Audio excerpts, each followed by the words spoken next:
How to Win Friends and Influence People. Simon & Schuster. Preface: How to Win Friends and Influence People was first published in 1937 in an edition of only 5,000 copies. Neither Dale Carnegie nor the publishers, Simon & Schuster, anticipated more than this modest sale. To their amazement, the book became an overnight sensation, and edition after edition rolled off the presses to keep up with increasing public demand. Now to Win Friends and Influence People took its place in publishing history as one of the all-time international bestsellers.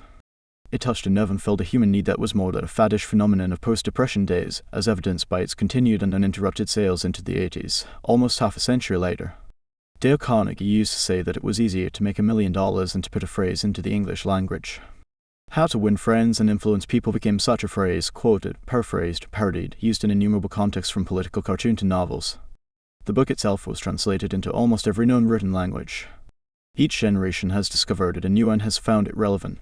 Which brings us to the logical question: why revise a book that has proven and continues to prove its vigorous and universal appeal? Why temper with success?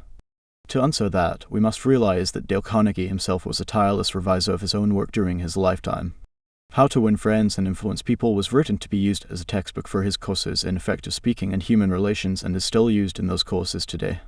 Until his death in 1955, he constantly improved and revised the course itself to make it applicable to the evolving needs of an ever-growing public. No one was more sensitive to the changing currents of present-day life than Dale Carnegie. He constantly improved and refined his methods of teaching. He updated his book on effective speaking several times. Had he lived longer, he himself would have revised How to Win Friends and Influence People to better reflect the changes that have taken place in the world since the 30s. Many of the names of prominent people in the book, well known at the time of first publication, are no longer recognized by many of today's readers. Certain examples and phrases seem as quaint and dated in our social climate as those in a Victorian novel. The important message and overall impact of the book is weakened to that extent. Our purpose, therefore, in this revision is to clarify and strengthen the book for a modern reader without tampering with the content. We have not changed How to Win Friends and Influence People except to make a few excisions and add a few more contemporary examples.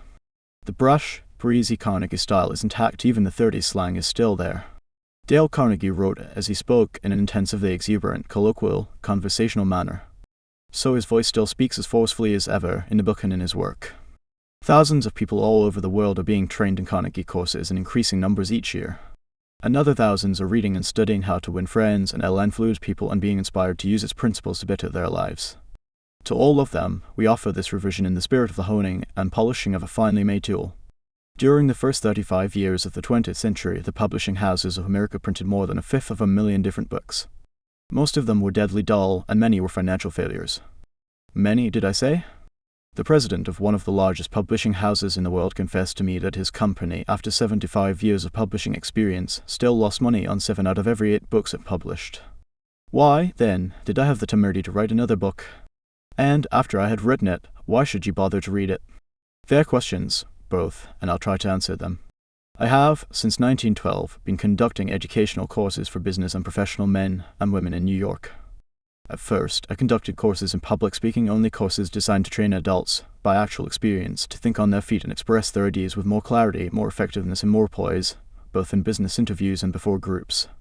But gradually, as the seasons passed, I realized that as sorely as these adults needed training in effective speaking, they needed still more training in the fine art of getting along with people in everyday business and social contexts. I also gradually realized that I was sorely in need of such training myself. As I look back across the years, I am appalled at my own frequent lack of finesse and understanding. How I wish a book such as this had been placed in my hands 20 years ago. What a priceless boon it would have been. Dealing with people is probably the biggest problem you face, especially if you are in business. Yes, and that is also true if you are a housewife, architect, or engineer. Research done a few years ago under the auspices of the Carnegie Foundation for the Advancement of Teaching uncovered a most important and significant fact later confirmed by additional studies made at the Carnegie Institute of Technology. These investigations revealed that even in such technical lines as engineering, about 15% of one's financial success is due to one's technical knowledge, and about 85% is due to skill in human engineering, to personality, and the ability to lead people. For many years, I conducted courses each season at the Engineers Club of Philadelphia, and also courses for the New York chapter of the American Institute of Electrical Engineers. A total of probably more than 1,500 engineers have passed through my classes. They came to me because they had finally realized, after years of observation and experience, that the highest paid personnel in engineering are frequently not those who know the most about engineering. One can, for example, hire mere technical ability in engineering, accountancy, architecture, or any other profession at nominal salaries. but the person who has technical knowledge plus the ability to express ideas, to assume leadership, and to arouse enthusiasm among people. That person is headed for higher earning power. In the heyday of his activity, John D. Rockefeller said that the ability to deal with people is as purchasable a commodity as sugar or coffee, and I will pay more for that ability, said John D., than for any other under the sun. Wouldn't you suppose that every college in the land would conduct courses to develop the highest priced ability under the sun? But if there is just one practical, common-sense course of that kind given for adults in even one college in the land, it has escaped my attention up to the present writing. The University of Chicago and the United YMCA schools conducted a survey to determine what adults want to study. That survey cost $25,000 and took 2 years. The last part of the survey was made in Meriden, Connecticut. It has been chosen as a typical American town. Every adult in Meriden was interviewed and requested to answer 156 questions such as what is your business or profession, your education, how do you spend your spare time, what is your income, your hobbies, your ambitions, your problems, what subjects are you most interested in studying, and so on. That survey revealed that health is the prime interest of adults and that the second interest is people, how to understand and get along with people, how to make people like you, and how to win others to your way of thinking. So the committee conducting this survey resolved to conduct such a course for adults in Meriden. They searched diligently for a practical textbook on the subject and found not one. Finally, they approached one of the world's outstanding authorities on adult education and asked him if he knew of any book that met the needs of this group. No, he replied, I know what those adults want, but the book they need has never been written. I knew from experience that this statement was true, for I myself had been searching for years to discover a practical, working handbook on human relations. Since no such book existed, I have tried to write one for use in my own courses. And here it is. I hope you like it. In preparation for this book, I read everything that I could find on the subject, everything from newspaper columns, magazine articles, records of the family courts, the writings of the old philosophers and the new psychologists. In addition, I hired a trained researcher to spend 1.5 years in various libraries reading everything I had missed, plying through erudite tomes on psychology, poring over hundreds of magazine articles, searching through countless biographies, trying to ascertain how the great leaders of all ages had dealt with people. We read their biographies, we read the life stories of all great leaders from Julius Caesar to Thomas Edison. I recall that we read over 100 biographies of Theodore Roosevelt alone. We were determined to spare no time, no expense, to discover every practical idea that anyone had ever used throughout the ages for winning friends and influencing people. I personally interviewed scores of successful people, some of them world-famous inventors like Marconi and Edison, political leaders like Franklin D. Roosevelt and James Foley, business leaders like Owen D. Young, movie stars like Clark Gable and Mary Pickford, and explorers like Martin Johnson, and tried to discover the techniques they used in human relations. From all this material, I prepared a short talk. I called it How to Win Friends and Influence People. I say short. It was short in the beginning, but it soon expanded to a lecture that consumed 1 hour and 30 minutes. For years, I gave this talk each season to the adults in the Carnegie Institute courses in New York. I gave the talk and urged the listeners to go out and test it in their business and social contacts, and then come back to class and speak about their experiences and the results they had achieved. What an interesting assignment. These men and women, hungry for self-improvement, were fascinated by the idea of working in a new kind of laboratory, the first and only laboratory of human relationships for adults that had ever existed. This book wasn't written in the usual sense of the word. It grew as a child grows. It grew and developed out of that laboratory, out of the experiences of thousands of adults. Years ago, we started with a set of rules printed on a card no larger than a postcard. The next season we printed a larger card, then a leaflet, then a series of booklets, each one expanding in size and scope. After 15 years of experiment and research came this book. The rules we have set down here are not mere theories or guesswork. They work like magic. Incredible as it sounds, I've seen the application of these principles literally revolutionize the lives of many people.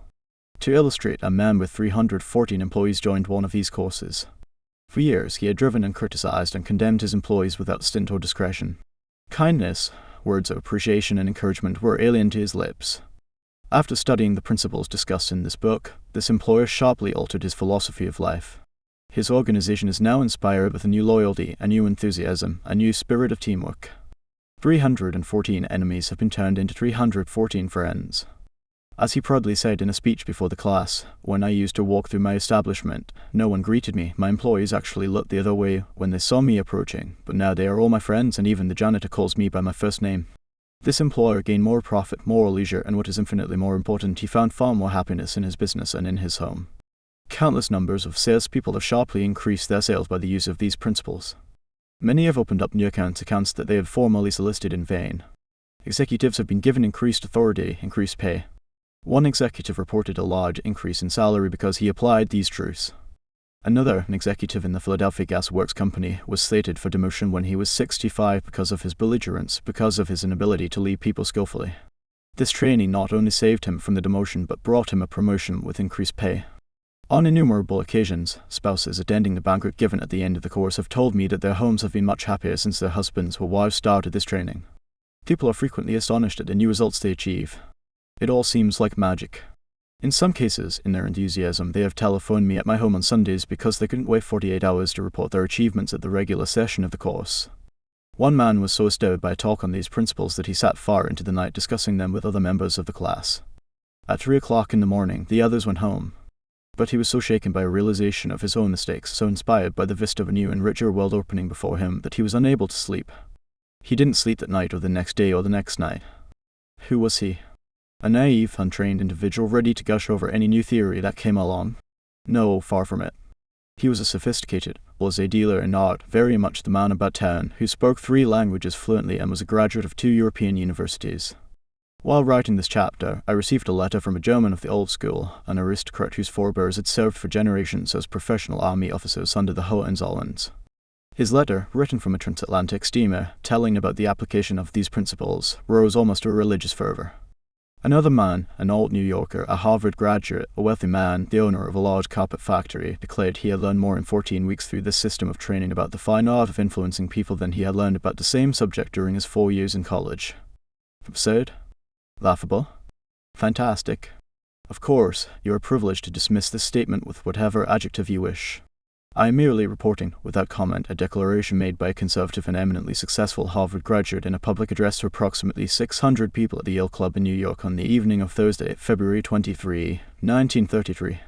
Compared to what we ought to be, said the famous Professor William James of Harvard, compared to what we ought to be, we are only half awake. We are making use of only a small part of our physical and mental resources. Stating the thing broadly, the human individual thus lies far within his limits. He possesses powers of various sorts which he habitually fails to use. Those powers which you habitually fail to use. The sole purpose of this book is to help you discover, develop, and profit by those dormant and unused assets. Education, said Dr. John G. Haben, former president of Princeton University, is the ability to meet life situations. If by the time you have finished reading the first 3 chapters of this book, if you aren't then a little better equipped to meet life situations, then I shall consider this book to be a total failure so far as you are concerned. For the great aim of education, said Herbert Spencer, is not knowledge but action. And this is an action book. 9 suggestions on how to get the most out of this book. 1. If you wish to get the most out of this book, there is one indispensable requirement, one essential, infinitely more important than any rule or technique. Unless you have this one fundamental requisite, 1,000 rules on how to study will avail little, and if you do have this cardinal endowment, then you can achieve wonders without reading any suggestions for getting the most out of a book. What is this magic requirement? Just this, a deep driving desire to learn, a vigorous determination to increase your ability to deal with people. How can you develop such an urge? By constantly reminding yourself how important these principles are to you. Picture to yourself how their mastery will aid you in leading a richer, fuller, happier, and more fulfilling life. Say to yourself over and over, my popularity, my happiness, and sense of worth depend to no small extent upon my skill in dealing with people. 2. Read each chapter rapidly at first to get a bird's eye view of it. You'll probably be tempted then to rush on to the next one. But don't unless you are reading merely for entertainment. But if you are reading because you want to increase your skill in human relations, then go back and read each chapter thoroughly. In the long run, this will mean saving time and getting results. 3. Stop frequently in your reading to think over what you are reading. Ask yourself just how and when you can apply each suggestion. 4. Read with a crayon, pencil, pen, magic marker, or highlighter in your hand. When you come across a suggestion that you feel you can use, draw a line beside it. If it is a 4-star suggestion, then underscore every sentence or highlight it, or mark it with asterisk. Marking and underscoring a book makes it more interesting, and far easier to review rapidly. 5. I knew a woman who had been office manager for a large insurance concern for 15 years. Every month, she read all the insurance contracts her company had issued that month. Yes, she read many of the same contracts over month after month, year after year. Why? Because experience had taught her that that was the only way she could keep their provisions clearly in mind. I once spent almost 2 years writing a book on public speaking, and yet I found I had to keep going back over it from time to time in order to remember what I had written in my own book. The rapidity with which we forget is astonishing. So, if you want to get a real, lasting benefit out of this book, don't imagine that skimming through it once will suffice. After reading it thoroughly, you ought to spend a few hours reviewing it every month. Keep it on your desk in front of you every day. Glance through it often. Keep constantly impressing yourself with the rich possibilities for improvement that still lie in the offing. Remember that the use of these principles can be made habitual only by constant and vigorous campaign of review and application. There is no other way. 6. Bernard Shaw once remarked, "If you teach a man anything, he will never learn." Shaw was right. Learning is an active process. We learn by doing.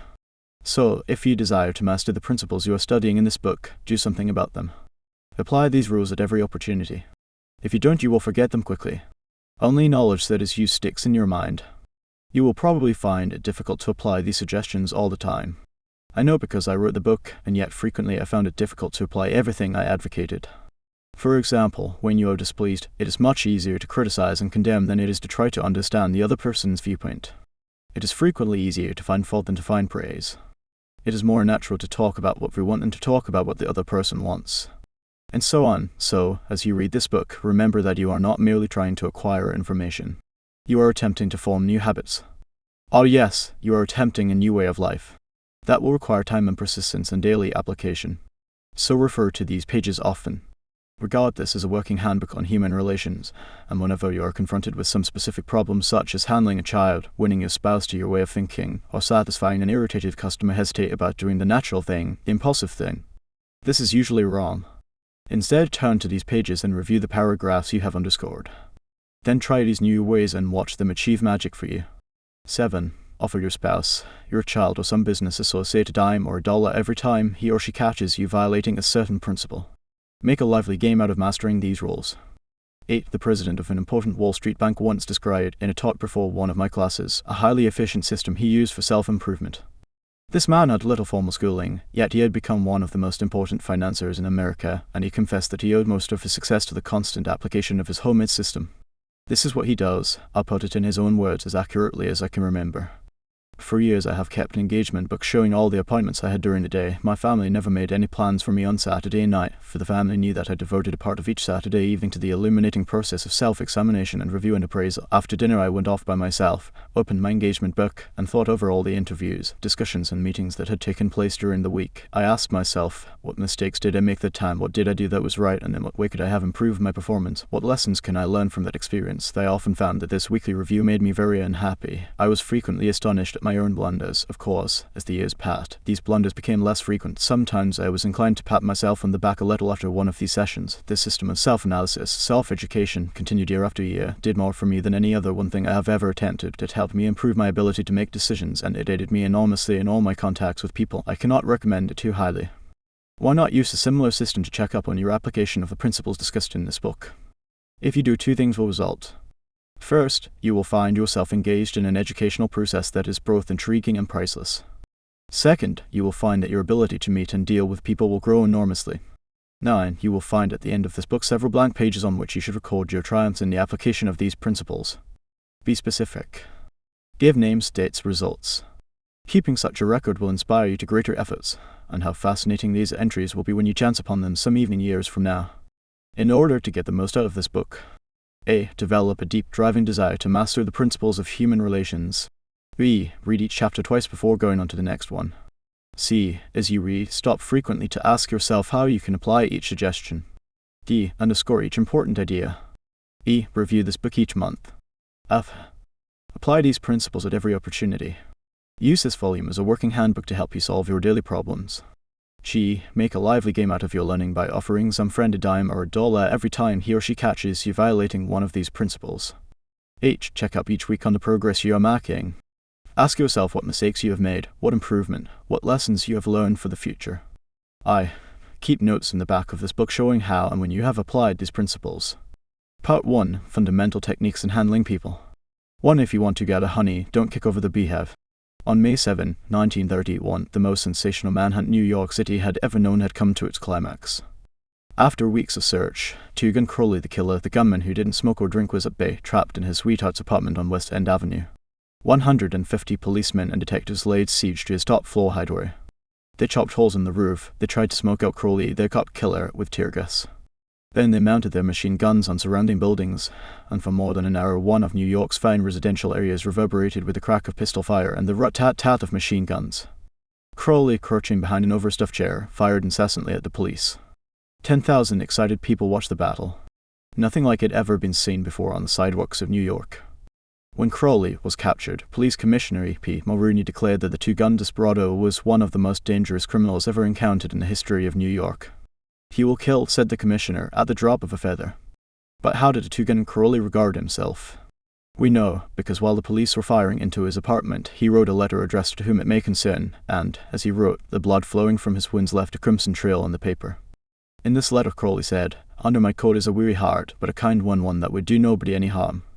A short time before this, Crowley had been having a necking party with his girlfriend on a country road out on Long Island. Suddenly a policeman walked up to the car and said, "Let me see your license." Without saying a word, Crowley drew his gun and cut the policeman down with a shower of lead. As the dying officer fell, Crowley leaped out of the car, grabbed the officer's revolver, and fired another bullet into the prostrate body. And that was the killer who said, "Under my coat is a weary heart, but a kind one that would do nobody any harm." Crowley was sentenced to the electric chair. When he arrived at the death house in Sing Sing, did he say, "This is what I get for killing people"? No, he said, "This is what I get for defending myself." The point of the story is this: Two-Gun Crowley didn't blame himself for anything. Is that an unusual attitude among criminals? If you think so, listen to this. I have spent the best years of my life giving people the lighter pleasures, helping them have a good time, and all I get is abuse, the existence of a hunted man. That's Al Capone speaking. Yes, America's most notorious public enemy, the most sinister gang leader who ever shot up Chicago. Capone didn't condemn himself. He actually regarded himself as a public benefactor and an appreciated and misunderstood public benefactor. And so did Dutch Schultz before he crumpled up under gangster bullets in New York. Dutch Schultz, one of New York's most notorious rats, said in a newspaper interview that he was a public benefactor. And he believed it. I have had some interesting correspondence with Lewis Laws, who was warden of New York's infamous Sing Sing prison for many years, on this subject, and he declared that few of the criminals in Sing Sing regard themselves as bad men. They are just as human as you and I, so they rationalize, they explain, they can tell you why they had to crack a safe or be quick on the trigger finger. Most of them attempt by a form of reasoning, fallacious or logical, to justify their antisocial acts even to themselves, consequently stoutly maintaining that they should never have been imprisoned at all. If Al Capone, Two-Gun Crowley, Dutch Schultz, and the desperate men and women behind prison walls don't blame themselves for anything, what about the people with whom you and I come in contact? John Wanamaker, founder of the stores that bear his name, was confessed, "I learned 30 years ago that it is foolish to scold. I have enough trouble overcoming my own limitations without fretting over the fact that God has not seen fit to distribute evenly the gift of intelligence." Wanamaker learned this lesson early, but I personally had to blunder through this old world for a third of a century before it even began to dawn upon me that 99 times out of 100, people don't criticize themselves for anything, no matter how wrong it may be. Criticism is futile because it puts a person on the defensive and usually makes him strive to justify himself. Criticism is dangerous because it wounds a person's precious pride, hurts his sense of importance, and arouses resentment. B. F. Skinner, the world-famous psychologist, proved through his experiments that an animal rewarded for good behavior will learn much more rapidly and retain what it learns far more effectively than an animal punished for bad behavior. Later studies have shown that the same applies to humans. By criticizing, we do not make lasting changes and often incur resentment.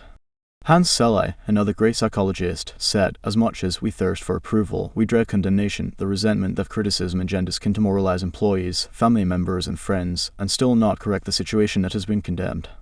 George B. Johnston of Vineyard, Oklahoma, is a safety coordinator for an engineering company. One of his responsibilities is to see that employees wear their hard hats whenever they are on the job in the field. He reported that whenever he came across workers who were not wearing hard hats, he would tell them with a lot of authority of the regulation and that they must comply. As a result, he would get sullen acceptance, and often after he left, the workers would remove the hats. He decided to try a different approach. The next time he found some of the workers not wearing their hard hat, he asked if the hats were uncomfortable or did not fit properly. Then he reminded the men in a pleasant tone of voice that the hat was designed to protect them from injury and suggested that it always be worn on the job. The result was increased compliance with the regulation with no resentment or emotional upset. You will find examples of the futility of criticism bristling on 1,000 pages of history. Take, for example, a famous quarrel between Theodore Roosevelt and President Taft, a quarrel that split the Republican Party, put Woodrow Wilson in the White House, and wrote bold, luminous lines across the First World War and altered the flow of history. Let's review the facts quickly.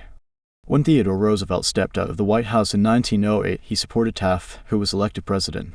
Then Theodore Roosevelt went off to Africa to shoot lions. When he returned, he exploded. He denounced Taft for his conservatism, tried to secure the nomination for a third term himself, formed the Bull Moose Party, and all but demolished the GOP in the election that followed. William Howard Taft and the Republican Party carried only 2 states, Vermont and Utah. The most disastrous defeat the party had ever known. Theodore Roosevelt blamed Taft, but did President Taft blame himself? Of course not. With tears in his eyes, Taft said, "I don't see how I could have done any differently from what I have." Who was to blame? Roosevelt or Taft? Frankly, I don't know, and I don't care. The point I'm trying to make is that all of Theodore Roosevelt's criticism didn't persuade Taft that he was wrong. It merely made Taft strive to justify himself and to reiterate with tears in his eyes, "I don't see how I could have done any differently from what I have." Or take the Teapot Dome oil scandal. It kept the newspapers ringing with indignation in the early 1920s. It rocked the nation. Within the memory of living men, nothing like it had ever happened before in American public life. Here are the bare facts of the scandal. Albert B. Fall, Secretary of the Interior in Harding's cabinet, was entrusted with the leasing of government oil reserves at Elk Hill and Teapot Dome oil reserves that had been set aside for the future use of the Navy. Did Secretary Fall permit competitive bidding? No, sir. He handed a fat, juicy contract outright to his friend Edward L. Doheny. And what did Doheny do? He gave Secretary Fall what he was pleased to call a loan of $100,000. Then, in a high-handed manner, Secretary Fall ordered United States Marines into the district to drive off competitors whose adjacent wells were sapping oil out of the Elk Hill reserves. These competitors, driven off their ground at the ends of guns on bayonets, rushed into court and blew the lid off the Teapot Dome scandal. A stench arose so vile that it ruined the Harding administration, nauseated an entire nation, threatened to wreck the Republican Party, and put Albert B. Fall behind prison bars. Fall was condemned, viciously condemned as few men in public life have ever been. Did he repent? Never.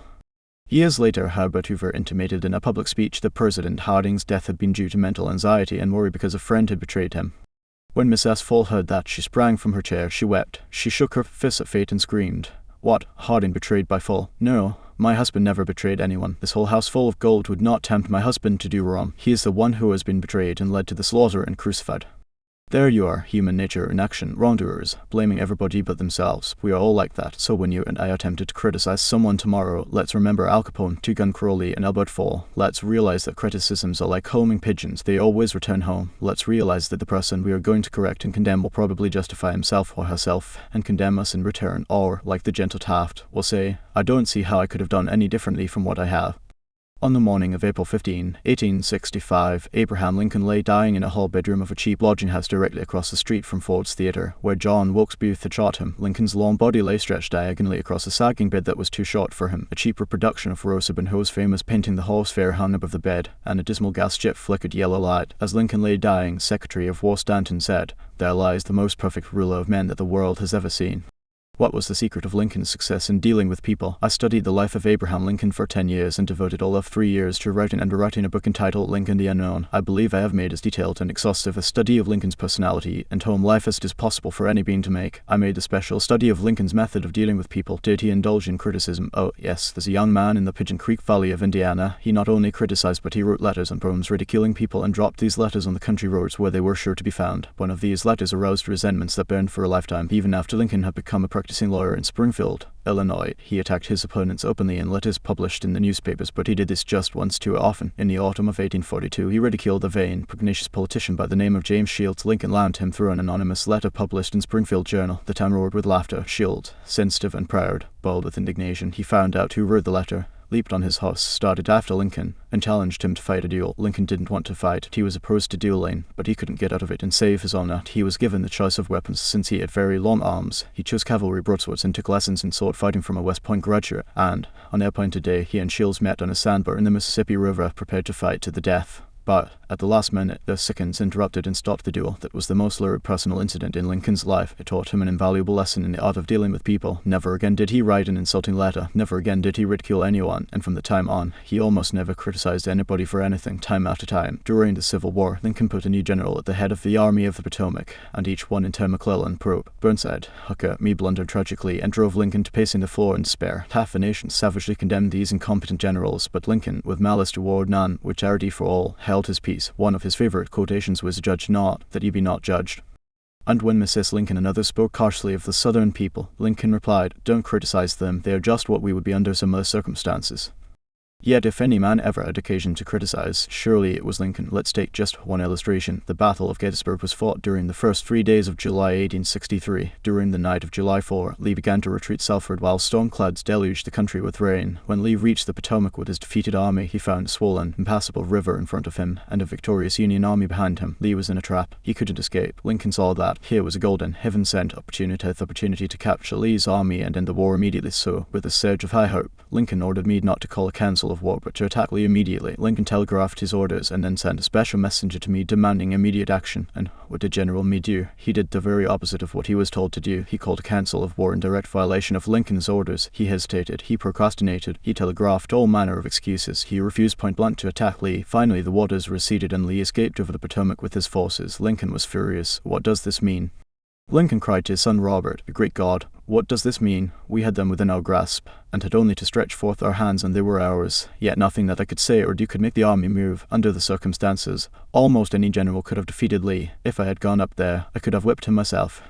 In bitter disappointment, Lincoln sat down and wrote Meade this letter. And remember, at this period of his life, Lincoln was extremely conservative and restrained in his phraseology, so this letter coming from Lincoln in 1863 was tantamount to the severest rebuke. "My dear General, I do not believe you appreciate the magnitude of the misfortune involved in Lee's escape. He was within our easy grasp, and to have closed upon him would, in connection with our other late successes, have ended the war. As it is, the war will be prolonged indefinitely. If you could not safely attack Lee last Monday, how can you possibly do so south of the river, when you can take with you very few, no more than 2/3 of the force you then had in hand? It would be unreasonable to expect, and I do not expect, that you can now effect much. Your golden opportunity is gone, and I am distressed immeasurably because of it." What do you suppose Meade did when he read the letter? Meade never saw that letter. Lincoln never mailed it. It was found among his papers after his death. My guess is, and this is only a guess, that after writing the letter, Lincoln looked out of the window and said to himself, "Just a minute, maybe I ought not to be so hasty. It is easy enough for me to sit here in the quiet of the White House and order me to attack. But if I had been up at Gettysburg, and if I had seen as much blood as Meade has seen during the last week, and if my ears had been pierced with the screams and shrieks of the wounded and dying,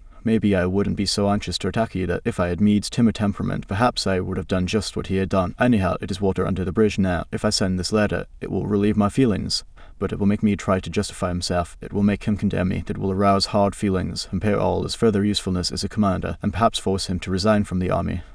So, as I have already said, Lincoln put the letter aside, for he had learned by bitter experience that sharp criticisms and rebukes almost invariably end in futility. Theodore Roosevelt said that when he, the president, was confronted with a perplexing problem, he used to lean back and look up at a large painting of Lincoln which hung above his desk in the White House and ask himself, "What would Lincoln do if he were in my shoes? How would he solve this problem?" The next time we are tempted to admonish somebody, let's pull a $5 bill out of our pocket, look at Lincoln's picture on the bill, and ask, how would Lincoln handle this problem if he had it? Mark Twain lost his temper occasionally and wrote letters that turned the paper brown. For example, he once wrote to a man who had aroused his ire, "The thing for you is a burial permit. You have only to speak and I will see that you get it." On another occasion, he wrote to an editor about a proofreader's attempts to improve my spelling and punctuation. He ordered, "Set the matter according to my copy hereafter and see that the proofreader retains his suggestions in the mush of his decayed brain." The writing of these stinging letters made Mark Twain feel better. They allowed him to blow off steam, and the letters didn't do any real harm, because Mark's wife secretly lifted them out of the mail. They were never sent. Do you know someone you would like to change and regulate and improve? Good, that is fine. I'm all in favor of it, but why not begin on yourself from a purely selfish standpoint? That is a lot more profitable than trying to improve others, yes, and a lot less dangerous. Don't complain about the snow on your neighbor's roof, said Confucius, when your own doorstep isn't clean. When I was still young and trying hard to impress people, I wrote a foolish letter to Richard Harding Davis, an author who once loomed large on the literary horizon of America. I was preparing a magazine article about authors, and I asked Davis to tell me about his method of work. A few weeks earlier, I have received a letter from someone with this notation at the bottom, "Dictated but not read." I was quite impressed. I felt that the writer must be very big and busy and important. I wasn't the slightest bit busy, but I was eager to make an impression on Richard Harding Davis, so I ended my short note with the words, "Dictated but not read." He never troubled to answer the letter. He simply returned it to me with a scribble across the bottom, "Your bad manners are exceeded only by your bad manners."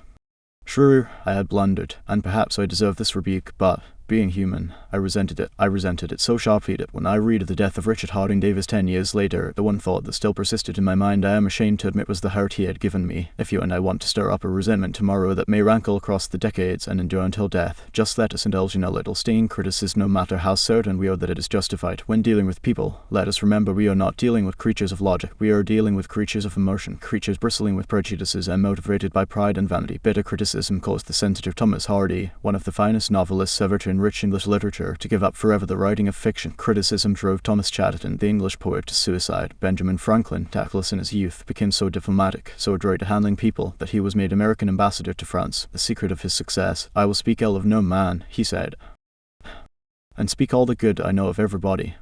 Any fool can criticize, condemn, and complain, and most fools do. But it takes character and self-control to be understanding and forgiving. "A great man shows his greatness," said Carlyle, "by the way he treats little men." Bob Hoover, a famous test pilot and frequent performer at air shows, was returning to his home in Los Angeles from an air show in San Diego. As described in the magazine Flight Operations, at 300 feet in the air, both engines suddenly stopped. By deft maneuvering, he managed to land the plane, but it was badly damaged, although nobody was hurt. Hoover's first act after the emergency landing was to inspect the airplane's fuel. Just as he suspected, the World War Roman two-propeller plane he had been flying had been fueled with jet fuel rather than gasoline. Upon returning to the airport, he asked to see the mechanic who had serviced his airplane. The young man was sick with the agony of his mistake. Tears streamed down his face as Hoover approached. He had just caused the loss of a very expensive plane and could have caused the loss of 3 lives as well. You can imagine Hoover's anger. One could anticipate the tongue-lashing that this proud and precise pilot would unleash for that carelessness. But Hoover didn't scold the mechanic, he didn't even criticize him. Instead, he put his big arm around the man's shoulder and said, "To show you I'm sure that you'll never do this again, I want you to service my F-51 tomorrow." Often parents are tempted to criticize their children. You expect me to say don't. But I will not. I am merely going to say, before you criticize them, read one of the classics of American journalism, Father Forgets, that originally appeared as an editorial in the People's Home Journal. We are reprinting it here with the author's permission, as condensed in the Reader's Digest. Father Forgets is one of those little pieces which dash off in a moment of sincere feeling strikes an echoing chord in so many readers as to become a perennial reprint favorite. Since its first appearance, Father Forgets has been reproduced, writes the author W. Livingston Larned, in hundreds of magazines and house organs, and in newspapers the country over. It has been reprinted almost as extensively in many foreign languages. I have given personal permission to thousands who wish to read it from school, church, and lecture platforms. It has been on the air on countless occasions and programs. Oddly enough, college periodicals have used it, and high-skill magazines. Sometimes a little piece seems mysteriously to click. This one certainly did. "Listen, son, I'm saying this as you lie asleep, one little paw crumpled under your cheek and the blonde curl stickily wet on your damp forehead. I have stolen into your room alone. Just a few minutes ago, as I sat reading my paper in the library, a stifling wave of remorse swept over me. Guiltily, I came to your bedside. There are the things I was thinking. Son, I had been cross to you. I scolded you as you were dressing for school because you gave your face merely a dab with a towel. I took you to task for not cleaning your shoes. I called out angrily when you threw some of your things on the floor. At breakfast I found fault too. You spilled things. You gulped down your food. You put your elbows on the table. You spread butter too thick on your bread. And as you started off to play and I made for my train, you turned and waved a hand and called, 'Goodbye, Daddy,' and I frowned and said in reply, 'Hold your shoulders back.' Then it began all over again in the late afternoon. As I came up the road I spied you, down on your knees, playing marbles. There were holes in your stockings.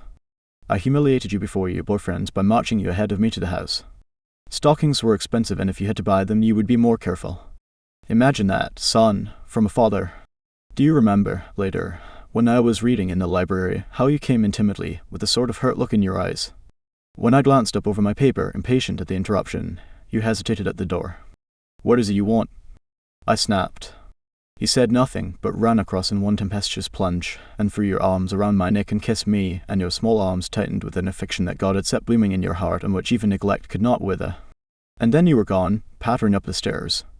Well, son, it was shortly afterwards that my paper slipped from my hands and a terrible sickening fear came over me. What has habit been doing to me? The habit of finding fault, of reprimanding this was my reward to you for being a boy. It was not that I did not love you, it was that I expected too much of youth. I was measuring you by the yardstick of my own years, and there was so much that was good and fine and true in your character. The little heart of you was as big as the dawn itself over the wide hills. This was shown by your spontaneous impulse to rush in and kiss me good night. Nothing else matters tonight, son. I have come to your bedside in the darkness, and I have knelt there, ashamed. It is a feeble atonement. I know you would not understand these things if I told them to you during your waking hours. But tomorrow I will be a real daddy. I will chum with you, and suffer when you suffer, and laugh when you laugh. I will bite my tongue when impatient words come. I will keep saying, as if it were a ritual, 'He is nothing but a boy, a little boy.' I am afraid I have visualized you as a man. Yet as I see you now, son, crumpled and weary in your cot, I see that you are still a baby.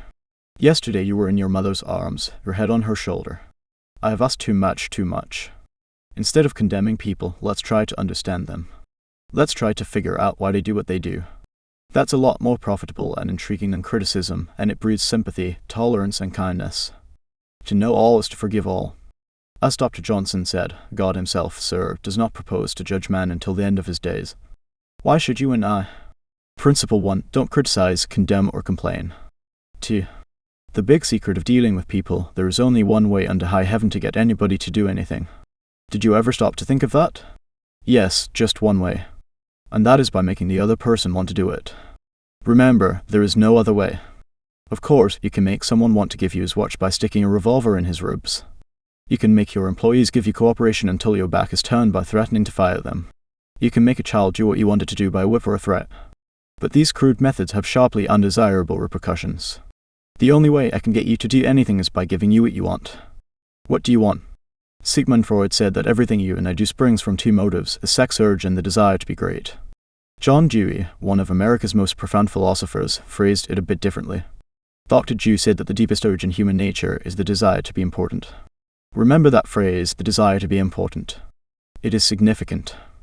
You're going to hear a lot about it in this book. What do you want?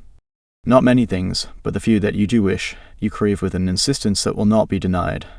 Some of the things most people want include 1. Health and the preservation of life. 2. Food.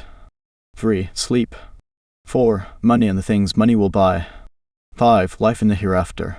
6. Sexual gratification. 7. The well-being of our children. 8. The feeling of importance. Almost all these wants are usually gratified, all except one. But there is one longing almost as deep, almost as imperious, as the desire for food or sleep, which is seldom gratified. It is what Freud calls the desire to be great. It is what Dewey calls the desire to be important. Lincoln once began a letter saying, "Everybody likes a compliment." William James said, "The deepest principle in human nature is the craving to be appreciated." He didn't speak, mind you, of their wish or their desire or their longing to be appreciated. He said the craving to be appreciated here is a gnawing and unfaltering human hunger, and the rare individual who honestly satisfies this heart hunger will hold people in the palm of his or her hand, and even the undertaker will be sorry when he dies. The desire for a feeling of importance is one of the chief distinguishing differences between mankind and the animals. To illustrate, when I was a farm boy out in Missouri, my father bred fine Duroc Jersey hogs and pedigree white-faced cattle. We used to exhibit our hogs and white-faced cattle at the country fairs and livestock shows throughout the Middle West. We won first prizes by the score. My father pinned his blue ribbons on the sheet of white muslin, and when friends or visitors came to the house, he would get out the long sheet of muslin. He would hold one end and I would hold the other while he exhibited the blue ribbons. The hogs didn't care about the ribbons they had won, but father did. These prizes gave him a feeling of importance. If our ancestors hadn't had this flaming urge for a feeling of importance, civilization would have been impossible. Without it, we should have been just about like animals. It was this desire for a feeling of importance that led an uneducated, poverty-stricken grocery clerk to study some law books he found in the bottom of a barrel of household plunder that he had bought for 50 cents. You have probably heard of this grocery clerk. His name was Lincoln. It was this desire for a feeling of importance that inspired Dickens to write his immortal novels. This desire inspired Sir Christopher Wren to design his symphonies in stone. This desire made Rockefeller amass millions that he never spent, and this same desire made the richest family in your town build a house far too large for its requirements. This desire makes you want to wear the latest styles, drive the latest cars, and talk about your brilliant children. It is this desire that lures many boys and girls into joining gangs and engaging in criminal activities. The average young criminal, according to P. Mulrooney, one-time police commissioner of New York, is filled with ego, and his first request after arrest is for those lurid newspapers that make him out a hero. The disagreeable prospect of serving time seems remote so long as he can gloat over his likeness sharing space with pictures of sports figures, movie and TV stars and politicians. If you tell me how you get your feeling of importance, I'll tell you what you are that determines your character. That is the most significant thing about you. For example, John D. Rockefeller got his feeling of importance by giving money to erect a modern hospital in Peking, China, to care for millions of poor people whom he had never seen and never would see. Dale Carnegie, on the other hand, got his feeling of importance by being a bandit, a bank robber and killer. When the FBI agents were hunting him, he dashed into a farmhouse up in Minnesota and said, "I'm Dillinger." He was proud of the fact that he was public enemy number one. "I'm not going to hurt you, but I'm Dillinger," he said. Yes, the one significant difference between Dillinger and Rockefeller is how they got their feeling of importance. History sparkles with amusing examples of famous people struggling for a feeling of importance. Even George Washington wanted to be called His Mightiness, the President of the United States, and Columbus pleaded for the title Admiral of the Ocean and Viceroy of India. Catherine the Great refused to open letters that were not addressed to Her Imperial Majesty, and Mrs. Lincoln, in the White House, turned upon Mrs. Grant like a tigress and shouted, "How dare you be seated in my presence until I invite you?"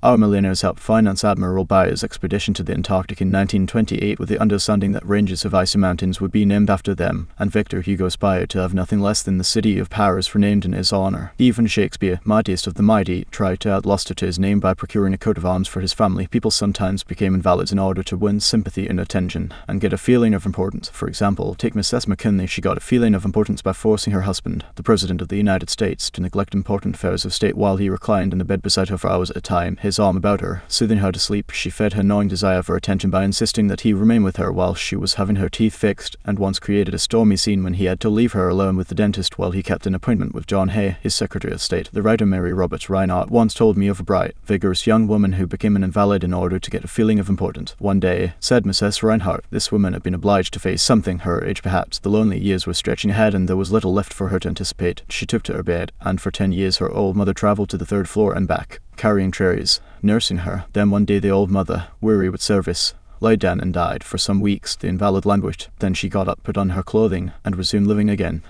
Some authorities declare that people may actually go insane in order to find, in the dreamland of insanity, the feeling of importance that has been denied them in the harsh world of reality. There are more patients suffering from mental diseases in the United States than from all other diseases combined. What is the cause of insanity? Nobody can answer such a sweeping question, but we know that certain diseases, such as syphilis, break down and destroy the brain cells and result in insanity. In fact, about 1/2 of all mental diseases can be attributed to such physical causes as brain lesions, alcohol, toxins, and injuries. But the other half, and this is the appalling part of the story, the other half of the people who go insane apparently have nothing organically wrong with their brain cells. In post-mortem examinations, when their brain tissues are studied under the highest powered microscopes, these tissues are found to be apparently just as healthy as yours and mine. Why do these people go insane? I put the question to the head physician of one of our most important psychiatric hospitals. This doctor, who has received the highest honors and the most coveted awards for his knowledge of this subject, told me frankly that he didn't know why people went insane. Nobody knows for sure, but he did say that many people who go insane find in insanity a feeling of importance that they were unable to achieve in the world of reality. Then he told me the story. I have a patient right now whose marriage proved to be a tragedy. She wanted love, sexual gratification, children, and social prestige, but life blasted all her hopes. Her husband didn't love her. He refused even to eat with her and forced her to serve his meals in his room upstairs. She had no children, no social standing. She went insane and, in her imagination, she divorced her husband and resumed her maiden name. She now believes she is married into English aristocracy, and she insists on being called Ladysmith. And as for children, she imagines now that she has had a new child every night. Each time I call on her, she says, "Doctor, I had a baby last night." Life once wrecked all her dreamed ships on the sharp rocks of reality, but in the sunny, fantasy isles of insanity, all her barkentines race into port with canvas billowing and wind singing through the masts. Tragic. "Oh, I don't know," her physician said to me. "If I could stretch out my hand and restore her sanity, I wouldn't do it. She's much happier as she is." If some people are so hungry for a feeling of importance that they actually go insane to get it, imagine what miracle you and I can achieve by giving people honest appreciation this side of insanity. One of the first people in American business to be paid a salary of over $1 million a year when there was no income tax, and a person earning $50 a week was considered well off, was Charles Schwab. He had been picked by Andrew Carnegie to become the first president of the newly formed United States Steel Company in 1921. When Schwab was only 38 years old, Schwab later left U.S. Steel to take over the then troubled Bethlehem Steel Company, and he rebuilt it into one of the most profitable companies in America. Why did Andrew Carnegie pay $1 million a year, or more than $3,000 a day, to Charles Schwab? Why? Because Schwab was a genius? No, because he knew more about the manufacture of steel than other people. Nonsense. Charles Schwab told me himself that he had many men working for him who knew more about the manufacture of steel than he did. Schwab says that he was paid the salary largely because of his ability to deal with people. I asked him how he did it. Here is his secret set down in his own words that ought to be cast in eternal bronze and hung in every home and school, every shop and office in the land, words that children ought to memorize instead of wasting their time memorizing the conjugation of Latin verbs or the amount of the annual rainfall in Brazil, words that will all but transform your life and mine if we will only live them. I consider my ability to arouse enthusiasm among my people, said Schwab, the greatest asset I possess, and the way to develop the best that is in a person is by appreciation and encouragement. There is nothing else that so kills the ambitions of a person as criticisms from superiors. I never criticize anyone everyone. I believe in giving a person incentive to work, so I am not surprised but love to find fault. If I like anything, I'm hearty in my approbation and lavish in my praise. That is what Schwab did, but what do average people do? The exact opposite. If they don't like a thing, they bowl out their subordinates. If they do like it, they say nothing. As the old couplet says, once I did bad, and that I heard ever / twice I did good, but that I heard never in my wide association in life, meeting with many and great people in various parts of the world. Schwab declared, I have yet to find the person, however great or exalted his station, who did not do better work and put forth greater effort under a spirit of approval than he would ever do under a spirit of criticism. That, he said, frankly, was one of the outstanding reasons for the phenomenal success of Andrew Carnegie. Carnegie praised his associates publicly as well as privately. Carnegie wanted to praise his assistants even on his tombstone. He wrote an epitaph for himself which read, Here lies one who knew how to get around him men who were cleverer than himself. Sincere appreciation was one of the secrets of the first John D. Rockefeller's success in handling men. For example, when one of his partners, Edward T. Bedford, lost $1 million for the firm by a bad buy in South America, John D. might have criticized, but he knew Bedford had done his best and the incident was closed. So Rockefeller found something to praise. He congratulated Bedford because he had been able to save 60% of the money he had invested. That's splendid, said Rockefeller. We don't always do as well as that upstairs. I have among my clippings a story that I know never happened, but it illustrates a truth, so I'll repeat it. According to this silly story, a farm woman, at the end of a heavy day's work, set before her menfolks a heaping pile of hay, and when they indignantly demanded whether she had gone crazy, she replied, Why, how did I know you'd notice? I've been cooking for you men for the last 20 years, and in all that time I ain't heard no word to let me know you wasn't just eating hay. When a study was made a few years ago on runaway wives, what do you think was discovered to be the main reason wives ran away? It was lack of appreciation.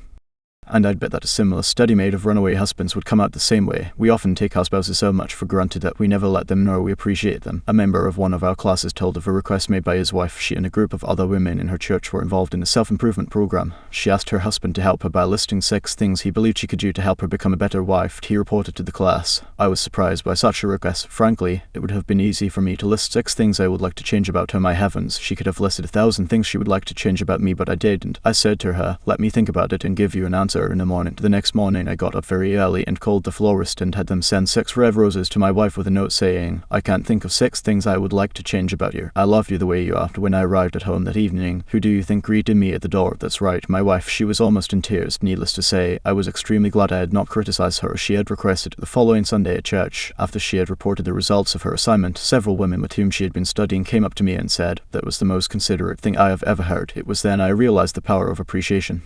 Florence Ziegfeld, the most spectacular producer who ever dazzled Broadway, gained his reputation by his subtle ability to glorify the American girl. Time after time, he took drab little creatures that no one ever looked at twice and transformed them on the stage into glamorous visions of mystery and seduction. Knowing the value of appreciation and confidence, he made women feel beautiful by the sheer power of his gallantry and consideration. He was practical. He raised the salary of chorus girls from $30 a week to as high as $175, and he was also chivalrous. On opening night at the Follies, he sent telegrams to the stars in the cast, and he deluged every chorus girl in the show with American Beauty roses. I once succumbed to the fad of fasting and went for 6 days and nights without eating. It wasn't difficult. I was less hungry at the end of the 6th day than I was at the end of the 2nd, yet I know, as you know, people who would think they had committed a crime if they let their families or employees go for 6 days without food, but they will let them go for 6 days, and 6 weeks, and sometimes 60 years without giving them the hearty appreciation that they crave almost as much as they crave food. When Alfred Lunt, one of the great actors of his time, played the leading role in Reunion in Vienna, he said, There is nothing I need so much as nourishment for my self-esteem. We nourish the bodies of our children and friends and employees, but how seldom do we nourish their self-esteem? We provide them with roast beef and potatoes to build energy, but we neglect to give them kind words of appreciation that would sing in their memories for years, like the music of the morning stars. Paul Harvey, in one of his radio broadcasts, The Rest of the Story, told how showing sincere appreciation can change a person's life. He reported that years ago a teacher in Detroit asked Stevie Morris to help her find a mouse that was lost in the classroom. You see, she appreciated the fact that nature had given Stevie something no one else in the room had. Nature had given Stevie a remarkable pair of ears to compensate for his blind eyes, but this was really the first time Stevie had been shown appreciation for those talented ears. Now, years later, he says that this act of appreciation was the beginning of a new life. You see, from that time on he developed his gift of hearing and went on to become, under the stage name of Stevie Wonder, one of the great pop singers and songwriters of the 70s. Asterisk Paul Orant. Paul Harvey's The Rest of the Story, New York, Doubleday, 1977. Edited and compiled by Lynn Harvey. Copyright by Paul and Inc. Some readers are saying right now as they read these lines, oh, for flattery, Beryl, I've tried the stuff, it doesn't work, not with intelligent people. Of course, flattery seldom works with discerning people. It is shallow, selfish, and insincere. It ought to fail, and it usually does. True, some people are so hungry, so thirsty for appreciation that they will swallow anything, just as a starving man will eat grass and fishworms. Even Queen Victoria was susceptible to flattery. Prime Minister Benjamin Disraeli confessed that he put it on thick in dealing with the Queen. To use his exact words, he said he sprayed it on with a trowel. But Disraeli was one of the most polished, deft and adroit men who ever ruled the far-flung British Empire. He was a genius in his line. What would work for him wouldn't necessarily work for you and me. In the long run, flattery will do you more harm than good. Flattery is counterfeit, and like counterfeit money, it will eventually get you into trouble if you pass it to someone else. The difference between appreciation and flattery, that is simple. One is sincere and the other insincere. One comes from the heart out, the other from the teeth out. One is unselfish, the other selfish. One is universally admired, the other universally condemned. I recently saw a bust of Mexican hero General Alvaro Obregón in the Chapultepec Palace in Mexico City. Below the bust are carved these wise words from General Obregón's philosophy: don't be afraid of enemies who attack you, be afraid of the friends who flatter you. No, I am not suggesting flattery. Far from it. I'm talking about a new way of life. Let me repeat, I am talking about a new way of life. King George V had a set of 6 maxims displayed on the walls of his study at Buckingham Palace. One of these maxims said, "Teach me neither to proffer nor receive cheap praise." That's all flattery is, cheap praise. I once read a definition of flattery that may be worth repeating. Flattery is telling the other person precisely what he thinks about himself. Use what language you will, said Ralph Waldo Emerson. He can never say anything but what you are. If all we had to do was flatter, everybody would catch on, and we should all be experts in human relations. When we are not engaged in thinking about some definite problem, we usually spend about 95% of our time thinking about ourselves. Now, if we stop thinking about ourselves for a while and begin to think of the other person's good points, we won't have to resort to flattery so cheap and false that it can be spotted almost before it is out of the mouth. One of the most neglected virtues of our daily existence is appreciation. Somehow, we neglect to praise our son or daughter when he or she brings home a good report card, and we fail to encourage our children when they first succeed in baking a cake or building a birdhouse. Nothing pleases children more than this kind of parental interest and approval. The next time you enjoy filet mignon at the club, send word to the chef that it was excellently prepared. And when a tired salesperson shows you unusual courtesy, please mention it. Every minister, lecturer, and public speaker knows the discouragement of pouring himself or herself out to an audience and not receiving a single ripple of appreciative comment. What applies to professionals applies doubly to workers in offices, shops, and factories, and our families and friends. In our interpersonal relations, we should never forget that all our associates are human beings and hunger for appreciation. It is the legal tender that all souls enjoy. Try leave a friendly trail of little sparks of gratitude on your daily trips. You will be surprised how they will set small flames of friendship that will be rose beacons on your next visit. Pamela Dunham of New Fairfield, Connecticut, had among her responsibilities on her job the supervision of a janitor who was doing a very poor job. The other employees would jeer at him and litter the hallways to show him what a bad job he was doing. It was so bad. Productive time was being lost in the shop. Without success, Pam tried various ways to motivate this person. She noticed that occasionally he did a particularly good piece of work. She made a point to praise him for it in front of the other people. Each day the job he did all around got better, and pretty soon he started doing all his work efficiently. Now he does an excellent job and other people give him appreciation and recognition. Honest appreciation got results where criticism and ridicule failed. Touting people not only does not change them, it is never called for. There's an old saying that I have cut out and pasted on my mirror where I cannot help but see it every day. I shall pass this way but once. Any good, therefore, that I can do, or any kindness that I can show to any human being, let me do it now. Let me not defend nor neglect it, for I shall not pass this way again. Emerson said, every man I meet is my superior in some way, in that I learn of him. If that was true of Emerson, isn't it likely to be 1,000 times more true of you and me? Let's cease thinking of our accomplishments, our wants. Let's try to figure out the other person's good points. Then forget flattery. Give honest, sincere appreciation. Be hearty in your approbation and lavish in your praise, and people will cherish your words and treasure them and repeat them over a lifetime. Repeat them years after you have forgotten them. Principle 2. Give honest and sincere appreciation. 3. He who can do this has the whole world with him. He who cannot walks a lonely way. I often went fishing up in Maine during the summer. Personally, I am very fond of strawberries and cream, but I have found that for some strange reason, fish prefer worms. So when I went fishing, I didn't think about what I wanted. I thought about what they wanted.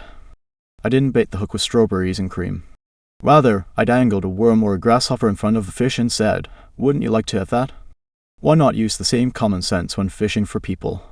That is what Lloyd George, Great Britain's Prime Minister during World War I, did. When someone asked him how he managed to stay in power after the other wartime leaders, Wilson, Orlando and Clemenceau, had been forgotten, he replied that if his staying on top might be attributed to any one thing, it would be to his having learned that it was necessary to bait the hook to suit the fish. Why talk about what we want? That is childish. Absurd. Of course, you are interested in what you want. You are eternally interested in it. But no one else is. The rest of us are just like you, we are interested in what we want. So the only way CM Earth to influence other people is to talk about what they want and show them how to get it. Remember that tomorrow when you are trying to get somebody to do something. If, for example, you don't want your children to smoke, don't preach at them, and don't talk about what you want, but show them that cigarettes may keep them from making the basketball team or winning the 100-yard dash. This is a good thing to remember regardless of whether you are dealing with children or calves or chimpanzees. For example, one day Ralph Waldo Emerson and his son tried to get a calf into the barn, but they made the common mistake of thinking only of what they wanted. Emerson pushed and his son pulled. But the calf was doing just what they were doing. He was thinking only of what he wanted, so he stiffened his legs and stubbornly refused to leave the pasture. The Irish housemaid saw their predicament. She couldn't write essays and books, but, on this occasion at least, she had more horse sense, or calf sense, than Emerson had.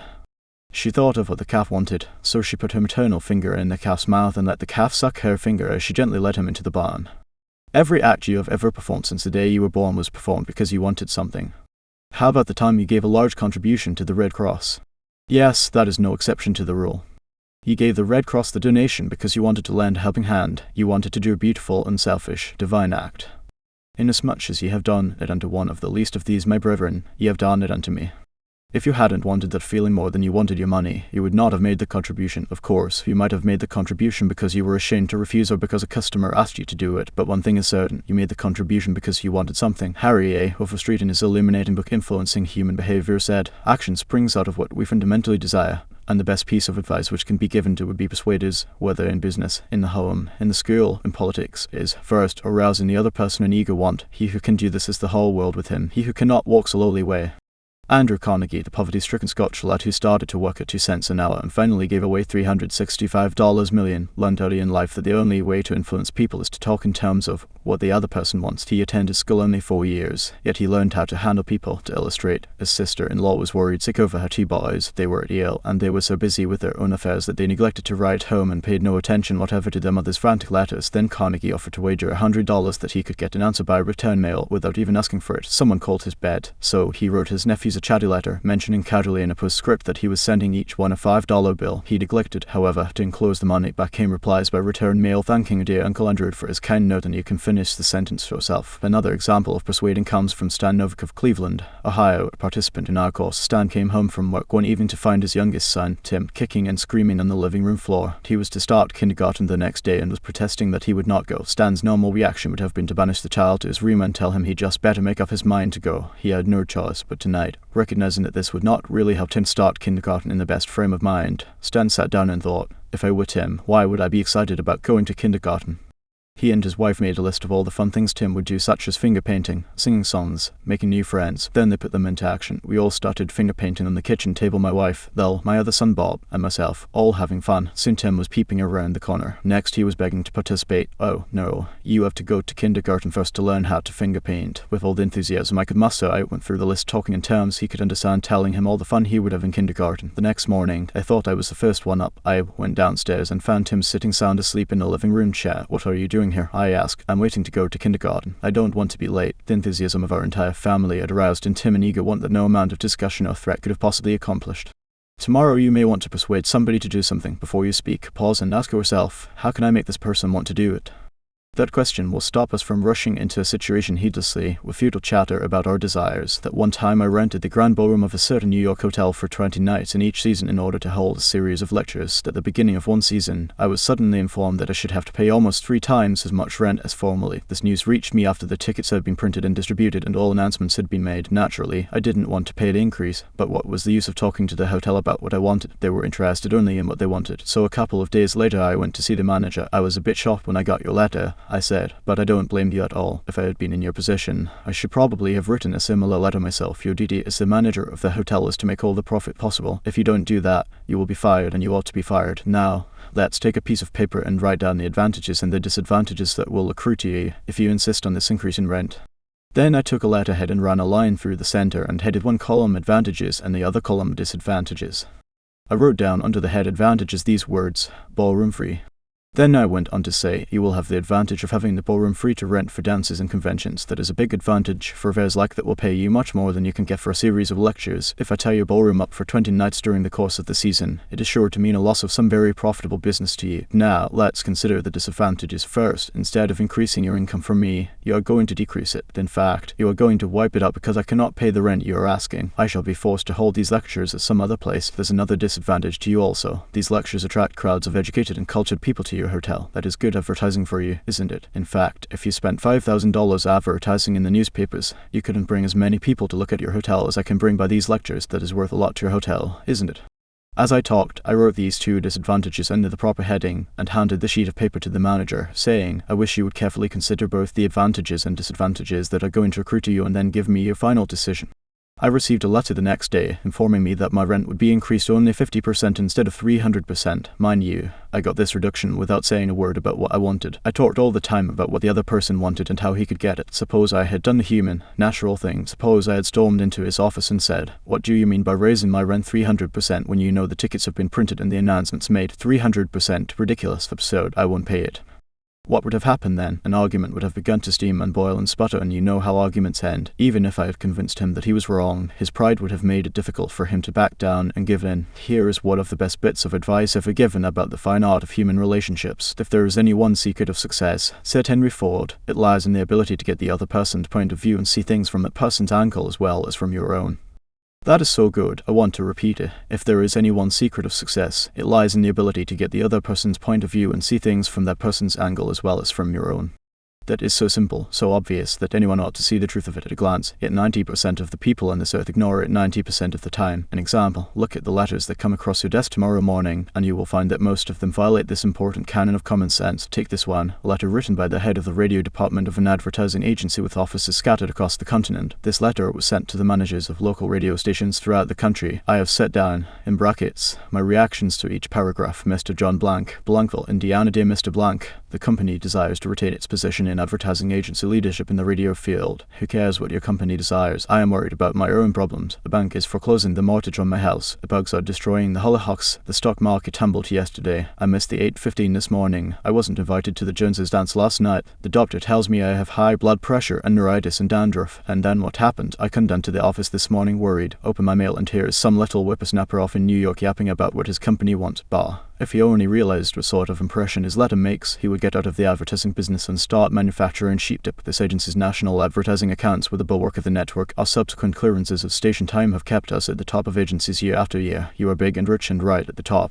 Or you, so what? I don't give two whoops in Hades if you are as big as General Motors and General Electric and the general staff of the U.S. Army all combined. If you had as much sense as a half-witted hummingbird, you would realize that I am interested in how big I am, not how big you are. All this talk about your enormous success makes me feel small and unimportant. We desire to service our accounts with the last word on radio station information. You desire, you unmitigated ass. I'm not interested in what you desire or what the President of the United States desires. Let me tell you once and for all that I'm interested in what I desire, and you haven't said a word about that yet in this absurd letter of yours. Will you, therefore, put the company on your preferred list for weekly station information, every single detail that will be useful to an agency in intelligently booking time? Preferred list. You have your nerve. You make me feel insignificant by your big talk about your company, and then you ask me to put you on a preferred list, and you don't even say you please when you ask it. A prompt acknowledgement of this letter, giving us your latest doings, will be mutually helpful. You fool, you mail me a cheap form letter, a letter scattered far and wide like the autumn leaves, and you have the gall to ask me, when I am worried about the mortgage and the hollyhocks and my blood pressure, to sit down and dictate a personal note acknowledging your form letter, and you ask me to do it promptly. What do you mean, promptly? Don't you know I'm just as busy as you are? At least, I like to think I am. And while we are on the subject, who gave you the lordly right to order me around? You say it will be mutually helpful. At last, you have begun to see my viewpoint, but you are vague about how it will be to my advantage. Very truly yours, John Dale, Manager, Radio Department, P.S. The enclosed reprint from the Blankville Journal will be of interest to you, and you may want to broadcast it over your station. Finally, down here in the prescript, you mentioned something that may help me solve one of my problems. Why didn't you begin your letter with, but what's the use? Any advertising man who is guilty of perpetrating such drivel as you have sent me is something wrong with his medulla oblongata. You don't need a letter giving our latest doings. What you need is a quart of iodine in your thyroid gland. Now, if people who devote their lives to advertising and who pose as experts in the art of influencing people to buy, if they write a letter like that, what can we expect from the butcher and baker or the auto mechanic? Here is another letter, written by the superintendent of a large freight terminal to a student of this course, Edward Vermaelen. What effect did this letter have on the man to whom it was addressed? Read it, and then I'll tell you. A. Saragisund, Inc., 28 Front St. Brooklyn, NY, 11,201. Attention, Mr. Edward Vermaelen, gentlemen. The operations at our upbound rail receiving station are handicapped because a material percentage of the total business is delivered us in the late afternoon. This condition results in congestion, overtime on the part of our forces, delays to trucks, and in some cases delays to freight. On November 10, we received from your company a lot of 510 pieces, which reached here at 4:20 p.m. We solicit your cooperation toward overcoming the undesirable effects arising from late receipt of freight. May we ask that, on days on which you ship the volume which was received on the above date, if it be made either to get the truck here earlier or to deliver us part of the freight during the morning, the advantage that would accrue to you under such an arrangement would be that of more expeditious discharge of your trucks and the assurance that your business would go forward on the date of its receipt. Very truly yours, J.B. Sapt. After reading this letter, Mr. Vermaelen, sales manager for Saragisund, Inc., sent it to me with the following comment. This letter had the reverse effect from that which was intended. The letter begins by describing the terminal's difficulties, in which we are not interested. Generally speaking, our cooperation is then requested without any thought as to whether it would inconvenience us. And then, finally, in the last paragraph, the fact is mentioned that if we do cooperate, it will mean more expeditious discharge of our trucks with the assurance that our freight will go forward on the date of its receipt. In other words, that in which we are most interested is mentioned last, and the whole effect is one of raising a spirit of antagonism rather than of cooperation. Let's see if we can't rewrite and improve this letter. Let's not waste any time talking about our problems, as Henry Ford admonishes. Let's get the other person's point of view and see things from his or her angle as well as from our own. Here is one way of revising the letter. It may not be the best way, but isn't it an improvement? Mr. Edward Vermaelen, Percent A, Saragisund, Inc., 28 Front St. Brooklyn, NY, 11,201. Dear Mr. Vermaelen, your company has been one of our good customers for 14 years. Naturally, we are very grateful for your patronage and are eager to give you the speedy, efficient service you deserve. However, we regret to say that it isn't possible for us to do that when your trucks bring us a large shipment late in the afternoon, as they did on November 10. Why? Because many other customers make late afternoon deliveries also. Naturally, that causes congestion. That means your trucks are held up unavoidably at the pier and sometimes even your freight is delayed. That's bad, but it can be avoided. If you make your deliveries at the pier in the morning when possible, your trucks will be able to keep moving, your freight will get immediate attention, and our workers will get home early at night to enjoy a dinner of the delicious macaroni and noodles that you manufacture. Regardless of when your shipments arrive, we shall always cheerfully do all in our power to serve you promptly. You are busy. Please don't trouble to answer this note. Yours truly, J.B. Sapt. Barbara Anderson, who worked in a bank in New York, desired to move to Phoenix, Arizona, because of the health of her son. Using the principles she had learned in our course, she wrote the following letter to 12 banks in Phoenix. Dear Sir, my 10 years of bank experience should be of interest to a rapidly growing bank like yours.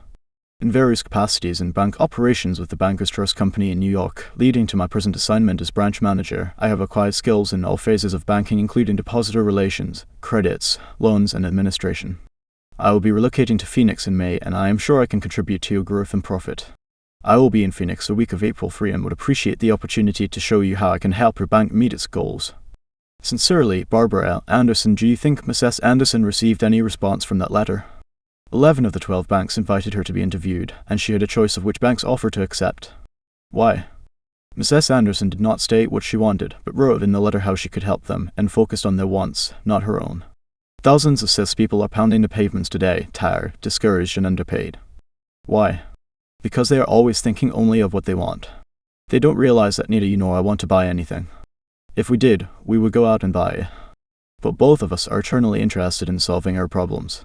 And if salespeople can show us how their services or merchandise will help us solve our problems, they won't need to sell us. We'll buy.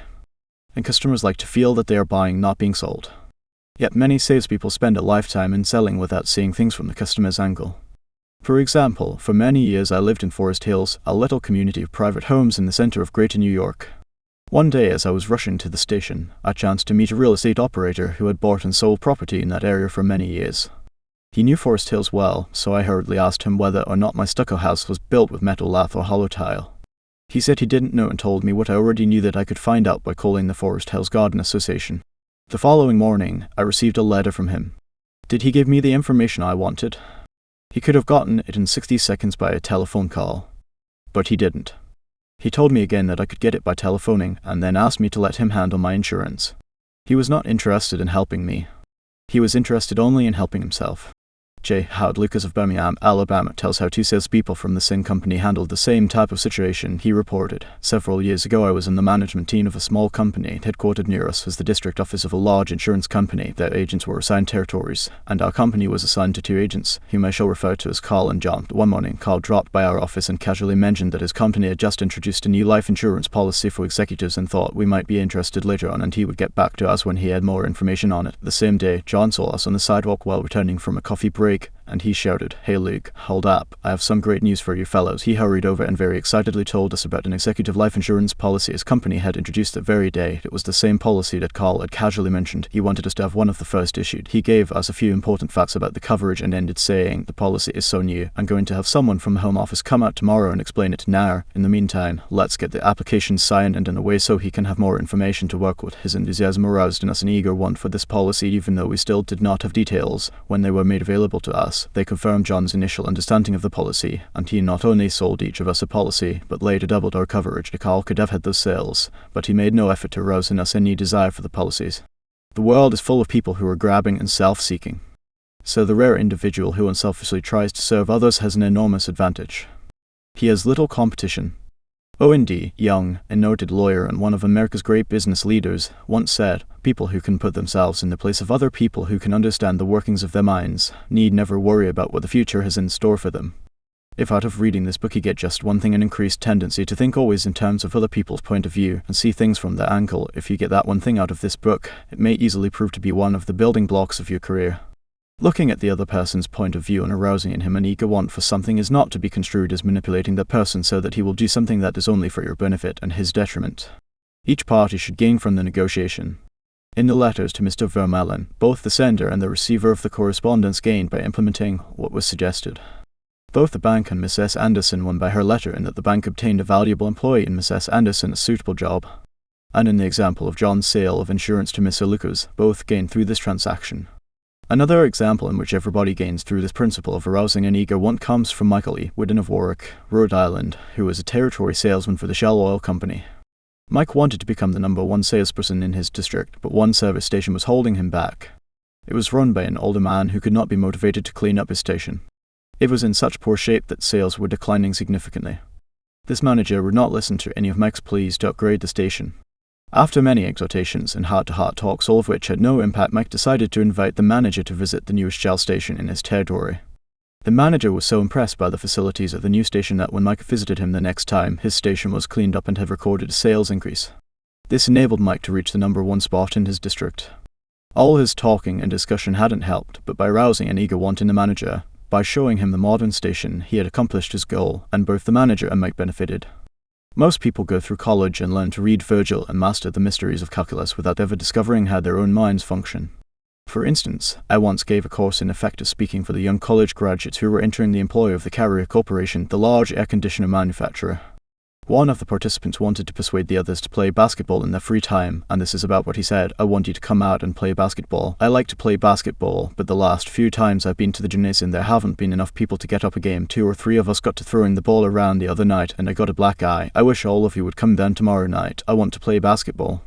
Did he talk about anything you want? You don't want to go to a gymnasium that no one else goes to, do you? You don't care about what he wants. You don't want to get a black eye. Could he have shown you how to get the things you want by using the gymnasium? Surely, more pep, keener edge to the appetite, clearer brain, fun games, basketball, to repeat Professor Overstreet's wise advice. First, arouse in the other person an eager want. He who can do this has the whole world with him. He who cannot walks a lonely way. One of the students in the author's training course was worried about his little boy. The child was underweight and refused to eat properly. His parents used the usual method. They scolded and nagged. Mother wants you to eat this and that. Father wants you to grow up to be a big man. Did the boy pay any attention to these pleas? Just about as much as you pay to one fleck of sand on a sandy beach. No one with a trace of horse sense would expect a child 3 years old to react to the viewpoint of a father 30 years old. Yet that was precisely what that father had expected. It was absurd. He finally saw that. So he said to himself, "What does that boy want? How can I tie up what I want to what he wants?" It was easy for the father when he started thinking about it. His boy had the tricycle that he loved to ride up and down the sidewalk in front of the house in Brooklyn. A few doors down the street lived a bully, a bigger boy, who would pull the little boy off his tricycle and ride it himself. Naturally, the little boy would run screaming to his mother, and she would have to come out and take the bully off the tricycle and put her little boy on again. This happened almost every day. What did the little boy want? It didn't take a Sherlock Holmes to answer that one. His pride, his anger, his desire for a feeling of importance, all the strongest emotions in his makeup goaded him to get revenge, to smash the bully in the nose. And when his father explained that the boy would be able to wallop the daylights out of the bigger kid someday if he would only eat the things his mother wanted him to eat, when his father promised him that there was no longer any problem of dietetics, that boy would have eaten spinach, sauerkraut, salt mackerel, anything in order to be big enough to whip the bully who had humiliated him so often. After solving that problem, the parents tackled another. The little boy had the unholy habit of wetting his bed. He slept with his grandmother. In the morning, his grandmother would wake up and feel the sheet and say, "Look, Johnny, what you did again last night." He would say, "No, I didn't do it, you did it." Scolding, spanking, shaming him, reiterating that the parents didn't want him to do it, none of these things kept the bed dry. So the parents asked, how can we make this boy want to stop wetting his bed? What were his wants? First, he wanted to wear pajamas like Daddy instead of wearing a nightgown like Grandmother. Grandmother was getting fed up with his nocturnal iniquities, so she gladly offered to buy him a pair of pajamas if he would reform. Second, he wanted a bed of his own. Grandma didn't object. His mother took him to a department store in Brooklyn, winked at the salesgirl, and said, "Here is a little gentleman who would like to do some shopping." The salesgirl made him feel important by saying, "Young man, what can I show you?" He stood a couple of inches taller and said, "I want to buy a bed for myself." When he was shown the one his mother wanted him to buy, she winked at the salesgirl, and the boy was persuaded to buy it. The bed was delivered the next day, and that night, when father came home, the little boy ran to the door shouting, "Daddy, Daddy, come upstairs and see my bed that I bought." The father, looking at the bed, obeyed Charles Schwab's injunction. He was hearty in his approbation and lavish in his praise. "You are not going to wet this bed, are you?" the father said. "Oh, no, I am not going to wet this bed." The boy kept his promise, for his pride was involved. That was his bed, he and he alone had bought it, and he was wearing pajamas now like a little man. He wanted to act like a man, and he did. Another father, K.T., Dutchman, a telephone engineer, a student of this course, couldn't get his 3-year-old daughter to eat breakfast food. The usual scolding, pleading, coaxing methods had all ended in futility, so the parents asked themselves, how can we make her want to do it? The little girl loved to imitate her mother, to feel big and grown up, so one morning they put her on a chair and let her make the breakfast food. At just the psychological moment, father drifted into the kitchen while she was stirring the cereal, and she said, "Oh, look, Daddy, I'm making the cereal this morning." She ate 2 helpings of the cereal without any coaxing because she was interested in it. She had achieved a feeling of importance. She had found in making the cereal an avenue of self-expression. William Winter once remarked that self-expression is the dominant necessity of human nature. Why can't we adapt the same psychology to business dealings? When we have a brilliant idea, instead of making others think it is ours, why not let them cook and stir the idea themselves? They will then regard it as their own. They will like it and maybe eat a couple of helpings of it. Remember, first, arouse in the other person an eager want. He who can do this has the whole world with him. He who cannot walks a lonely way. Principle 3, arouse in the other person an eager want. Part 2, ways to make people like you. Chapter 1, do this and you'll be welcome anywhere. Why read this book? To find out how to win friends. Why not study the technique of the greatest winner of friends the world has ever known? Who is he? You may meet him tomorrow coming down the street. When you get within 10 feet of him, he will begin to wag his tail. If you stop and pet him, he will almost jump out of his skin to show you how much he likes you. And you know that behind this show of affection on his part, there are no ulterior motives. He doesn't want to sell you any real estate, and he doesn't want to marry you. Did you ever stop to think that a dog is the only animal that doesn't have to work for a living? A hen has to lay eggs, a cow has to give milk, and a canary has to sing. But a dog makes his living by giving you nothing but love. When I was 5 years old, my father bought a little yellow-haired pup for 50 cents. He was the light and joy of my childhood. Every afternoon about 4:30, he would sit in the front yard with his beautiful eyes staring steadfastly at the path, and as soon as he heard my voice or saw me swinging my dinner pail through the buckbrush, he was off like a shot, racing breathlessly up the hill to greet me with leaps of joy and barks of sheer ecstasy. Tibby was my constant companion for 5 years. Then one tragic night, I shall never forget it, he was killed within 10 feet of my head, killed by lightning. Tippy's death was the tragedy of my boyhood. You never read a book on psychology, Tippy. You didn't need to. You knew by some divine instinct that you can make more friends in 2 months by becoming genuinely interested in other people than you can in 2 years by trying to get other people interested in you. Let me repeat that. You can make more friends in 2 months by becoming interested in other people than you can in 2 years by trying to get other people interested in you. Yet I know and you know people who blunder through life trying to wig other people into becoming interested in them. Of course it doesn't work. People are not interested in you. They are not interested in me. They are interested in themselves morning, noon and after dinner. The New York Telephone Company made a detailed study of telephone conversations to find out which word is the most frequently used. You have guessed it, it is the personal pronoun I. It was used 3,900 times in 500 telephone conversations. Aye. When you see a group photograph that you are in, whose picture do you look for first? If we merely try to impress people and get people interested in us, we will never have many true, sincere friends. Friends, real friends, are not made that way. Napoleon tried it, and in his last meeting with Josephine he said, "Josephine, I've been as fortunate as any man ever was on this earth, and yet, at this hour, you are the only person in the world on whom I can rely." And historians doubt whether he could rely even on her. Alfred Adler, the famous Viennese psychologist, wrote a book entitled What Life Should Mean to You. In that book he says, "It is the individual who is not interested in his fellow men who has the greatest difficulties in life and provides the greatest injury to others. It is from among such individuals that all human failures spring." You may read scores of erudite tomes on psychology without coming across a statement more significant for you and for me. Adler's statement is so rich with meaning that I am going to repeat it in italics. It is the individual who is not interested in his fellow men who has the greatest difficulties in life and provides the greatest injury to others. It is from among such individuals that all human failures spring. I once took a course in short story writing at New York University, and during that course the editor of a leading magazine talked to our class. He said he could pick up any one of the dozens of stories that drifted across his desk every day, and after reading a few paragraphs he could feel whether or not the author liked people. If the author doesn't like people, he said, people won't like his or her stories. This hard-boiled editor stopped twice in the course of his talk on fiction writing and apologized for preaching a sermon. "I am telling you," he said, "the same things your preacher would tell you, but remember, you have to be interested in people if you want to be a successful writer of stories." If that is true of writing fiction, you can be sure it is true of dealing with people face to face. I spent an evening in the dressing room of Howard Thurston the last time he appeared on Broadway. Thurston was the acknowledged dean of magicians. For 40 years he had traveled all over the world time and again, creating illusions, mystifying audiences, and making people gasp with astonishment. More than 60 million people had paid admission to his show, and he had made almost $2 million in profit. I asked Mr. Thurston to tell me the secret of his success. His schooling certainly had nothing to do with it, for he ran away from home as a small boy, became a hobo, rode in boxcars, slept in haystacks, begged his food from door to door, and learned to read by looking out of boxcars at signs along the railway. Did he have a superior knowledge of magic? No, he told me hundreds of books had been written about legerdemain and scores of people knew as much about it as he did. But he had two things that the others didn't have. First, he had the ability to put his personality across the footlights. He was a master showman. He knew human nature. Everything he did, every gesture, every intonation of his voice, every lifting of an eyebrow had been carefully rehearsed in advance, and his actions were timed to split seconds. But, in addition to that, Thurston had a genuine interest in people. He told me that many magicians would look at the audience and say to themselves, "Well, there is a bunch of suckers out there, a bunch of hicks, I'll fool them all right." But Thurston's method was totally different. He told me that every time he went on stage he said to himself, "I am grateful because these people come to see me, they make it possible for me to make my living in a very agreeable way, I'm going to give them the very best I possibly can." He declared he never stepped in front of the footlights without first saying to himself over and over, "I love my audience, I love my audience."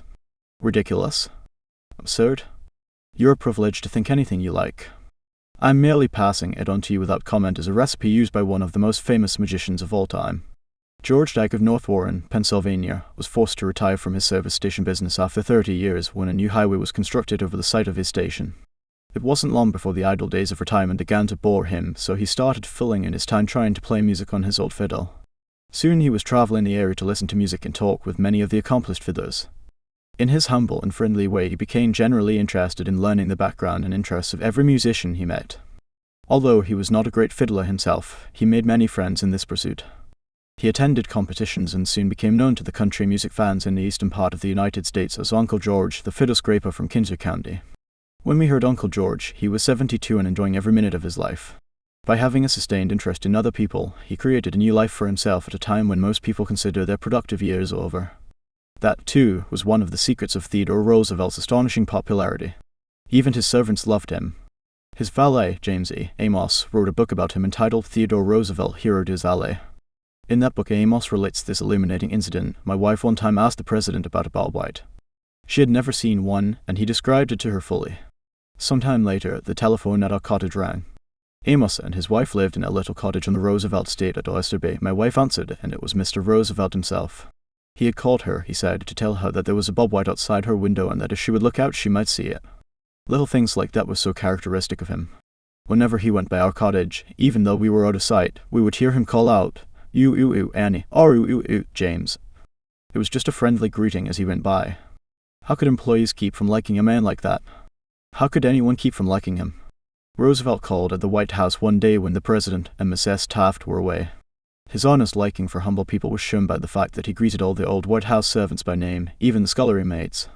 When he saw Alice, the kitchen maid, writes Archibald, he asked her if she still made cornbread. Alice told him that she sometimes made it for the servants, but no one ate it upstairs. They show bad taste, Roosevelt beamed, and they'll tell the President so when I see him. Alice brought a piece to him on a plate, and he went over to the office eating it as he went and greeting gardeners and labourers as he passed. He addressed each person just as he had addressed them in the past. Ike Hoover, who had been head usher at the White House for 40 years, said with tears in his eyes, "It is the only happy day we had in nearly 2 years, and not one of us would exchange it for a $100 bill." The same concern for the seamen lead unimportant people helped sales representative Edward M. Sykes, Jr. of Chatham, New Jersey, retain an account. Many years ago, he reported, "I called on customers for Johnson & Johnson in the Massachusetts area. One account was a drugstore in Hingham. Whenever I went into the store, I would always talk to the soda clerk and sales clerk for a few minutes before talking to the owner to obtain his order. One day I went up to the owner of the store, and he told me to leave as he was not interested in buying J&J products anymore because he felt they were concentrating their activities on food and discount stores to the detriment of the small drugstore. I left with my tail between my legs and drove around the town for several hours. Finally, I decided to go back and try at least to explain our position to the owner of the store. But when I returned, I walked in and as usual said hello to the soda clerk and sales clerk. When I walked up to the owner, he smiled at me and welcomed me back. He then gave me double the usual order.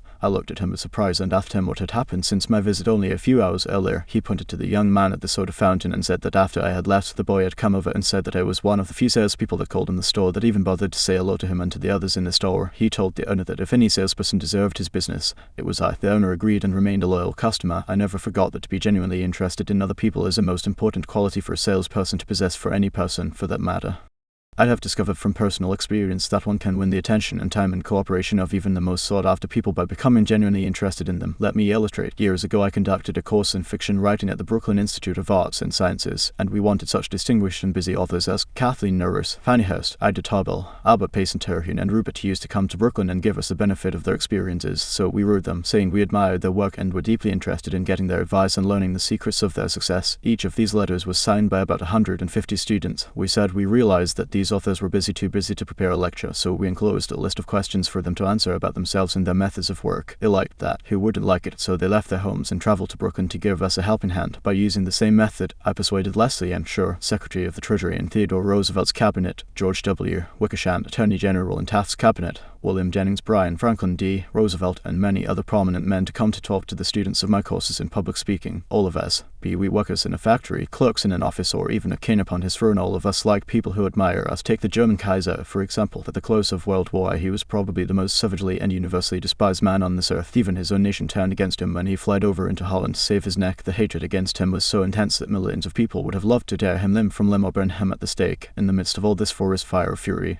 one little boy wrote the Kaiser a simple, sincere letter glowing with kindliness and admiration. This little boy said that no matter what the others thought, he would always love Wilhelm as his emperor. The Kaiser was deeply touched by his letter and invited the little boy to come to see him. The boy came, so did his mother, and the Kaiser married her. The little boy didn't need to read a book on how to win friends and influence people. He knew how instinctively that if we want to make friends, let's put ourselves out to do things for other people, things that require time, energy, selfishness, and thoughtfulness. When the Duke of Windsor was Prince of Wales, he was scheduled to tour South America, and before he started out on the tour, he spent months studying Spanish so that he could make public talks in the language of the country, and the South Americans loved him for it. For years I made it a point to find out the birthdays of my friends. How? Although I haven't the foggiest bit of faith in astrology, I began by asking the other party whether he believed the date of one's birth has anything to do with character and disposition. I then asked him or her to tell me the month and day of birth. If he or she said November 24, for example, I kept repeating to myself, November 24, November 24.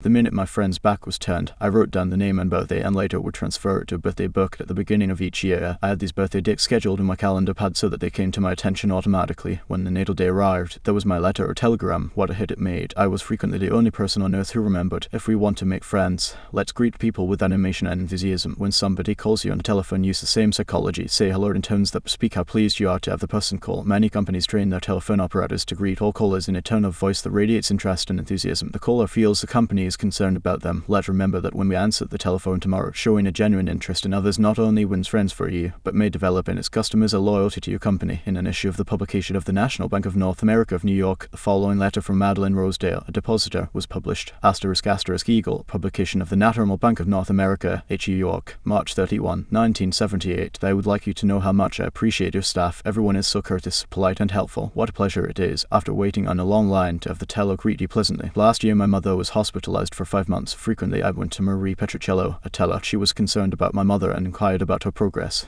Is there any doubt that Mrs. Rosedale will continue to use this bank? Charles R. Walters, of one of the large banks in New York City, was assigned to prepare a confidential report on a certain corporation. He knew of only one person who possessed the facts he needed so urgently. As Mr. Walters was ushered into the president's office, a young woman stuck her head through her door and told the president that she didn't have any stamps for him that day. "I am collecting stamps for my 12-year-old son," the president explained to Mr. Walters. Mr. Walters stated his mission and began asking questions. The president was vague, general, nebulous. He didn't want to talk, and apparently nothing could persuade him to talk. The interview was brief and barren. "Frankly, I didn't know what to do," Mr. Walters said as he related the story to the class. Then I remembered what his secretary had said to him, stamped, 12-year-old son, and I also recalled that the foreign department of our bank collected stamps taken from letters pouring in from every continent washed by the 7 seas. The next afternoon I called on this man and sent in word that I had some stamps for his boy. Was I ushered in with enthusiasm? Yes, sir. He couldn't have shaken my hand with more enthusiasm if he had been running for Congress. He radiated smiles and goodwill. "My George will love this one," he kept saying as he fondled the stamps. "And look at this is a treasure." We spent half an hour talking stamps and looking at a picture of his boy, and he then diverted more than an hour of his time to giving me every bit of information I wanted without my even suggesting that he do it. He told me all he knew, and then called in his subordinates and questioned them. He telephoned some of his associates. He loaded me down with facts, figures, reports and correspondence. In the parlance of newspaper reporters, I had a scoop. Here is another illustration. C.M. Nuffle, Jr. of Philadelphia had tried for years to sell fuel to a large chain store organization. But the chain store company continued to purchase its fuel from an out-of-town dealer and haul it right past the door of Nuffle's office. Mr. Nuffle made a speech one night before one of my classes, pouring out his hot wrath upon chain stores, branding them as a curse to the nation. And still he wondered why he couldn't sell them. I suggested that he try different tactics. To put it briefly, this is what happened. We staged a debate between members of the course on whether the spread of the chain store is doing the country more harm than good. Nuffle, at my suggestion, took the negative side. He agreed to defend the chain stores, and then went straight to an executive of the chain store organization that he despised and said, "I am not here to try to sell fuel. I have come to ask you to do me a favor." He then told about his debate and said, "I have come to you for help because I can't think of anyone else who would be more capable of giving me the facts I want. I'm anxious to win this debate, and I'll deeply appreciate whatever help you can give me." Here is the rest of the story in Mr. Nuffle's own words. I had asked this man for precisely 1 minute of his time. It was with the understanding that he consented to see me. After I had stated my case, he motioned me to a chair and talked to me for exactly 1 hour and 47 minutes. He called in another executive who had written a book on chain stores. He wrote to the National Chain Store Association and secured for me a copy of a debate on the subject. He feels that the chain store is rendering a real service to humanity. He is proud of what he is doing for hundreds of communities. His eyes fairly glowed as he talked, and I must confess that he opened my eyes to things I had never even dreamed of. He changed my whole mental attitude. As I was leaving, he walked with me to the door, put his arm around my shoulder, wished me well in my debate, and asked me to stop in and see him again and let him know how I made out. The last words he said to me were, "Please see me again later in the spring. I should like to place an order with you for fuel." To me that was almost a miracle. Here he was offering to buy fuel without my even suggesting it.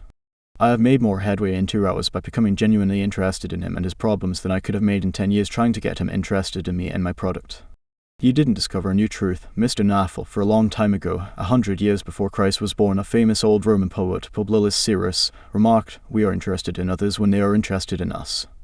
A show of interest, as with every other principle of human relations, must be sincere. It must pay off not only for the person showing the interest, but for the person receiving the attention. It is a two-way street. Both parties benefit. Martin Ginsburg, who took our course in Long Island, New York, reported how the special interest a nurse took in him profoundly affected his life. It was Thanksgiving Day and I was 10 years old. I was in a welfare ward of a city hospital and was scheduled to undergo major orthopedic surgery the next day. I knew that I could only look forward to months of confinement, convalescence and pain. My father was dead.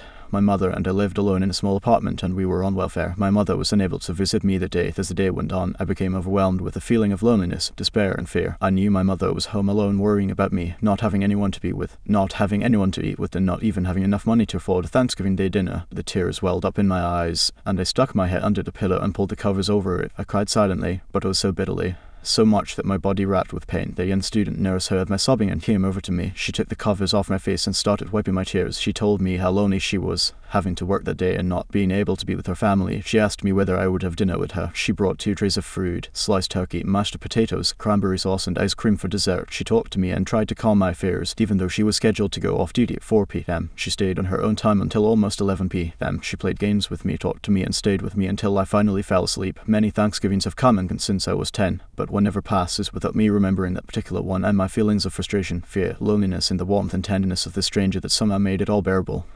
If you want others to like you, if you want to develop real friendships, if you want to help others at the same time as you help yourself, keep this principle in mind. Principle 1: become genuinely interested in other people. Principle 1: become genuinely interested in other people. Chapter 2: a simple way to make a good first impression. At a dinner party in New York, one of the guests, a woman who had inherited money, was eager to make a pleasing impression on everyone. She had squandered a modest fortune on sables, diamonds, and pearls. But she hadn't done anything whatever about her face. It radiated sourness and selfishness. She didn't realize what everyone knows, namely that the expression one wears on one's face is far more important than the clothes one wears on one's back. Charles Schwab told me a smile had been worth $1 million. And he was probably understating the truth. For Schwab's personality, his charm, his ability to make people like him were almost wholly responsible for his extraordinary success, and one of the most delightful factors in his personality was his captivating smile. Actions speak louder than words, and a smile says, "I like you, you make me happy, I am glad to see you." That is why dogs make such a hit. They are so glad to see us that they almost jump out of their skins. So, naturally, we are glad to see them. A baby smile has the same effect. Have you ever been in a doctor's waiting room and looked around at all the glum faces waiting impatiently to be seen? Dr. Stephen K. Sproul, a veterinarian in Raytown, Missouri, told of a typical spring day when his waiting room was full of clients waiting to have their pets inoculated. No one was talking to anyone else, and all were probably thinking of a dozen other things they would rather be doing than wasting time sitting in that office. He told one of our classes there were 6 or 7 clients waiting when a young woman came in with a 9-month-old baby and a kitten. As luck would have it, she sat down next to a gentleman who was more than a little distraught about the long wait for service. The next thing he knew, the baby just looked up at him with a great big smile that is so characteristic of babies. What did the gentleman do? Just what you and I would do, of course. He smiled back at the baby. Soon he struck up a conversation with a woman about her baby and his grandchildren, and soon the entire reception room joined in, and the boredom and tension were converted into a pleasant and enjoyable experience. An instant grin? No, that doesn't fool anybody. We know it is mechanical and we resent it. I am talking about a real smile, a heartwarming smile, a smile that comes from within, the kind of smile that will bring a good price in the marketplace. Professor James V. McConnell, a psychologist at the University of Michigan, expressed his feelings about a smile.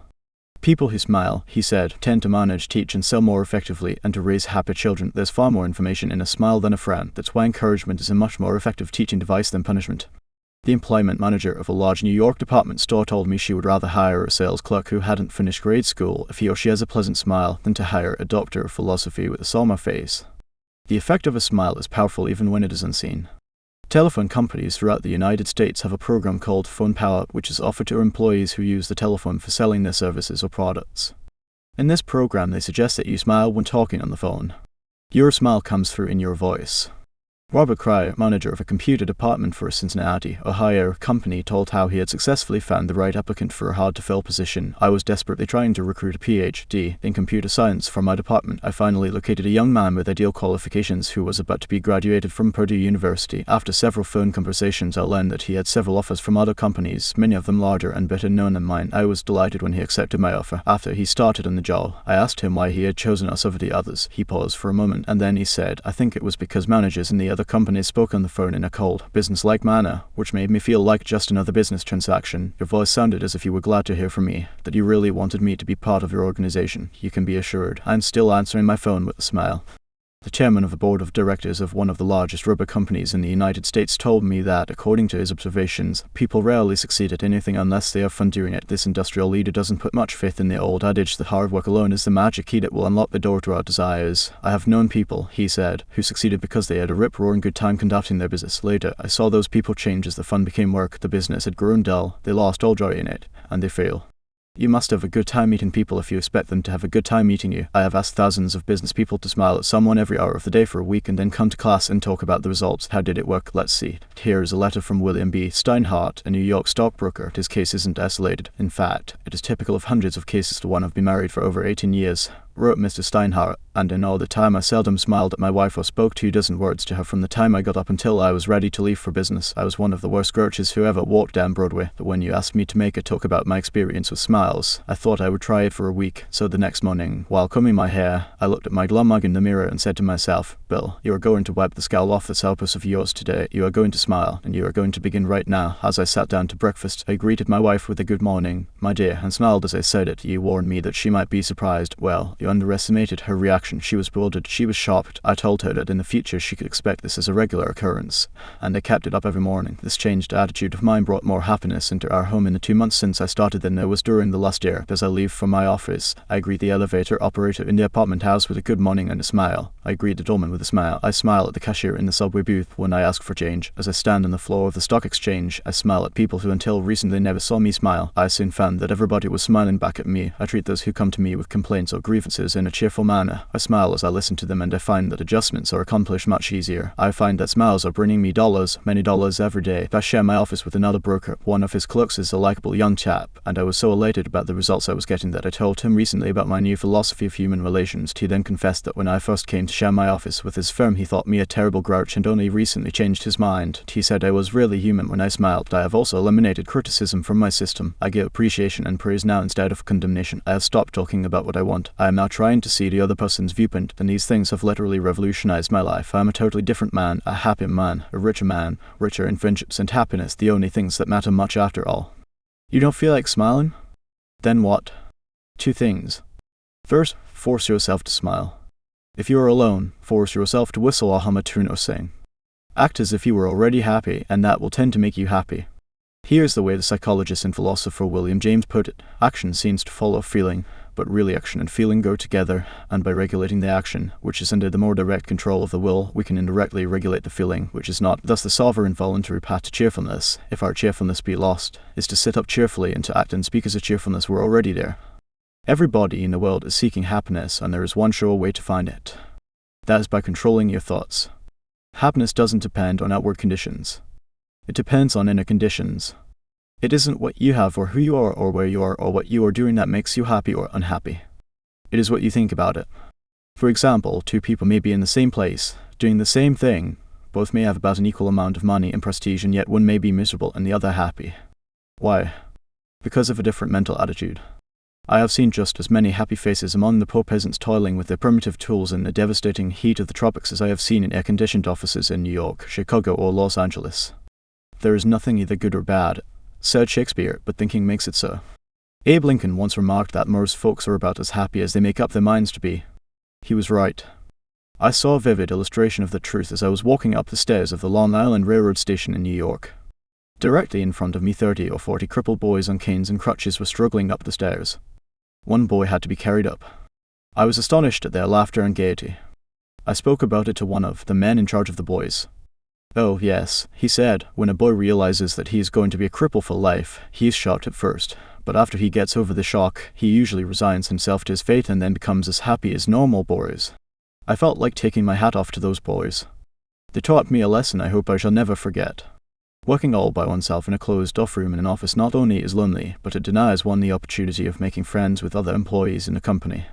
Senora Maria Gonzalez of Guadalajara, Mexico, had such a job. She envied the shared comradeship of other people in the company as she heard their chatter and laughter. As she passed them in the hall during the first weeks of her employment, she shyly looked the other way. After a few weeks, she said to herself, Maria, you can't expect those women to come to you. You have to go out and meet them. But the next time she walked to the water cooler, she put on her brightest smile and said, Hi, how are you today to each of the people she met. The effect was immediate. Smiles and hellos were returned, the hallway scene brighter, the job friendlier. Acquaintanceships developed and some ripened into friendships. Her job and her life became more pleasant and interesting. Peruse this bit of sage advice from the essayist and publisher Albert Hubbard, but remember, perusing it won't do you any good unless you apply it. Whenever you go out of doors, draw the chin in, carry the crown of the head high, and fill the lungs to the utmost. Drink in the sunshine, greet your friends with a smile, and put soul into every hand clasp. Do not feign being misunderstood, and do not waste a minute thinking about your enemies. Try to fix firmly in your mind what you would like to do, and then, without veering off direction, you will move straight to the goal. Keep your mind on the great and splendid things you would like to do, and then, as the days go gliding away, you will find yourself unconsciously seizing upon the opportunities that are required for the fulfillment of your desire, just as the coral insect takes from the running tide the element it needs.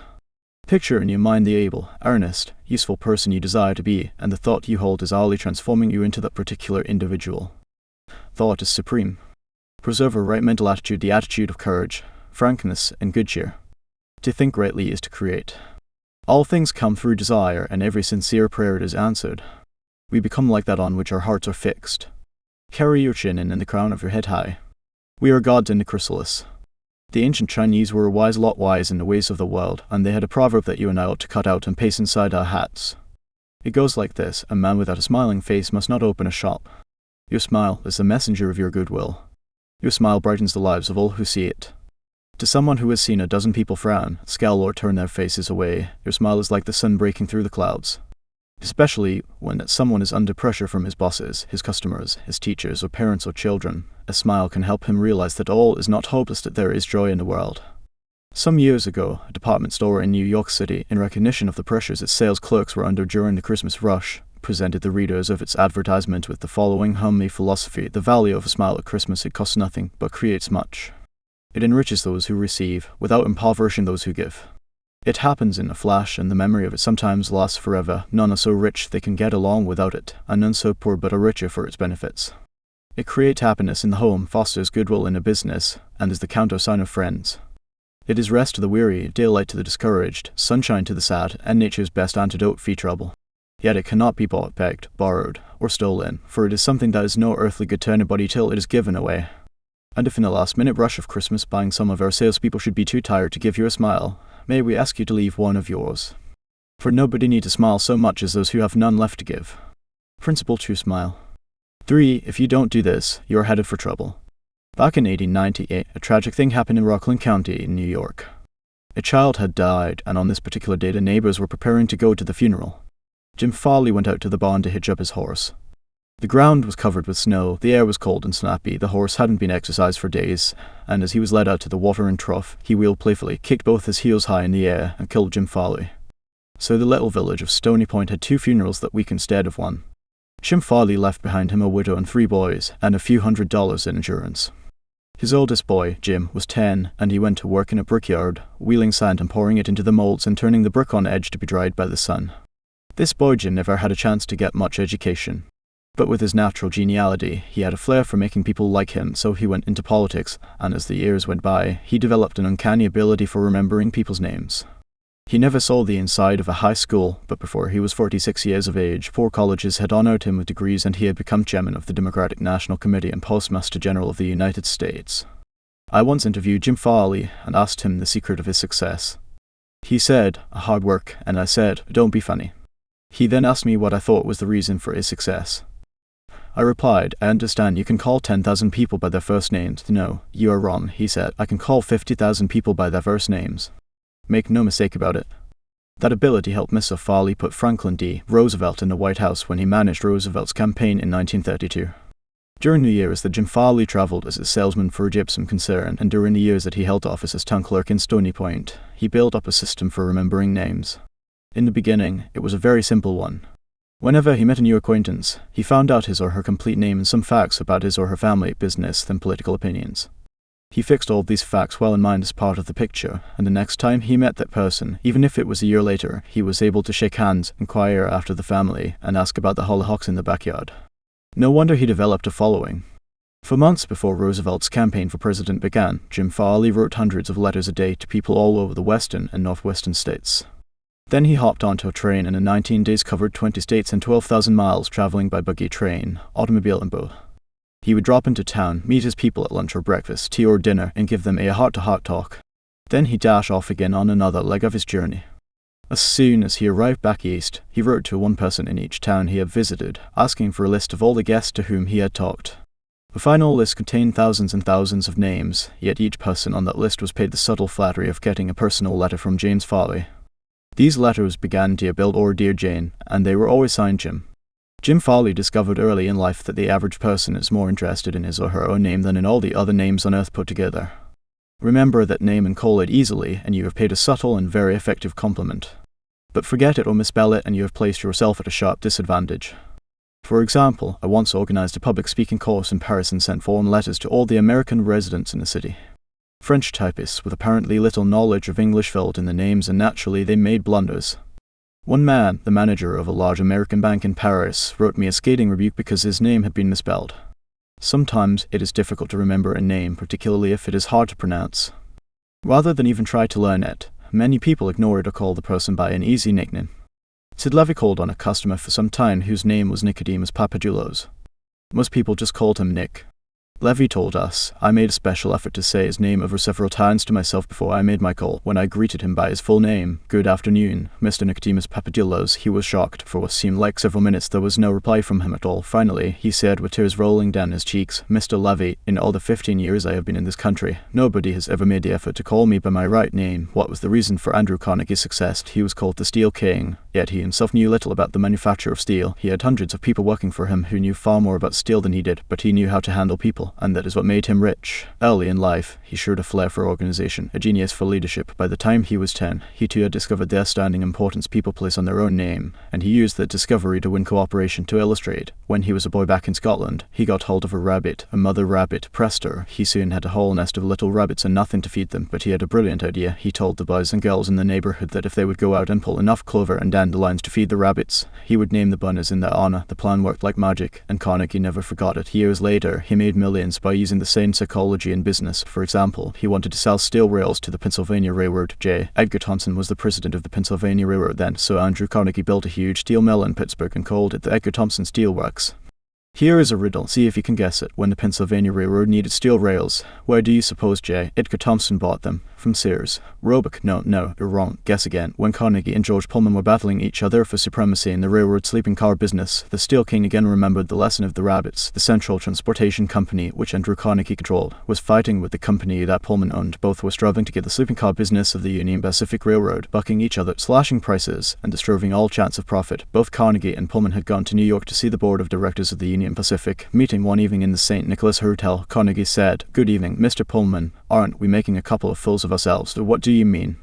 Pullman demanded. Then Carnegie expressed what he had on his mind, a merger of their two interests. He pictured in glowing terms the mutual advantages of working with, instead of against, each other. Pullman listened attentively, but he was not wholly convinced. Finally he asked, "What would you call the new company?" And Carnegie replied promptly, "Why, the Pullman Palace Car Company, of course."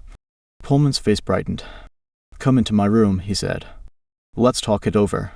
That talk made industrial history. This policy of remembering and honoring the names of his friends and business associates was one of the secrets of Andrew Carnegie's leadership. He was proud of the fact that he could call many of his factory workers by their first names, and he boasted that while he was personally in charge, no strike ever disturbed his flaming steel mills. Benton Love, chairman of Texas Commerce Bankshares, believes that the bigger a corporation gets, the colder it becomes.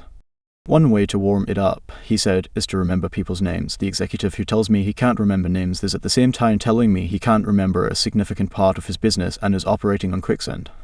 Karen Kursich of Rancho Palos Verdes, California, a flight attendant for TWA, made it a practice to learn the names of as many passengers in her cabin as possible and use the name when serving them. This resulted in many compliments on her service expressed both to her directly and to the airline. One passenger wrote, "I haven't flown TWA for some time, but I'm going to start flying nothing but TWA from now on. You make me feel that your airline has become a very personalized airline, and that is important to me. The people are so proud of their names that they strive to perpetuate them at any cost." Even blustering, hard-boiled old P.T. Barnum, the greatest showman of his time, disappointed because he had no sons to carry on his name, offered his grandson, C.H. Seeley, $25,000 if he would call himself Barnum Seeley. For many centuries, nobles and magnates supported artists, musicians, and authors so that their creative works would be dedicated to them. Libraries and museums owe their richest collections to people who cannot bear to think that their names might perish from the memory of the race. The New York Public Library has its Astor and Lenox collections. The Metropolitan Museum perpetuates the names of Benjamin Altman and J.P. Morgan. and nearly every church is beautified by stained glass windows commemorating the names of their donors. Many of the buildings on the campus of most universities bear the names of donors who contributed large sums of money for this honor. Most people don't remember names, for the simple reason that they don't take the time and energy necessary to concentrate and repeat and fix names indelibly in their minds. They make excuses for themselves. They are too busy. But they were probably no busier than Franklin D. Roosevelt, and he took time to remember and recall even the names of mechanics with whom he came into contact. To illustrate, the Chrysler organization built a special car for Mr. Roosevelt, who could not use a standard car because his legs were paralyzed. W. F. Chamberlain and a mechanic delivered it to the White House. I have in front of me a letter from Mr. Chamberlain relating his experiences. I taught President Roosevelt how to handle a car with a lot of unusual gadgets, but he taught me a lot about the fine art of handling people. When I called at the White House, Mr. Chamberlain writes, the president was extremely pleasant and cheerful. He called me by name, made me feel very comfortable, and particularly impressed me with the fact that he was vitally interested in things I had to show him and tell him. The car was so designed that it could be operated entirely by hand. A crowd gathered around to look at the car, and he remarked, I think it is marvelous. All you have to do is to touch a button and it moves away and you can drive it without effort. I think it is grand. I don't know what makes it go. I'd love to have the time to tear it down and see how it works. When Roosevelt's friends and associates admired the machine, he said in their presence, Mr. Chamberlain, I certainly appreciate all the time and effort you have spent in developing this car. It is a mighty fine job. He admired the radiator, the special rear vision mirror and clock, the special spotlight, the kind of upholstery, the sitting position of the driver's seat, the special suitcases in the trunk with his monogram on each suitcase. In other words, he took notice of every detail to which he knew I had given considerable thought. He made a point of bringing these various pieces of equipment to the attention of Mrs. Roosevelt, Miss Perkins, the Secretary of Labor, and his secretary. He even brought the old White House porter into the picture by saying, George, you want to take particularly good care of the suitcases. When the driving lesson was finished, the president turned to me and said, well, Mr. Chamberlain, I have been keeping the Federal Reserve Board waiting 30 minutes. I guess I had better get back to work. I took a mechanic with me to the White House. He was introduced to Roosevelt when he arrived. He didn't talk to the president, and Roosevelt heard his name only once. He was a shy chap, and he kept in the background, but before leaving us, the president looked for the mechanic, shook his hand, called him by name, and thanked him for coming to Washington, and there was nothing perfunctory about his thanks. He meant what he said. I could feel that. A few days after returning to New York, I got an autographed photograph of President Roosevelt and a little note of thanks again expressing his appreciation for my assistance. How he found time to do it is a mystery to me. Franklin D. Roosevelt knew that one of the simplest, most obvious and most important ways of gaining goodwill was by remembering names and making people feel important. Yet how many of us do it? Half the time we are introduced to a stranger, we chat a few minutes and can't even remember his or her name by the time we say goodbye. One of the first lessons a politician learns is this: to recall a father's name is statesmanship, to forget it is oblivion. And the ability to remember names is almost as important in business and social contacts as it is in politics. Napoleon III, Emperor of France and nephew of the great Napoleon, boasted that in spite of all his royal duties, he could remember the name of every person he met. His technique? Simple. If he didn't hear the name distinctly, he said, "So sorry, I didn't get the name clearly." Then, if it was an unusual name, he would say, "How is it spelled?" During the conversation, he took the trouble to repeat the name several times, and tried to associate it in his mind with the person's features, expression, and general appearance. If the person was someone of importance, Napoleon went to even further pains. As soon as His Royal Highness was alone, he wrote the name down on a piece of paper, looked at it, concentrated on it, fixed it securely in his mind, and then tore up the paper. In this way, he gained an eye impression of the name as well as an ear impression. All this takes time, but good manners, said Emerson, are made up of petty sacrifices. The importance of remembering and using names is not just the prerogative of kings and corporate executives. It works for all of us. Ken Nottingham, an employee of General Motors in Indiana, usually had lunch at the company cafeteria. He noticed that the woman who worked behind the counter always had a scowl on her face. She had been making sandwiches for about 2 hours, and I was just another sandwich to her. I told her what I wanted. She weighed out the ham on a little scale. Then she gave me 1 leaf of lettuce, a few potato chips, and handed them to me. The next day I went through the same line, same woman, same scowl. The only difference was I noticed her name tag. I smiled and said, "Hello, Eunice," and then told her what I wanted. Well, she forgot the scale, piled on the ham, gave me 3 leaves of lettuce, and heaped on the potato chips until they fell off the plate. We should be aware of the magic contained in a name and realize that the single item is wholly and completely owned by the person with whom we are dealing and nobody else. The name sets the individual apart. It makes him or her unique among all others. The information we are imparting or the request we are making takes on a special importance when we approach the situation with the name of the individual. From the waitress to the senior executive, the name will work magic as we deal with others. Principle 3: remember that a person's name is to that person the sweetest and most important sound in any language. Fourth, an easy way to become a good conversationalist. Some time ago, I attended a bridge party. I don't play bridge, and there was a woman there who didn't play bridge either. She had discovered that I had once been Lowell Thomas' manager before he went on the radio, and that I had travelled in Europe a great deal while helping him prepare the illustrated travel talks he was then delivering. So she said, "Oh, Mr. Carnegie, I do want you to tell me about all the wonderful places you have visited and the sights you have seen." As we sat down on the sofa, she remarked that she and her husband had recently returned from a trip to Africa. "Africa?" I exclaimed. "How interesting. I've always wanted to see Africa, but I never got there except for a 24-hour stay once in Algiers. Tell me, did you visit the big game country?" "Yes, how fortunate. I envy you. Do tell me about Africa." That kept her talking for 45 minutes. She never again asked me where I had been or what I had seen. She didn't want to hear me talk about my travels. All she wanted was an interested listener, so she could expand her ego and tell about where she had been. Was she unusual? No. Many people are like that. For example, I met a distinguished botanist at a dinner party given by a New York book publisher. I had never talked with a botanist before, and I found him fascinating. I literally sat on the edge of my chair and listened while he spoke of exotic plants and experiments in developing new forms of plant life in indoor gardens, and even told me astonishing facts about the humble potato. I had a small indoor garden of my own, and he was good enough to tell me how to solve some of my problems. As I said, we were at a dinner party. There must have been a dozen other guests, but I violated all the canons of courtesy, ignored everyone else, and talked for hours to the botanist. Midnight came, I said good night to everyone and departed. The botanist then turned to our host and paid me several flattering compliments. I was most stimulating. I was this and I was that, and he ended by saying I was a most interesting conversationalist. An interesting conversationalist. Why, I had said hardly anything at all.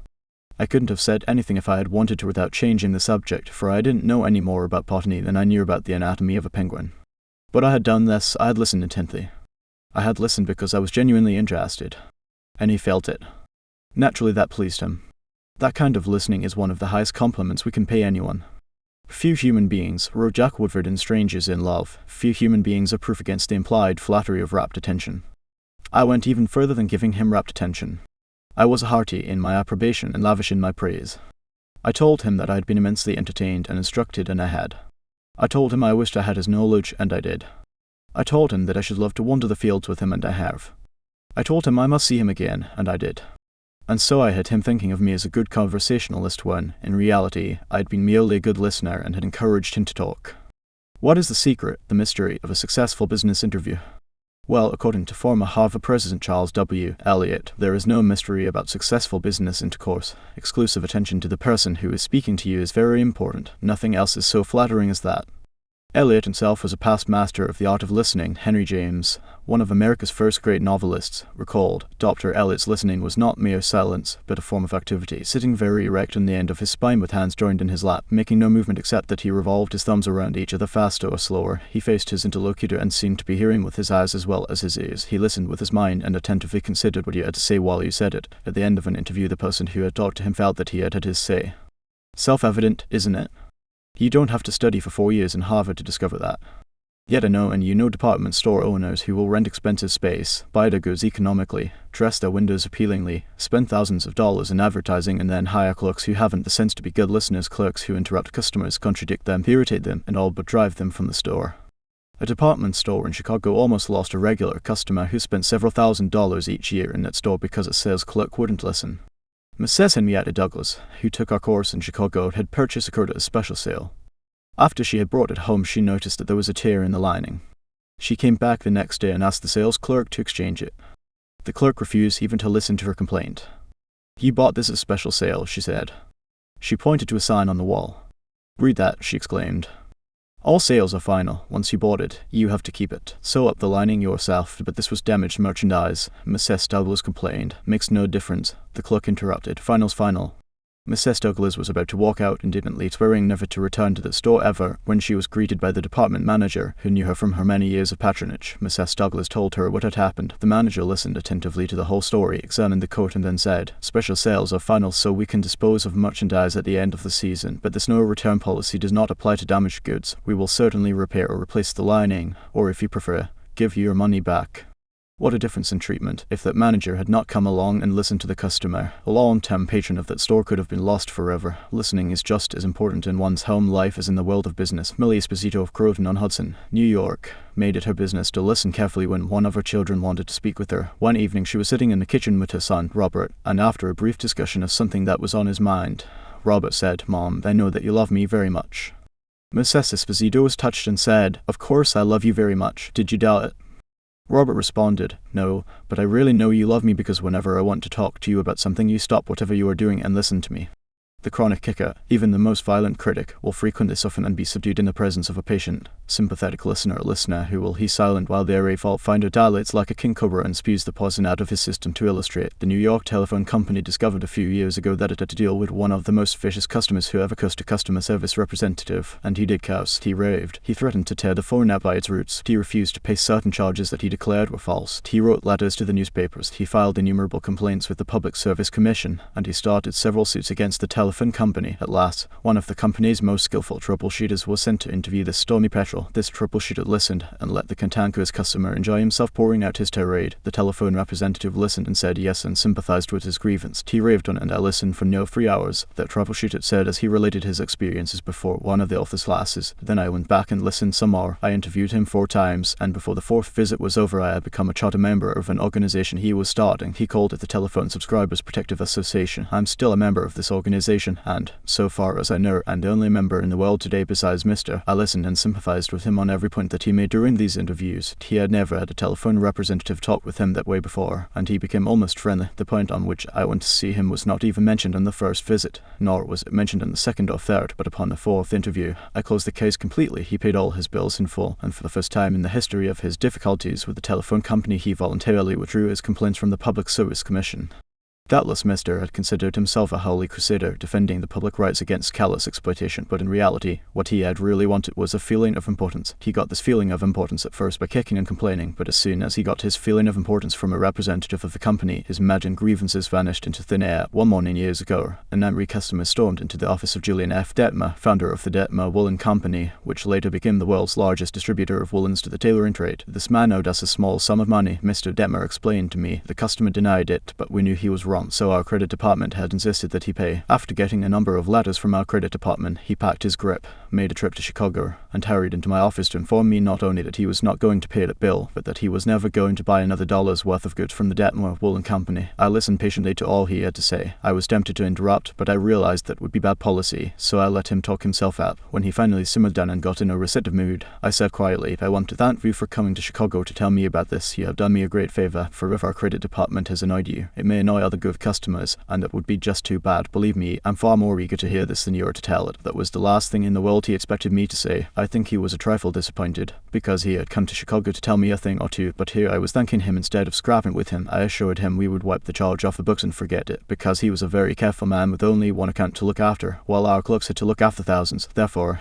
he was less likely to be wrong than we were. I told him that I understood exactly how he felt, and that, if I were in his shoes, I should undoubtedly feel precisely as he did, since he wasn't going to buy from us anymore. I recommended some other woolen houses. In the past, we had usually lunched together when he came to Chicago, so I invited him to have lunch with me this day. He accepted reluctantly, but when we came back to the office, he placed a larger order than ever before. He returned home in a softened mood and, wanting to be just as fair with us as we had been with him, looked over his bills, found one that had been mislaid, and sent us a check with his apologies later. When his wife presented him with a baby boy, he gave his son the middle name of Detmer, and he remained a friend and customer of the house until his death 22 years afterwards.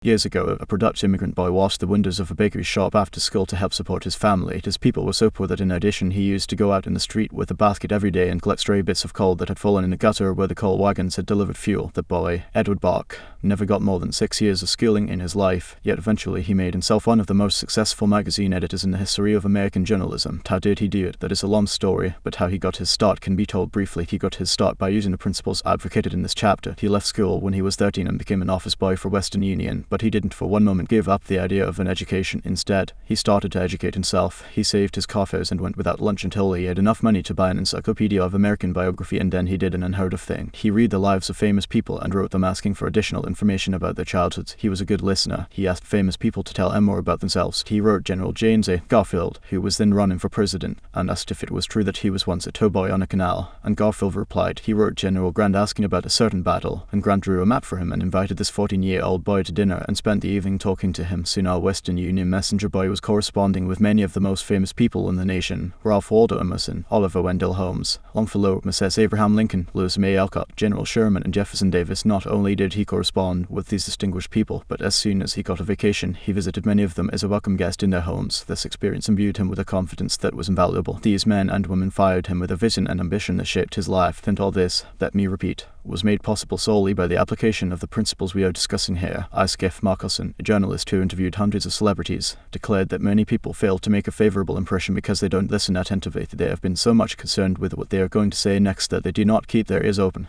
Very important people have told me that they prefer good listeners to good talkers, but the ability to listen seems rarer than almost any other good trait. And not only important personages crave a good listener, but ordinary folk do too. As the Reader's Digest once said, many persons call a doctor when all they want is an audience. During the darkest hours of the Civil War, Lincoln wrote to an old friend in Springfield, Illinois, asking him to come to Washington. Lincoln said he had some problems he wanted to discuss with him. The old neighbor called at the White House, and Lincoln talked to him for hours about the advisability of issuing a proclamation freeing the slaves. Lincoln went over all the arguments for and against such a move, and then read letters and newspaper articles, some denouncing him for not freeing the slaves, and others denouncing him for fear he was going to freedom. After talking for hours, Lincoln shook hands with his old neighbor, said good night, and sent him back to Illinois without even asking for his opinion. Lincoln had done all the talking himself. That seemed to clarify his mind. He seemed to feel easier after that talk, the old friend said. Lincoln hadn't wanted advice, he had wanted merely a friendly, sympathetic listener to whom he could unburden himself. That's what we all want when we are in trouble. That is frequently all the irritated customer wants, and the dissatisfied employee or the hurt friend. One of the great listeners of modern times was Sigmund Freud. A man who met Freud described his manner of listening. It struck me so forcibly that I shall never forget him. He had qualities which I had never seen in any other man. Never had I seen such concentrated attention. There was none of the piercing, soul-penetrating gaze business. His eyes were mild and genial. His voice was low and kind. His gestures were few. But the attention he gave me, his appreciation of what I said, even when I said it badly, was extraordinary. You've no idea what it meant to be listened to like that. If you want to know how to make people shun you and laugh at you behind your back and even despise you, here is the recipe. Never listen to anyone for long. Talk incessantly about yourself. If you have an idea while the other person is talking, don't wait for him or her to finish, but strike in and interrupt in the middle of a sentence. Do you know people like that? I do, unfortunately, and the astonishing part of it is that some of them are prominent. Bores, that is all they are, bores intoxicated with their own egos, drunk with a sense of their own importance. People who talk only of themselves think only of themselves. And those people who think only of themselves, Dr. Nicholas Murray Butler, longtime president of Columbia University, said, are hopelessly uneducated. They are not educated, said Dr. Butler, no matter how instructed they may be. So if you aspire to be a good conversationalist, be an attentive listener. To be interesting, be interested. Ask questions that other persons will enjoy answering. Encourage them to talk about themselves and their accomplishments. Remember that the people you are talking to are 100 times more interested in themselves and their wants and problems than they are in you and your problems. A person's toothache means more to that person than a famine in China which kills 1 million people. A boil on one's neck interests one more than 40 earthquakes in Africa. Think of that the next time you start a conversation. Principle 4. Be a good listener. Encourage others to talk about themselves. 5. How to interest people. Everyone who was ever a guest of Theodore Roosevelt was astonished at the range and diversity of his knowledge. Whether his visitor was a cowboy or a rough rider, a New York politician or a diplomat, Roosevelt knew what to say. And how was it done? The answer was simple. Whenever Roosevelt expected a visitor, he sat up late the night before, reading up on the subject in which he knew his guest was particularly interested. For Roosevelt knew, as all leaders know, that the royal road to a person's heart is to talk about the things he or she treasures most. The genial William Lyon Phelps, essayist and professor of literature at Yale, learned this lesson early in life. When I was 8 years old and was spending a weekend visiting my Aunt Libby Lindsay at her home in Stratford-on-the-Housatonic, he wrote in his essay on human nature, a middle-aged man called one evening, and after a polite skirmish with my aunt, he devoted his attention to me. At the time, I happened to be excited about boats, and the visitor discussed the subject in a way that seemed to me particularly interesting. After he left, I spoke of him with enthusiasm. What a man! My aunt informed me he was a New York lawyer, that he cared nothing whatever about boats, that he took not the slightest interest in the subject. But why then did he talk all the time about boats? Because he is a gentleman. He saw you were interested in boats, and he talked about the things he knew would interest and please you. He made himself agreeable. And William Lyon Phelps added, I never forgot my aunt's remark. As I write this chapter, I have before me a letter from Edward L. Chalif, who was active in Boy Scout work. One day I found I needed a favor, wrote Mr. Chalif. A big Scout jamboree was coming off in Europe, and I wanted the president of one of the largest corporations in America to pay the expenses of one of my boys for the trip. Fortunately, just before I went to see this man, I heard that he had drawn a check for $1 million, and that after it was cancelled, he had had it framed. So the first thing I did when I entered his office was to ask to see the check. A check for $1 million. I told him I never knew that anybody had ever written such a check, and that I wanted to tell my boys that I had actually seen a check for $1 million. He gladly showed it to me. I admired it and asked him to tell me all about how it happened to be drawn. You notice, don't you, that Mr. Chalif didn't begin by talking about the Boy Scouts or the jamboree in Europe, or what it was he wanted. He talked in terms of what interested the other man. Here is the result. Presently, the man I was interviewing said, oh, by the way, what was it he wanted to see me about? So I told him. To my vast surprise, Mr. Chalif continues, he not only granted immediately what I asked for, but much more. I had asked him to send only one boy to Europe, but he sent 5 boys, and myself, gave me a letter of credit for $1,000 and told us to stay in Europe for 7 weeks. He also gave me letters of introduction to his branch presidents, putting them at our service. And he himself met us in Paris and showed us the town. Since then, he has given jobs to some of the boys whose parents were in want, and he is still active in our group. Yet I know if I hadn't found out what he was interested in and got him warmed up first, I wouldn't have found him 1/10 as easy to approach. Is this a valuable technique to use in business? Is it? Let's see, take Henry G. Duvernoy of Duvernoy & Sons, a wholesale baking firm in New York. Mr. Duvernoy had been trying to sell bread to a certain New York hotel. He had called on the manager every week for 4 years. He went to the same social affairs the manager attended. He even took rooms in a hotel and lived there in order to get the business. But he failed. Then, said Mr. Duvernoy, after studying human relations, I resolved to change my tactics. I decided to find out what interested this man, what caught his enthusiasm. I discovered he belonged to a society of hotel executives called the Hotel Greeters of America. He not only belonged, but his bubbling enthusiasm had made him president of the organization, and president of the International Greeters. No matter where its conventions were held, he would be there. So when I saw him the next day, I began talking about the Greeters. What a response I got, what a response. He talked to me for half an hour about the Greeters, his tones vibrant with enthusiasm. I could plainly see that this society was not only his hobby, it was a passion of his life. Before I left his office, he had sold me a membership in his organization. In the meantime, I had said nothing about bread, but a few days later, the steward of his hotel phoned me to come over with samples and prices. I don't know what you did to the old boy, the steward greeted me, but he sure is sold on you. Think of it, I had been drumming at that man for 4 years trying to get his business, and I'd still be drumming at him if I hadn't finally taken the trouble to find out what he was interested in, and what he enjoyed talking about. Edward E. Harriman of Hatcherstown, Maryland, chose to live in the beautiful Cumberland Valley of Maryland after he completed his military service. Unfortunately, at the time there were few jobs available in the area. A little research uncovered the fact that a number of companies in the area were either owned or controlled by an unusual business maverick, R.J. Funkhauser, whose rise from poverty to riches intrigued Mr. Harriman. However, he was known for being inaccessible to job seekers. Mr. Harriman wrote, I interviewed a number of people and found that his major interest was anchored in his drive for power and money. Since he protected himself from people like me by use of a dedicated and stern secretary, I studied her interests and goals, and only then I paid an unannounced visit at her office. She had been Mr. Funkhauser's orbiting satellite for about 15 years. When I told her I had a proposition for him which might translate itself into financial and political success for him, she became enthused. I also conversed with her about her constructive participation in his success. After this conversation, she arranged for me to meet Mr. Funkhauser. I entered his huge and impressive office determined not to ask directly for a job. He was seated behind a large carved desk and thundered at me. How about it? Young man, I said, Mr. Funkhauser, I believe I can make money for you. He immediately rose and invited me to sit in one of the large upholstered chairs. I enumerated my ideas and the qualifications I had to realize these ideas, as well as how they would contribute to his personal success and that of his businesses. R.J., as he became known to me, hired me at once, and for over 20 years I have grown in his enterprises and we both have prospered. Talking in terms of the other person's interest pays off for both parties. Howard Z. Herzig, a leader in the field of employee communications, has always followed this principle. When asked what reward he got from it, Mr. Herzig responded that he not only received a different reward from each person, but that in general the reward had been an enlargement of his life each time he spoke to someone. Principle 5. Talk in terms of the other person's interests. 6. How do you make people like you instantly? I was waiting in line to register a letter in the post office at 33rd Street and 8th Avenue in New York. I noticed that the clerk appeared to be bored with the job weighing envelopes, handing out stamps, making change, issuing receipts, the same monotonous grind year after year.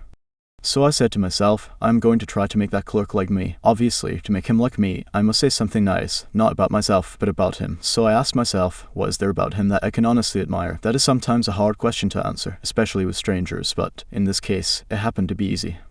I instantly saw something I admired no end. So while he was weighing my envelope, I remarked with enthusiasm, I certainly wish I had your head of hair. He looked up, half startled, his face beaming with smiles. Well, it isn't as good as it used to be, he said modestly. I assured him that although it might have lost some of its pristine glory, nevertheless it was still magnificent. He was immensely pleased. We carried on a pleasant little conversation, and the last thing he said to me was, many people have admired my hair. I'll bet that person went out to lunch that day walking on air. I'll bet he went home that night and told his wife about it. I'll bet he looked in the mirror and said, it is a beautiful head of hair. I told this story once in public, and a man asked me afterwards, what did you want to get out of him? What was I trying to get out of him? What was I trying to get out of him? If we are so contemptibly selfish that we can't radiate a little happiness and pass on a bit of honest appreciation without trying to get something out of the other person in return, if our souls are no bigger than sour crab apples, we shall meet with the failure we so richly deserve. Oh yes, I did want something out of that chap. I wanted something priceless. And I got it. I got the feeling that I had done something for him without his being able to do anything whatever in return for me. That is a feeling that flows and sings in your memory long after the incident is past. There is one all-important law of human conduct. If we obey that law, we shall almost never get into trouble. In fact, that law, if obeyed, will bring us countless friends and constant happiness. But the very instant we break the law, we shall get into endless trouble. The law is this: always make the other person feel important. John Dewey, as we have already noted, said that the desire to be important is the deepest urge in human nature, and William James said, the deepest principle in human nature is the craving to be appreciated. As I have already pointed out, it is this urge that differentiates us from the animals. It is this urge that has been responsible for civilization itself. Philosophers have been speculating on the rules of human relationships for thousands of years, and out of all that speculation, there has evolved only one important precept. It is not new. It is as old as history. Zoroaster taught it to his followers in Persia 2,500 years ago. Confucius preached it in China 24 centuries ago. Lao Tzu, the founder of Taoism, taught it to his disciples in the Valley of the Han. Buddha preached it on the bank of the holy Ganges 500 years before Christ. The sacred books of Hinduism taught it 1,000 years before that. Jesus taught it among the stony hills of Judea 19 centuries ago. Jesus summed it up in one thought, probably the most important rule in the world: do unto others as you would have others do unto you. You want the approval of those with whom you come in contact. You want recognition of your true worth. You want a feeling that you are important in your little world. You don't want to listen to cheap, insincere flattery, but you do crave sincere appreciation. You want your friends and associates to be, as Charles Schwab put it, hearty in their approbation and lavish in their praise. All of us want that. So let's obey the golden rule, and give unto others what we would have others give unto us. How? When? Where? The answer is all the time, everywhere. David G. Smith of Eau Claire, Wisconsin, told one of our classes how he handled a delicate situation when he was asked to take charge of the refreshment booth at a charity concert. The night of the concert, I arrived at the park and found two elderly ladies in a very bad humor standing next to the refreshment stand. Apparently each thought that she was in charge of this project. As I stood there pondering what to do, me of the members of the sponsoring committee appeared and handed me a cash box and thanked me for taking over the project. She introduced Rose and Jane as my helpers and then ran off. A great silence ensued. Realizing that the cash box was a symbol of authority of sorts, I gave the box to Rose and explained that I might not be able to keep the money straight and that if she took care of it I would feel better. I then suggested to Jane that she show two teenagers who had been assigned to refreshments how to operate the soda machine, and I asked her to be responsible for that part of the project. The evening was very enjoyable, with Rose happily counting the money, Jane supervising the teenagers, and me enjoying the concert. You don't have to wait until you are ambassador to France or chairman of the clam-bake committee of your lodge before you use this philosophy of appreciation. You can work magic with it almost every day. If, for example, the waitress brings us mashed potatoes when we have ordered French fried, let's say, I'm sorry to trouble you, but I prefer French fried. She'll probably reply, no trouble at all, and will be glad to change the potatoes, because we have shown respect for her. Little phrases such as, I'm sorry to trouble you, would you be so kind as to, won't you please, would you mind? To thank you, little courtesies like these oil the cogs of the monotonous grind of everyday life, and, incidentally, they are the hallmark of good breeding. Let's take another illustration. Hawkins's novels The Christian, The Deemster, The Manxman, among them, were all bestsellers in the early part of this century. Millions of people read his novels, countless millions. He was the son of a blacksmith. He never had more than 8 years schooling in his life, yet when he died he was the richest literary man of his time. The story goes like this. Hawking loved sonnets and ballads, so he devoured all of Dante Gabriel Rossetti's poetry. He even wrote a lecture chanting the praises of Rossetti's artistic achievement and sent a copy to Rossetti himself. Rossetti was delighted. Any young man who has such an exalted opinion of my ability, Rossetti probably said to himself, must be brilliant, so Rossetti invited this blacksmith's son to come to London and act as his secretary. That was the turning point in Hawking's life, for, in his new position, he met the literary artists of the day. Profiting by their advice and inspired by their encouragement, he launched upon a career that emblazoned his name across the sky. His home, Greba Castle, on the Isle of Man, became a mecca for tourists from the far corners of the world, and he left a multi-million-dollar estate. Yet who knows, he might have died poor and unknown had he not written an essay expressing his admiration for a famous man. Such is the power, the stupendous power of sincere, heartfelt appreciation. Rossetti considered himself important. That is not strange. Almost everyone considers himself important, very important. The life of many a person could probably be changed if only someone would make him feel important. Ronald J. Rowland, who is one of the instructors of our course in California, is also a teacher of arts and crafts. He wrote to us about the student named Chris in his beginning crafts class. Chris was a very quiet, shy boy lacking in self-confidence, the kind of student that often does not receive the attention he deserves. I also teach an advanced class that had grown to be somewhat of a status symbol and a privilege for a student to have earned the right to be in it. On Wednesday, Chris was diligently working at his desk. I really felt there was a hidden fire deep inside him. I asked Chris if he would like to be in the advanced class. How I wish I could express the look in Chris's face, the emotions in that shy 14-year-old boy trying to hold back his tears. Who, me? Mr. Rowland, am I good enough? Yes, Chris, you are good enough. I had to leave at that point because tears were coming to my eyes. As Chris walked out of class that day, seemingly 2 inches taller, he looked at me with bright blue eyes and said in a positive voice, "Thank you, Mr. Rowland. Chris taught me a lesson I will never forget, our deep desire to feel important. To help me never forget this rule, I made a sign which reads, 'You are important.' This sign hangs in the front of the classroom for all to see and to remind me that each student I face is equally important. The unvarnished truth is that almost all the people you meet feel themselves superior to you in some way, and the sure way to their hearts is to let them realize in some subtle way that you recognize their importance, and recognize it sincerely. Remember what Emerson said, 'Every man I meet is my superior in some way. In that, I learn of him.' And the pathetic part of it is that frequently those who have the least justification for a feeling of achievement bolster up their egos by show of tumult and conceit, which is truly nauseating, as Shakespeare put it. Man, proud man, dressed in a little brief authority, plays such fantastic tricks before high heaven, as make the angels weep. I am going to tell you how business people in my own courses have applied these principles with remarkable results. Let's take the case of a Connecticut attorney. Because of his relatives, he prefers not to have his name mentioned. Shortly after joining the course, Mr. R drove to Long Island with his wife to visit some of her relatives. She left him to chat with an old aunt of hers and then rushed off by herself to visit some of the younger relatives. Since he soon had to give a speech professionally on how he applied the principles of appreciation, he thought he would gain some worthwhile experience talking with the elderly lady. So he looked around the house to see what he could honestly admire. "This house was built about 1890, wasn't it?" he inquired. "Yes," she replied. "That is precisely the year it was built. It reminds me of the house I was born in," he said. "It's beautiful, well built, roomy. Do you know, they don't build houses like this anymore." "You're right," the old lady agreed.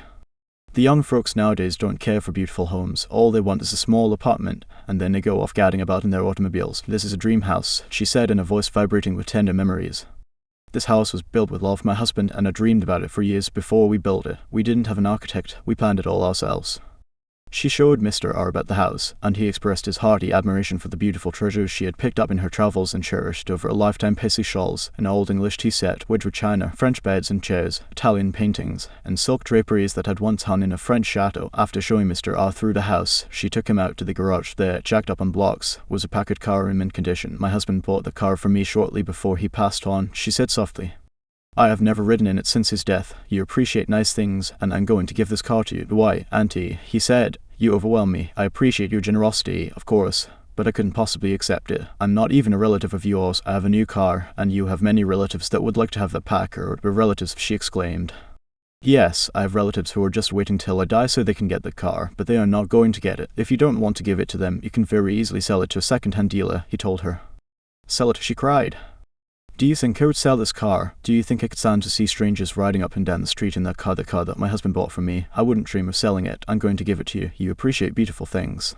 He tried to get out of accepting the car, but he couldn't without hurting her feelings. This lady, left all alone in a big house with her paisley shawls, her French antiques, and her memories, was starving for a little recognition. She had once been young and beautiful and sought after. She had once built a house warm with love and had collected things from all over Europe to make it beautiful. Now, in the isolated loneliness of old age, she craved a little human warmth, a little genuine appreciation, and no one gave it to her. And when she found it, like a spring in the desert, her gratitude couldn't adequately express itself with anything less than the gift of her cherished packard. Let's take another case. Donald M. McMahon, who was superintendent of Lewis and Valentine, nurseryman and landscape architects in Rye, New York, related this incident shortly after I attended the talk on how to win friends and influence people. I was landscaping the estate of a famous attorney. The owner came out to give me a few instructions about where he wished to plant a mass of rhododendrons and azaleas. I said, "Judge, you have a lovely hobby. I've been admiring your beautiful dogs. I understand you win a lot of blue ribbons every year at the show in Madison Square Garden." The effect of this little expression of appreciation was striking. "Yes," the judge replied, "I do have a lot of fun with my dogs. Would you like to see my kennel?" He spent almost an hour showing me his dogs and the prizes they had won. He even brought out their pedigrees and explained about the bloodlines responsible for such beauty and intelligence. Finally, turning to me, he asked, "Do you have any small children?" "Yes, I do," I replied. "I have a son." "Well, wouldn't he like a puppy?" The judge inquired. "Oh, yes, he'd be tickled pink." "All right, I'm going to give him one," the judge announced. He started to tell me how to feed the puppy, then he paused. "You'll forget it if I tell you. I'll write it out." So the judge went in the house, typed out the pedigree and feeding instructions,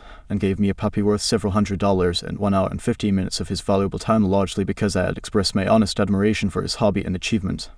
George Eastman, of Kodak fame, invented the transparent film that made motion pictures possible, amassed a fortune of $100 million, and made himself one of the most famous businessmen on earth. Yet, in spite of all these tremendous accomplishments, he craved little recognitions even as year and night. To illustrate, when Eastman was building the Eastman School of Music and also Coburn Hall in Rochester, James Adamson, then president of the Superior Seating Company of New York, wanted to get the order to supply the theatre chairs for these buildings. Phoning the architect, Mr. Adamson made an appointment to see Mr. Eastman in Rochester. When Adamson arrived, the architect said, "I know you want to get this order, but I can tell you right now that you won't stand a ghost of a show if you take more than 5 minutes of George Eastman's time. He is a strict disciplinarian. He is very busy, so tell your story quickly and get out." Adamson was prepared to do just that. When he was ushered into the room, he saw Mr. Eastman bending over a pile of papers at his desk. Presently, Mr. Eastman looked up, removed his glasses, and walked toward the architect and Mr. Adamson, saying, "Good morning, gentlemen. What can I do for you?" The architect introduced them, and then Mr. Adamson said, "While we've been waiting for you, Mr. Eastman, I've been admiring your office. I wouldn't mind working in a room like this myself. I'm in the interior woodworking business, and I never saw a more beautiful office in all my life." George Eastman replied, "You remind me of something I had almost forgotten. It is beautiful, isn't it? I enjoyed it a great deal when it was first built, but I come down here now with a lot of other things on my mind and sometimes don't even see the room for weeks at a time." Adamson walked over and rubbed his hand across a panel. "This is English oak, isn't it? A little different texture from Italian oak." "Yes," Eastman replied. "Imported English oak. It was selected for me by a friend who specializes in fine woods."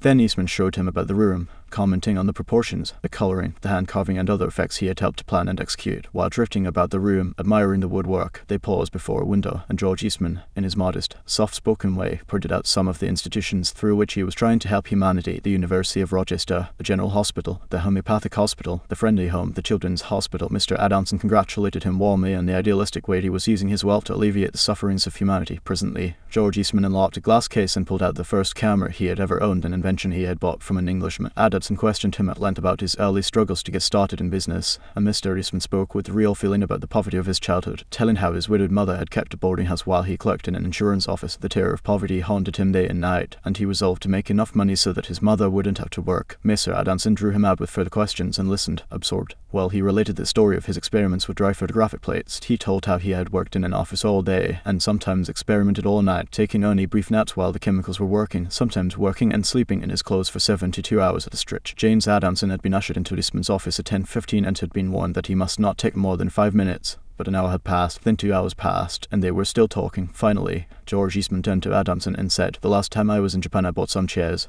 brought them home, and put them in my sun porch, but the sun peeled the paint, so I went downtown the other day and bought some paint and painted the chairs myself. Would you like to see what sort of a job I can do painting chairs? All right, come up to my home and have lunch with me and I'll show you." After lunch, Mr. Eastman showed Adamson the chairs he had brought from Japan. They weren't worth more than a few dollars, but George Eastman, now a multimillionaire, was proud of them because he himself had painted them. The order for the seats amounted to $90,000. Who do you suppose got the order? James Adamson or one of his competitors? From the time of this story until Mr. Eastman's death, he and James Adamson were close friends. Claude Marais, a restaurant owner in Rouen, France, used this principle and saved his restaurant the loss of a key employee. This woman had been in his employ for 5 years and was a vital link between him, Marais, and his staff of 21 people. He was shocked to receive a registered letter from her advising him of her resignation. Then, Marais reported, "I was very surprised and even more disappointed, because I was under the impression that I had been fair to her and receptive to her needs. As much as she was a friend as well as an employee, I probably had taken her too much for granted and maybe was even more demanding of her than of other employees. I could not, of course, accept this resignation without some explanation. I took her aside and said, 'Paulette, you must understand that I cannot accept your resignation. You mean a great deal to me and to this company, and you are as important to the success of this restaurant as I am.' I repeated this in front of the entire staff, and I invited her to my home and reiterated my confidence in her with my family present. Paulette withdrew her resignation, and today I can rely on her as never before. I frequently reinforce this by expressing my appreciation for what she does and showing her how important she is to me and to the restaurant. To talk to people about themselves. Sid Disraeli, one of the shrewdest men who ever ruled the British Empire, talk to people about themselves and they will listen for hours. Principle 6. Make the other person feel important and do it sincerely. Part 3. How to win people to your way of thinking. 1. You can't win an argument. Shortly after the close of World War I learned an invaluable lesson one night in London. I was manager at the time for Sir Ross Smith. During the war, Sir Ross had been the Australian ace out in Palestine, and shortly after peace was declared, he astonished the world by flying halfway around it in 30 days. No such feat had ever been attempted before. It created a tremendous sensation. The Australian government awarded him $50,000, the King of England knighted him, and, for a while, he was the most talked about man under the Union Jack. I was attending a banquet one night given in Sir Ross's honour, and during the dinner, the man sitting next to me told a humorous story which hinged on the quotation, "There's a divinity that shapes our ends, rough hew them how we will." The raconteur mentioned that the quotation was from the Bible. He was wrong. I knew that. I knew it positively. There couldn't be the slightest doubt about it. And so, to get a feeling of importance and display my superiority, I appointed myself as an unsolicited and unwelcome committee of one to correct him. He stuck to his guns. What? From Shakespeare? Impossible. Absurd. That quotation was from the Bible. And he knew it. The storyteller was sitting on my right, and Frank Gammond, an old friend of mine, was seated at my left. Mr. Gammond had devoted years to the study of Shakespeare, so the storyteller and I agreed to submit the question to Mr. Gammond. Mr. Gammond listened, kicked me under the table, and then said, "Dale, you're wrong. The gentleman is right. It is from the Bible." On our way home that night, I said to Mr. Gammond, "Frank, you knew that quotation was from Shakespeare?" "Yes, of course," he replied. "Hamlet, Act 5, Scene 2, but we were guests at a festive occasion." "My dear Dale, why prove to a man he is wrong? Is that going to make him like you? Why not let him save his face? He didn't ask for your opinion. He didn't want. Why argue with him? Always avoid the acute angle." The man who said that taught me a lesson I'll never forget. I not only had made the storyteller uncomfortable, but had put my friend in an embarrassing situation. How much better it would have been had I not become argumentative. It was a sorely needed lesson because I had been an inveterate arguer. During my youth, I'd argued with my brother about everything under the Milky Way. When I went to college, I studied logic and argumentation and went in for debating contests. Talk about being from Missouri, I was born there. I had to be shown. Later, I taught debating and argumentation in New York, and once, I am ashamed to admit, I planned to write a book on the subject. Since then, I have listened to, engaged in, and watched the effect of thousands of argument. As a result of all this, I have come to the conclusion that there is only one way under high heaven to get the best of an argument, and that is to avoid it. Avoid it as you would avoid rattlesnakes and earthquakes. 9 times out of 10, an argument ends with each of the contestants more firmly convinced than ever that he is absolutely right. You can't win an argument. You can't, because if you lose it, you lose it, and if you win it, you lose it. Why? Well, suppose you triumph over the other man and shoot his argument full of holes and prove that he is non-composed mentis. Then what? You will feel fine. But what about him? You have made him feel inferior. You have hurt his pride. He will resent your triumph, and a man convinced against his will is of the same opinion still. Years ago, Patrick J. O'Hare joined one of my classes. He had little education, and how he loved to scrap. He had once been a chauffeur, and he came to me because he had been trying, without much success, to sell trucks. A little questioning brought out the fact that he was continually scrapping with and antagonizing the very people he was trying to do business with. If a prospect said anything derogatory about the trucks he was selling, Pat saw red and was right at the customers for it. Pat won a lot of arguments in those days. As he said to me afterward, I often walked out of an office saving. I told the bird something. Sure, I had told him something, but I hadn't sold him anything. MV's first problem was not to teach Patrick J. O'Hare to talk. My immediate task was to train him to refrain from talking and to avoid verbal fights. Mr. O'Hare became one of the star salesmen for the White Motor Company in New York. How did he do it? Here is his story in his own words. If I walk into Buyer's office now and he says, "What, a white truck? They're no good. I wouldn't take one if you gave it to me. I'm going to buy the Hoosier truck." I say, "The Hoosier is a good truck. If you buy the Hoosier, you'll never make a mistake. The Hoosiers are made by a fine company and sold by good people." He is speechless then. There is no room for an argument. If he says the Hoosier is best and I say sure it is, he is to stop. He can't keep on all afternoon saying it's the best when I'm agreeing with him. We then get off the subject of Hoosier and I begin to talk about the good points of the white truck. There was a time when a remark like his first one would have made me see scarlet and red and orange. I would start arguing against the Hoosier, and the more I argued against it, the more my prospect argued in favor of it, and the more he argued, the more he sold himself on my competitor's product. As I look back now, I wonder how I was ever able to sell anything. I lost years of my life in scrapping and arguing. I keep my mouth shut now. It pays. As wise old Ben Franklin used to say, if you argue and wrangle and contradict, you may achieve a victory sometimes, but it will be an empty victory because you will never get your opponent's goodwill. So figure it out for yourself. Which would you rather have, an academic, theatrical victory, or a person's goodwill? You can seldom have both. The Boston Transcript once printed this bit of significant doggerel: "Here lies the body of William J., who died maintaining his right of way. He was right, dead right, as he sped along, but he's just as dead as if he were wrong." You may be right, dead right, as you speed along in your argument, but as far as changing another's mind is concerned, you will probably be just as futile as if you were wrong. Frederick S. Parsons, an income tax consultant, had been disputing and wrangling for an hour with a government tax inspector. An item of $9,000 was at stake. Mr. Parsons claimed that this $9,000 was in reality a bad debt, that it would never be collected, that it ought not to be taxed.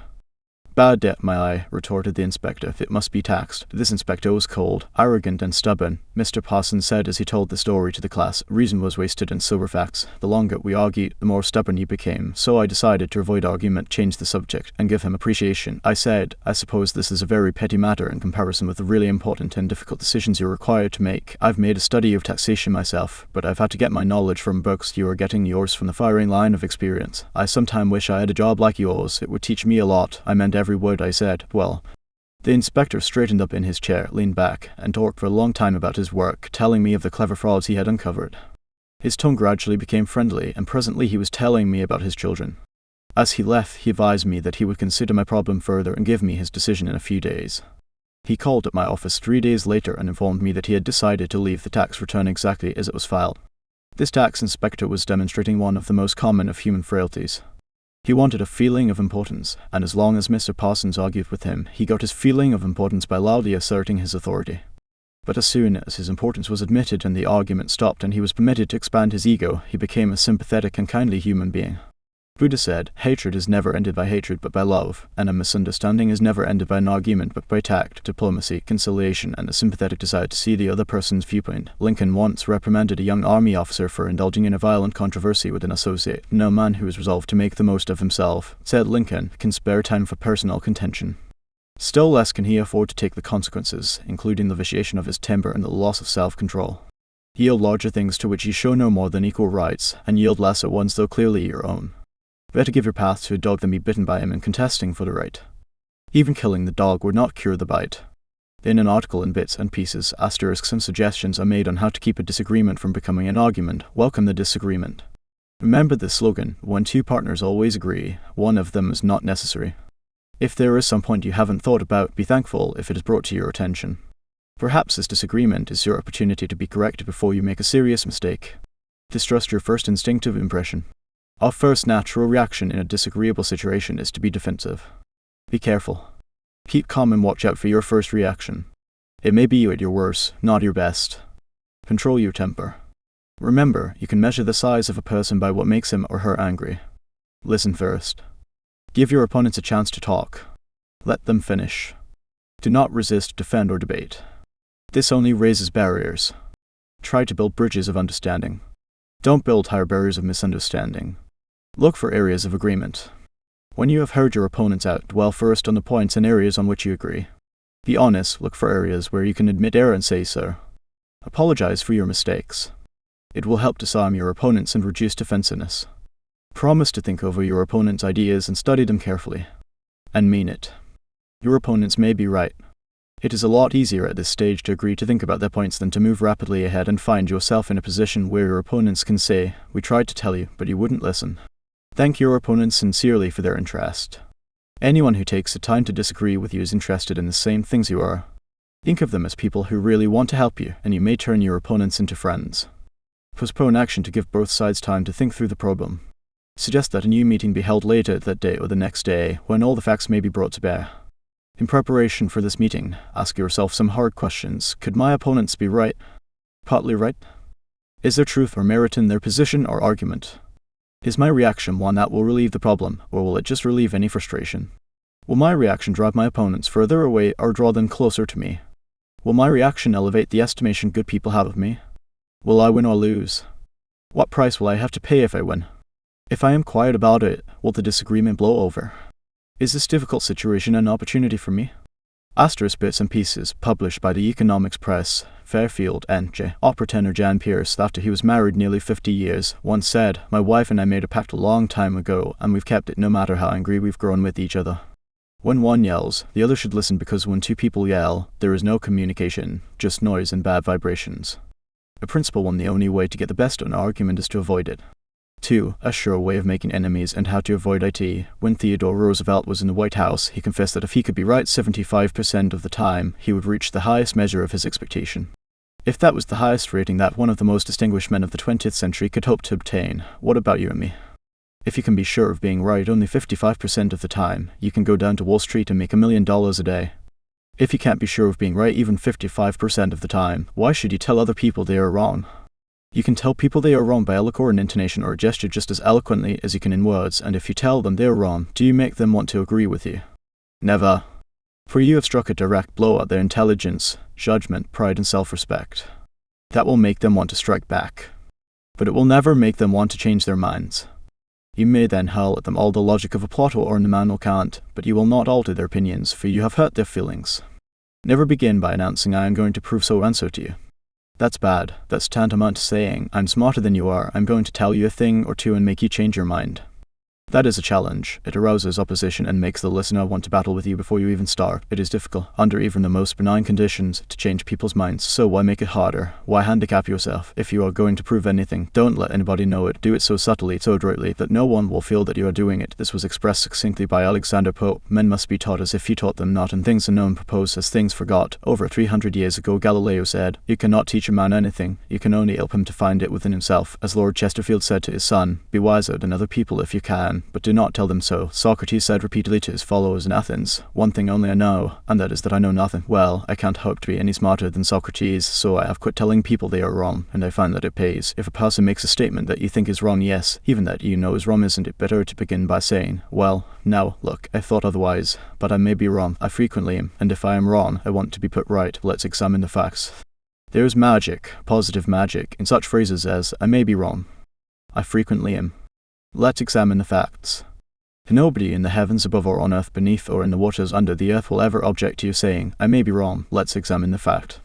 One of our class members who used this approach in dealing with customers was Harold Rienke, a Dodge dealer in Billings, Montana. He reported that because of the pressures of the automobile business, he was often hard-boiled and callous when dealing with customers' complaints. This caused flared tempers, loss of business, and general unpleasantness. He told his class, "Recognizing that this was getting me nowhere fast, I tried a new tack. I would say something like this: Our dealership has made so many mistakes that I am frequently ashamed. We may have erred in your case. Tell me about it." This approach becomes quite disarming, and by the time the customer releases his feelings, he is usually much more reasonable when it comes to settling the matter. In fact, several customers have thanked me for having such an understanding attitude, and 2 of them have even brought in friends to buy new cars. In this highly competitive market, we need more of this type of customer, and I believe that showing respect for all customers' opinions and treating them diplomatically and courteously will help beat the competition.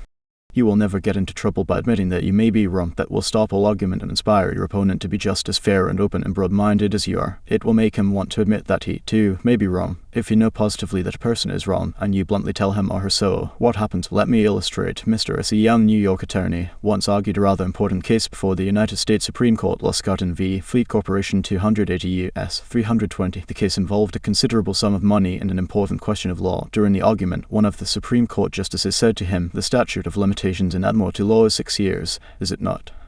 Mr. S. stopped, stared at the justice for a moment, and then said bluntly, "Your Honour, there is no statute of limitations in Admiralty." A hush fell in the court, said Mr. S. as he related his experience to one of the author's classes, and the temperature in the room seemed to drop to zero. I was right, justice was wrong, and I had told him so, but did that make him friendly? No. I still believe that I had the law on my side, and I know that I spoke better than I ever spoke before, but I didn't persuade. I made the enormous blunder of telling a very learned and famous man that he was wrong. Few people are logical. Most of us are prejudiced and biased. Most of us are blighted with preconceived notions, with jealousy, suspicion, fear, envy, and pride. And most citizens don't want to change their minds about their religion or their haircut or communism or their favorite movie star. So, if you are inclined to tell people they are wrong, please read the following paragraph every morning before breakfast. It is from James Harvey Robinson's enlightening book, The Mind in the Making. We sometimes find ourselves changing our minds without any resistance or heavy emotion, but if we are told we are wrong, we resent the imputation and harden our hearts. We are incredibly heedless in the formation of our beliefs, but find ourselves filled with an illicit passion for them when anyone proposes to rob us of their companionship. It is obviously not the ideas themselves that are dear to us, but our self-esteem which is threatened. The little word "my" is the most important one in human affairs, and properly to reckon with it is the beginning of wisdom. It has the same force whether it is my dinner, my dog, and my house, or my father, my country, and my God. We not only resent the imputation that our watch is wrong, or our car shabby, but that our conception of the canals of Mars, of the pronunciation of Epictetus, of the medicinal value of salicin, or of the date of Sargada is subject to revision. We like to continue to believe what we have been accustomed to accept as true, and the resentment aroused when doubt is cast upon any of our assumptions leads us to seek every manner of excuse for clinging to it. The result is that most of our so-called reasoning consists in finding arguments we're going on believing as we already do. Carl Rogers, the eminent psychologist, wrote in his book on becoming a person, "I've found it of enormous value when I can permit myself to understand the other person." The way in which I have worded this statement may seem strange to you. Is it necessary to permit oneself to understand another? I think it is. Our first reaction to most of the statements which we hear from other people is an evaluation or judgment, rather than an understanding of it. When someone expresses some feeling, attitude, or belief, our tendency is almost immediately to feel that's right, or that's stupid, that's abnormal, that's unreasonable, that's incorrect, that's not nice. Very rarely do we permit ourselves to understand precisely what the meaning of the statement is to the other person. Asterisk adapted from Carl R. Rogers, on Becoming a Person, Boston, Houghton Mifflin, 1961, pp. 18th. I once employed an interior decorator to make some draperies for my home. When the bill arrived, I was dismayed. A few days later, a friend dropped in and looked at the draperies. The price was mentioned, and she exclaimed with a note of triumph, "What, that's awful. I'm afraid he put one over on you." True, yes, she had told the truth, but few people like to listen to truths that reflect on their judgment, so, being human, I tried to defend myself. I pointed out that the best is eventually the cheapest, that one can't expect to get quality and artistic taste at bargain basement prices, and so on and on. The next day another friend dropped in, admired the draperies, bubbled over with enthusiasm, and expressed a wish that she could afford such exquisite creations for her home. My reaction was totally different. Well, to tell the truth, I said, I can't afford them myself. I paid too much. I'm sorry I ordered them. When we are wrong, we may admit it to ourselves. And if we are handled gently and tactfully, we may admit it to others and even take pride in our frankness and broad-mindedness. But not if someone else is trying to ram the unpalatable fact down our esophagus. Horace Greeley, the most famous editor in America during the time of the Civil War, disagreed violently with Lincoln's policies. He believed that he could drive Lincoln into agreeing with him by a campaign of argument, ridicule, and abuse. He waged this bitter campaign month after month, year after year. In fact, he wrote a brutal, bitter, sarcastic, and personal attack on President Lincoln the night Booth shot him. But did all this bitterness make Lincoln agree with Greeley? Not at all. Ridicule and abuse never do. If you want some excellent suggestions about dealing with people and managing yourself and improving your personality, read Benjamin Franklin's autobiography, one of the most fascinating life stories ever written, one of the classics of American literature. Ben Franklin tells how he conquered the iniquitous habit of argument and transformed himself into one of the most able, suave, and diplomatic men in American history. One day, when Ben Franklin was a blundering youth, an old Quaker friend took him aside and lashed him with a few stinging truths, something like this: "Ben, you're impossible. Your opinions have a slap in them for everyone who differs with you. They have become so offensive that nobody cares for them. Your friends find they enjoy themselves better when you are not around. You know so much that no man can tell you anything. Indeed, no man is going to try, for the effort would lead only to discomfort and hard work. So you are not likely ever to know any more than you do now, which is very little." One of the finest things I know about Ben Franklin is the way he accepted the smarting rebuke. He was big enough and wise enough to realize that it was true, to sense that he was headed for failure and social disaster. So he made a right-about face. He began immediately to change his insolent, opinionated ways. "I made it a rule," said Franklin, "to forbear all direct contradiction to the sentiment of others, and all positive assertion of my own. I even forbade myself the use of every word or expression in the language that imported a fixed opinion, such as certainly, undoubtedly, etc., and I adopted, instead of them, I conceive, I apprehend, or I imagine a thing to be so or so, or it so appears to me at present. When another asserted something that I thought an error, I denied myself the pleasure of contradicting him abruptly, and of showing immediately some absurdity in his proposition, and in answering I began by observing that in certain cases or circumstances his opinion would be right, but in the present case there appeared to have seemed to me some difference, etc. I soon found the advantage of this change in my manner. The conversations I engaged in went on more pleasantly. The modest way in which I proposed my opinions procured them a ready reception and less contradiction. I had less mortification when I was found to be in the wrong, and I more easily prevailed with others to give up their mistakes and join with me when I happened to be in the right, than this mode, which I at first put on with some violence to natural inclination, became at length so easy and so habitual to me that perhaps for these 50 years past no one has ever heard a grammatical expression escape me, and to this habit after my character of integrity I think it principally owing that I had earned so much weight with my fellow citizens when I proposed new institutions or alterations in the old, and so much influence in public councils when I became a member, for I was but a bad speaker, never eloquent, subject to much hesitation in my choice of words, hardly correct in language, and yet I generally carried my points. How do Ben Franklin's methods work in business? Let's take two examples. Catherine A. of Kings Mountain, North Carolina, is an industrial engineering supervisor for a yarn processing plant.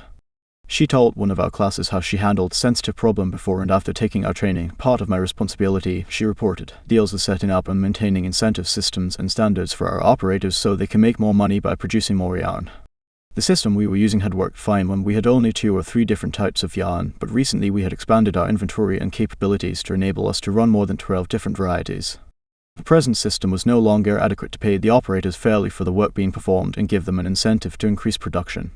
I have worked up a new system which would enable us to pay the operator by the class of yam she was running at any one particular time. With my new system in hand, I entered the meeting determined to prove to the management that my system was the right approach. I told them in detail how they were wrong and showed where they were being unfair and how I had all the answers they needed. To say the least, I failed miserably. I had become so busy defending my position on the new system that I had left them no opening to graciously admit their problems on the old one. The issue was dead. After several sessions of this course, I realized all too well where I had made my mistakes. I called another meeting, and this time I asked where they felt their problems were. We discussed each point, and I asked them their opinions on which was the best way to proceed, with a few low-keyed suggestions. At proper intervals, I let them develop my system themselves. At the end of the meeting, when I actually presented my system, they enthusiastically accepted it. I am convinced now that nothing good is accomplished and a lot of damage can be done if you tell a person straight out that he or she is wrong. You only succeed in stripping that person of self-dignity and making yourself an unwelcome part of any discussion. Let's take another example and remember that these cases I am citing are typical of the experiences of thousands of other people. R.V. Crowley was a salesman for a lumber company in New York. Crowley admitted that he had been telling hard-boiled lumber inspectors for years that they were wrong, and he had won the arguments too, but it hadn't done any good, for these lumber inspectors, said Mr. Crowley, are like baseball umpires. Once they make a decision, they never change it. Mr. Crowley saw that his firm was losing thousands of dollars through the arguments he won. So while taking my course, he resolved to change tactics and abandon arguments. With what results?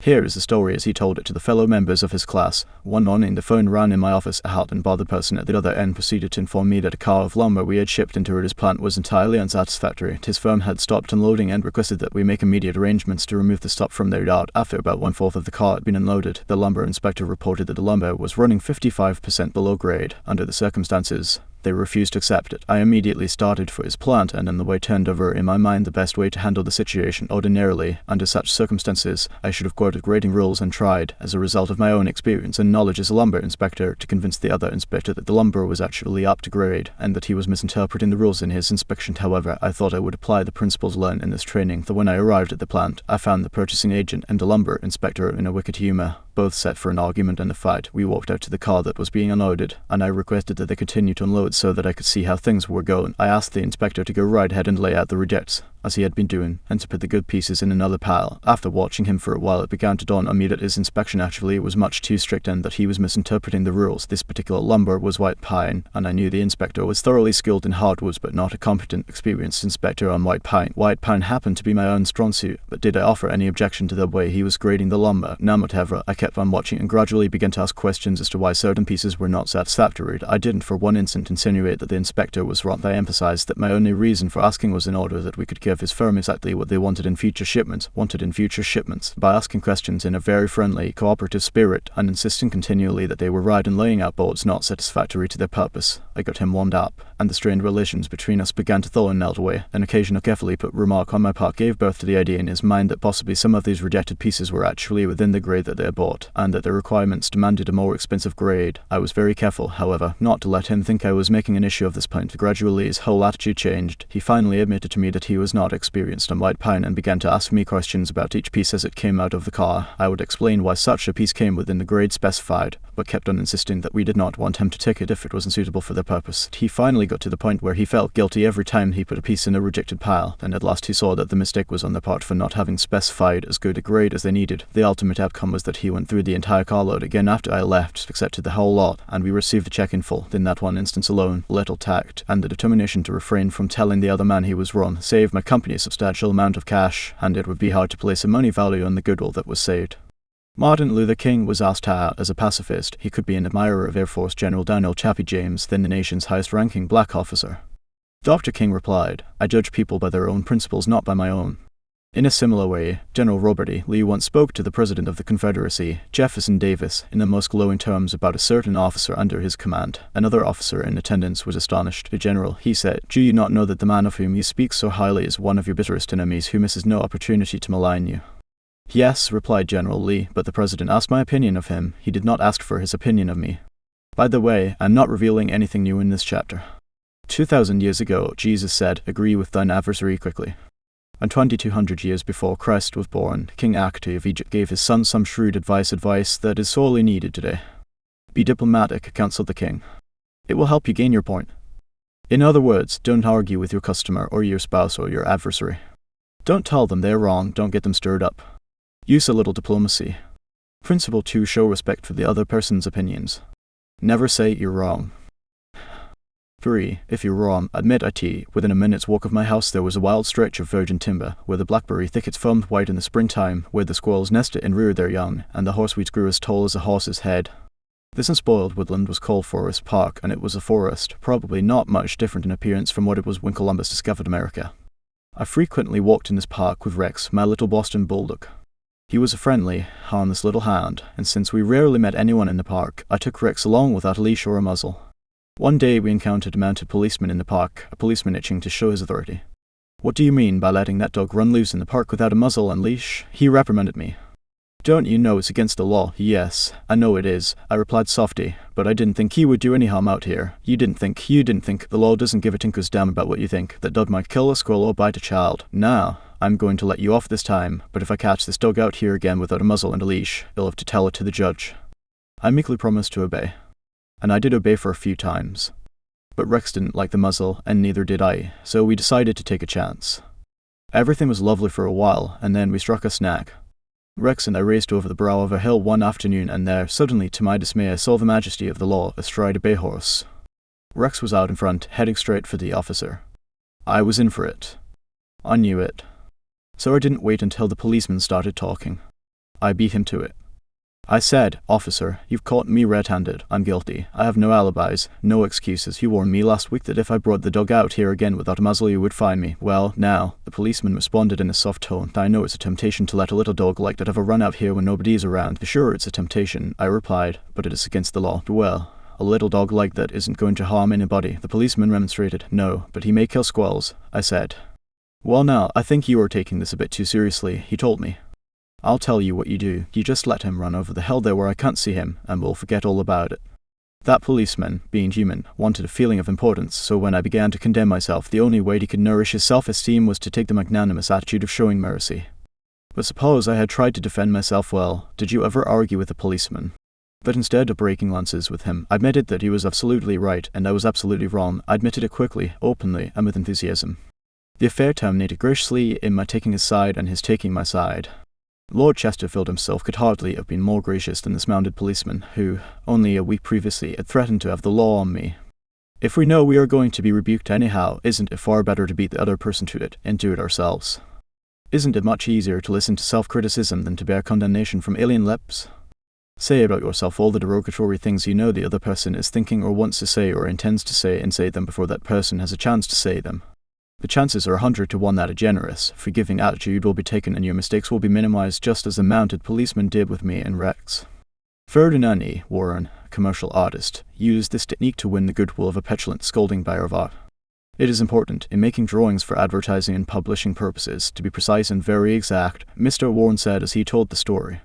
Some art editors demand that their commissions be executed immediately, and in these cases, some slight error is liable to occur. I knew one art director in particular who was always delighted to find fault with some little thing. I have often left his office in disgust, not because of the criticism, but because of his method of attack. Recently I delivered a rush job to this editor, and he phoned me to call at his office immediately. He said something was wrong. When I arrived, I found just what I had anticipated and dreaded. He was hostile, gloating over his chance to criticize. He demanded why I had done so and so. My opportunity had come to apply the self-criticism I had been studying about. So I said, Mr. So-and-so, if what you say is true, I am at fault and there is absolutely no excuse for my blunder. I have been doing drawings for you long enough to know better. I'm ashamed of myself. Immediately he started to defend me. Yes, you're right, but after all, this isn't a serious mistake. It is only, I interrupted him. Any mistake, I said, may be costly and they are all irritating. He started to break in, but I wouldn't let him. I was having a grand time. For the first time in my life, I was criticizing myself and I loved it. I should have been more careful. I continued. You give me a lot of work, and you deserve the best, so I'm going to do this drawing all over. No, he protested. I wouldn't think of putting you to all the trouble. He praised my work, assured me that he wanted only a minor change and that my slight error hadn't cost his firm any money, and, after all, it was a mere detail not worth worrying about. My eagerness to criticize myself took all the fight out of him. He ended up by taking me to lunch, and before we parted, he gave me a check and another commission.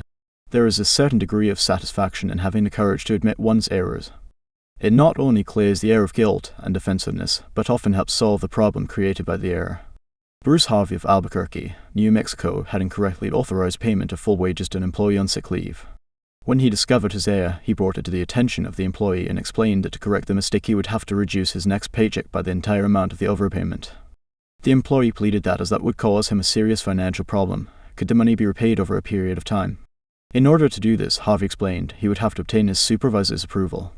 And this, I knew, reported Harvey, would result in a boss-type explosion. While trying to decide how to handle this situation better, I realized that the whole mess was my fault and I would have to admit I to my boss. I walked into his office, told him that I had made a mistake, and then informed him of the complete fact. He replied in an explosive manner that it was the fault of the personnel department. I repeated that it was my fault. He exploded again about carelessness in the accounting department. Again I explained it was my fault. He blamed 2 other people in the office, but each time I reiterated it was my fault. Finally, he looked at me and said, "Okay, it was your fault. Now straighten it out." The error was corrected and nobody got into trouble. I felt great because I was able to handle a tense situation and had the courage not to seek alibis. My boss has had more respect for me ever since. Any fool can try to defend his or her mistakes, and most fools do, but it raises one above the herd and gives one a feeling of nobility and exaltation to admit one's mistakes. For example, one of the most beautiful things that history records about Robert E. Lee is the way he blamed himself and only himself for the failure of Pickett's charge at Gettysburg.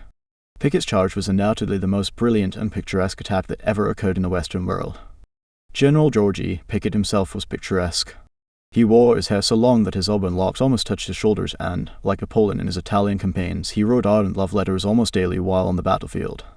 His devoted troops cheered him that tragic July afternoon as he rode off jauntily toward the Union lines, his cap set at a rakish angle over his right ear. They cheered and they followed him, man touching man, rank pressing rank, with banners flying and bayonets gleaming in the sun. It was a gallant sight. Down. Magnificent. A murmur of admiration ran through the Union lines as they beheld it. Pickett's troops swept forward at any easy trot through orchard and cornfield, across a meadow and over a ravine. All the time, the enemy's cannon was tearing ghastly holes in their ranks, but on they pressed, grim, irresistible. Suddenly the Union infantry rose from behind the stone wall on Cemetery Ridge where they had been hiding and fired volley after volley into Pickett's onrushing troops. The crest of the hill was a sheet of flame, a slaughterhouse, a blazing volcano. In a few minutes, all of Pickett's brigade commanders except one were down, and 4/5 of his 5,000 men had fallen. General Lewis A. Armistead, leading the troops in the final plunge, ran forward, vaulted over the stone wall and, waving his cap on the top of his sword, shouted, "Give 'em the steel, boys." They did. They leaped over the wall, bayoneted their enemies, smashed skulls with clubbed muskets, and planted the battle flags of the South on Cemetery Ridge. The banners waved their only for a moment, but that moment, brief as it was, recorded the high water mark of the Confederacy. Pickett's charge, brilliant, heroic, was nevertheless the beginning of the end. Lee had failed. He could not penetrate the North, and he knew it. The South was doomed. Lee was so saddened, so shocked, that he sent in his resignation and asked Jefferson Davis, the President of the Confederacy, to appoint a younger and abler man. If Lee had wanted to blame the disastrous failure of Pickett's charge on someone else, he could have found the score of alibis. Some of his division commanders had failed him, the cavalry hadn't arrived in time to support the infantry attack, this had gone wrong and that had gone awry. But Lee was far too noble to blame others. As Pickett's beaten and bloody troops struggled back to the Confederate line, Robert E. Lee rode out to meet them all alone and greeted them with a self-condemnation that was little short of sublime. "All this has been my fault," he confessed. "I and I alone have lost this battle." Few generals in all history have had the courage and character to admit that. Michael Cheung, who teaches our course in Hong Kong, told of how the Chinese culture presents some special problems and how sometimes it is necessary to recognize that the benefit of applying a principle may be more advantageous than maintaining an old tradition. He had one middle-aged class member who had been estranged from his son for many years. The father had been an opium addict, but was now cured. In Chinese tradition, an older person cannot take the first step. The father felt that it was up to his son to take the initiative toward a reconciliation. In an early session, he told the class about the grandchildren he had never seen and how much he desired to be reunited with his son. His classmates, all Chinese, understood his conflict between his desire and long-established tradition. The father felt that young people should have respect for their elders and that he was right in not giving in to his desire, but to wait for his son to come to him. Toward the end of the course, the father again addressed his class. "I have pondered this problem," he said. Dale Carnegie says, "If you are wrong, admit it quickly and emphatically. It is too late for me to admit it quickly, but I can admit it emphatically. I run by son. He was right in not wanting to see me and to expel me from his life. I may lose face by asking a younger person's forgiveness, but I was at fault, and it is my responsibility to admit this." The class applauded and gave him their full support. At the next class, he told how he went to his son's house, asked for and received forgiveness, and was now embarked on a new relationship with his son, his daughter-in-law, and the grandchildren he had at last met. Elba Hubbard was one of the most original authors who ever stirred up a nation, and his stinging sentences often aroused fierce resentment. But Hubbard, with his rare skill for handling people, frequently turned his enemies into friends. For example, when some irritated reader wrote in to say that he didn't agree with such and such an article and ended by calling Hubbard this and that, Albert Hubbard would answer like this: "Come to think it over, I don't entirely agree with it myself. Not everything I wrote yesterday appeals to me today. I am glad to learn what you think on the subject. The next time you are in the neighborhood you must visit us and we'll get this subject threshed out for all time. So here is a hand clasp over the miles, and I am, yours sincerely. What could you say to a man who treated you like that? When we are right, let's try to win people gently and tactfully to our way of thinking, and when we are wrong, and it will be surprisingly often, if we are honest with ourselves, let's admit our mistakes quickly and with enthusiasm. Not only will that technique produce astonishing results, but believe it or not, it is a lot more fun, under the circumstances, than trying to defend oneself. Remember the old proverb, by fighting you never get enough, but by yielding you get more than you expected. Principle 3, if you are wrong, admit it quickly and emphatically. Fourth, a drop of honey. If your temper is aroused and you tell Em a thing or two, you will have a fine time unloading your feelings. But what about the other person? Will he share your pleasure? Will your belligerent tones, your hostile attitude, make it easy for him to agree with you? If you come at me with your fist doubled, said Woodrow Wilson, I think I can promise you that mine will double as fast as yours. But if you come to me and say, let us sit down and take counsel together, and, if we differ from each other, understand why it is that we differ, just what the points at issue are, we will presently find that we are not so far apart after all, that the points on which we differ are few and the points on which we agree are many, and that if we only have the patience and the candor and the desire to get together, we will get together. Nobody appreciated the truth of Woodrow Wilson's statement more than John D. Rockefeller, Jr. Back in 1915, Rockefeller was the most fiercely despised man in Colorado. One of the bloodiest strikes in the history of American industry had been shocking the state for 2 terrible years. Irate, belligerent miners were demanding higher wages from the Colorado Fuel and Iron Company. Rockefeller controlled the company. Property had been destroyed, troops had been called out. Blood had been shed. Strikers had been shot, their bodies riddled with bullets. At a time like that, with the air seething with hatred, Rockefeller wanted to win the strikers to his way of thinking. And he did it. Oh. Here's the story. After a week spent in making friends, Rockefeller addressed the representatives of the strikers. This speech, in its entirety, is a masterpiece. It produced astonishing results. It calmed the tempestuous waves of hate that threatened to engulf Rockefeller. It won him a host of admirers. It presented facts in such a friendly manner that the strikers went back to work without saying another word about the increase in wages for which they had fought so violently. The opening of that remarkable speech follows. Note how it fairly glows with friendliness. Rockefeller, remember, was talking to men who, a few days previously, had wanted to hang him by the neck to a sour apple tree, yet he couldn't have been more gracious, more friendly if he had addressed a group of medical missionaries. His speech was radiant with such phrases as I'm proud to be here, having visited in your homes, met many of you, wives and children. We meet here not as strangers, but as friends. Spirit of mutual friendship, our common interests. It is only by your courtesy that I am here. This is a red letter day in my life, Rockefeller began.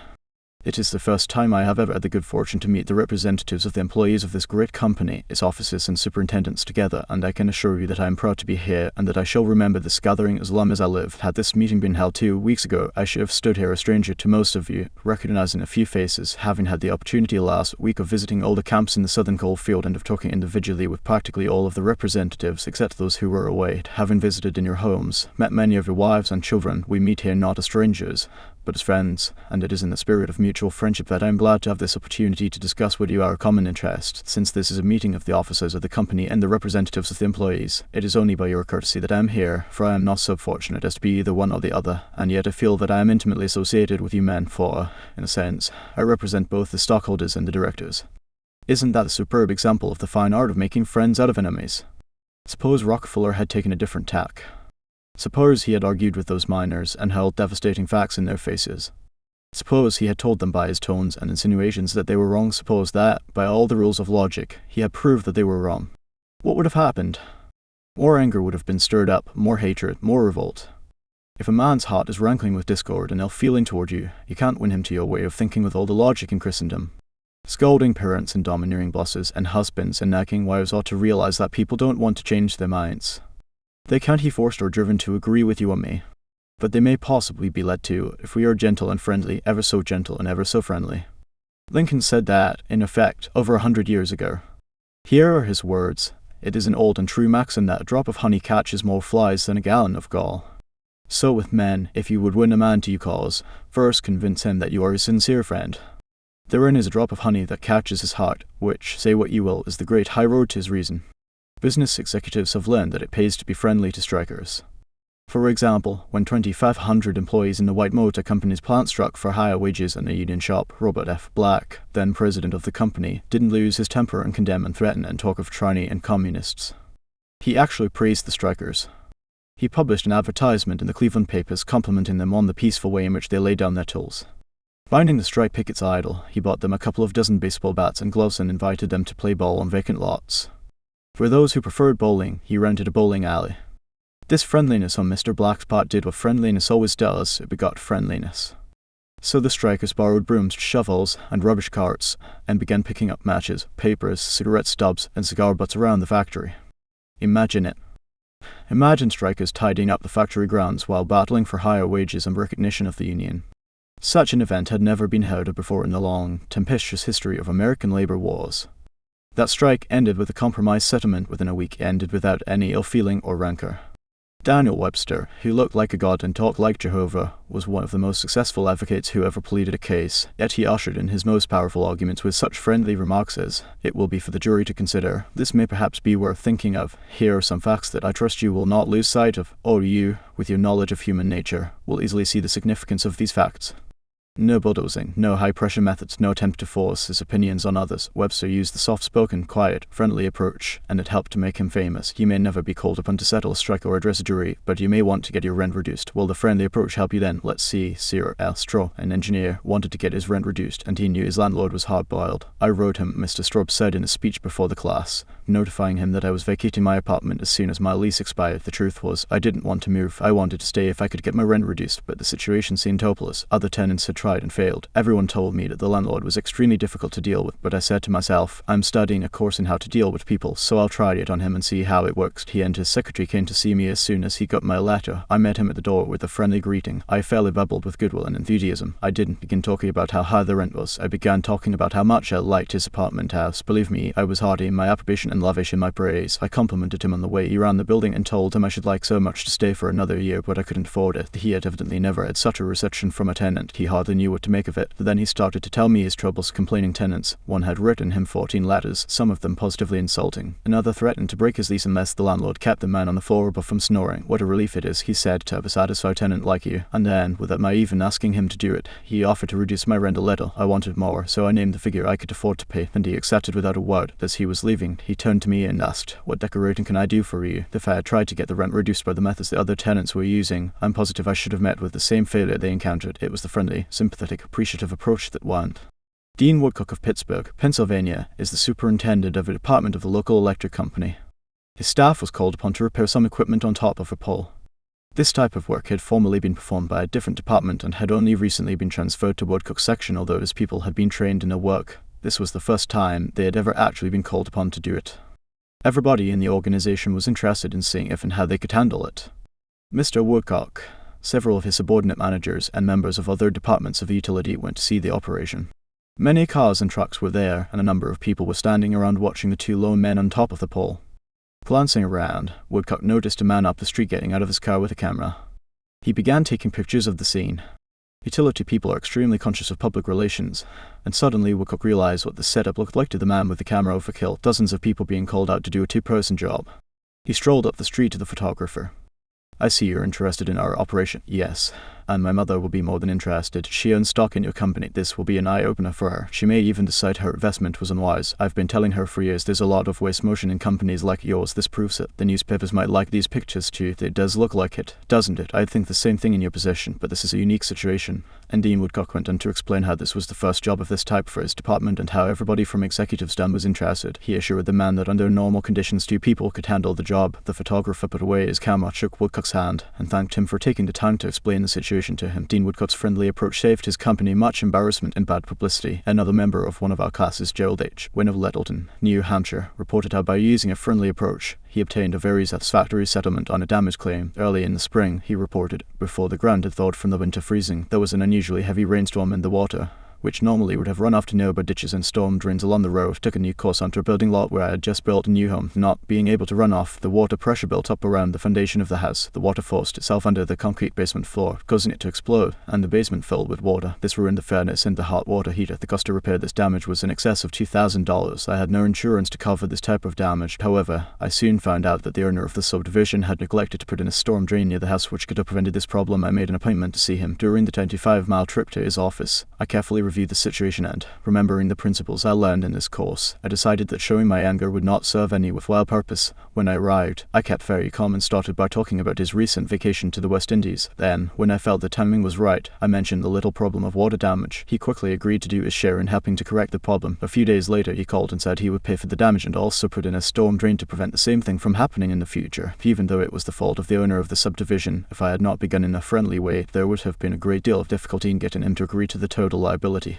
Years ago, when I was a barefoot boy walking through the Woodstock Country School out in northwest Missouri, I read a fable about the sun and the wind. They quarreled about which was the stronger, and the wind said, "I'll prove I am.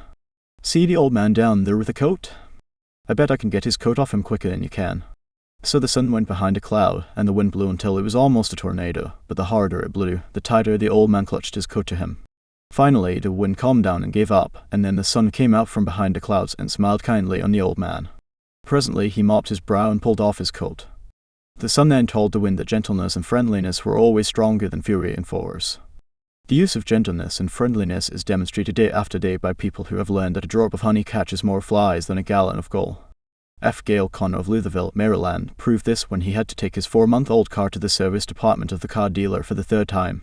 He told our class it was apparent that talking to, reasoning with, or shouting at the service manager was not going to lead to a satisfactory resolution of my problems. I walked over to the showroom and asked to see the agency owner, Mr. White. After a short wait, I was ushered into Mr. White's office. I introduced myself and explained to him that I had bought my car from his dealership because of the recommendations of friends who had had previous dealings with him. I was told that his prices were very competitive and his service was outstanding. He smiled with satisfaction as he listened to me. I then explained the problem I was having with the service department. I thought you might want to be aware of any situation that might tarnish your fine reputation, I added. He thanked me for calling this to his attention and assured me that my problem would be taken care of. Not only did he personally get involved, but he also lent me his car to use while mine was being repaired.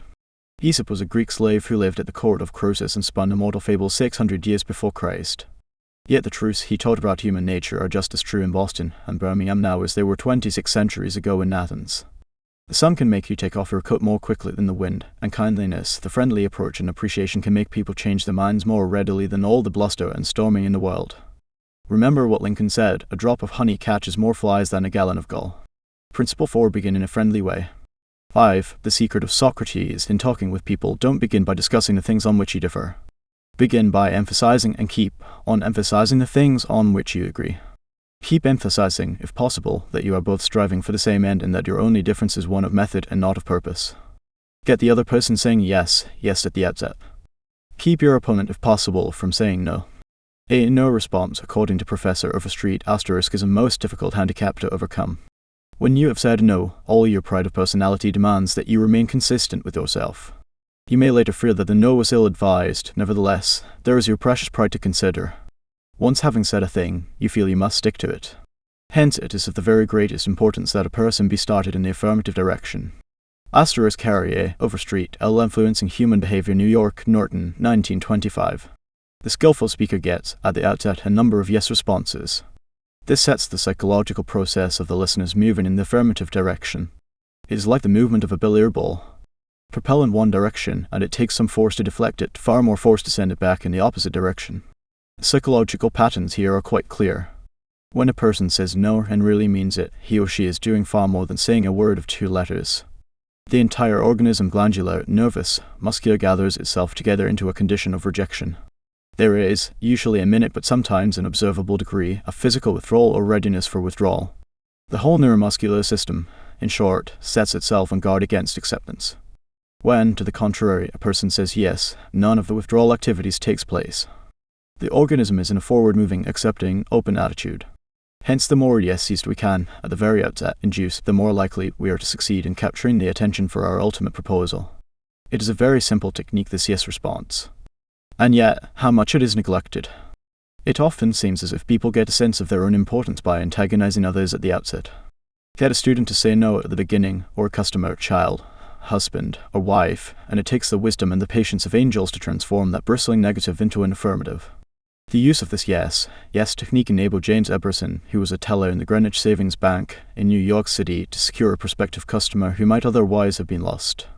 This man came in to open an account, said Mr. Eberson, and I gave him our usual form to fill out. Some of the questions he answered willingly, but there were others he flatly refused to answer. Before I began the study of human relations, I would have told this prospective depositor that if he refused to give the bank this information, we should have to refuse to accept this account. I am ashamed that I have been guilty of doing that very thing in the past. Naturally, an ultimatum like that made me feel good. I had shown who was boss, that the bank's rules and regulations couldn't be flouted, but the sort of attitude certainly didn't give a feeling of welcome and importance to the man who had walked in to give us his patronage.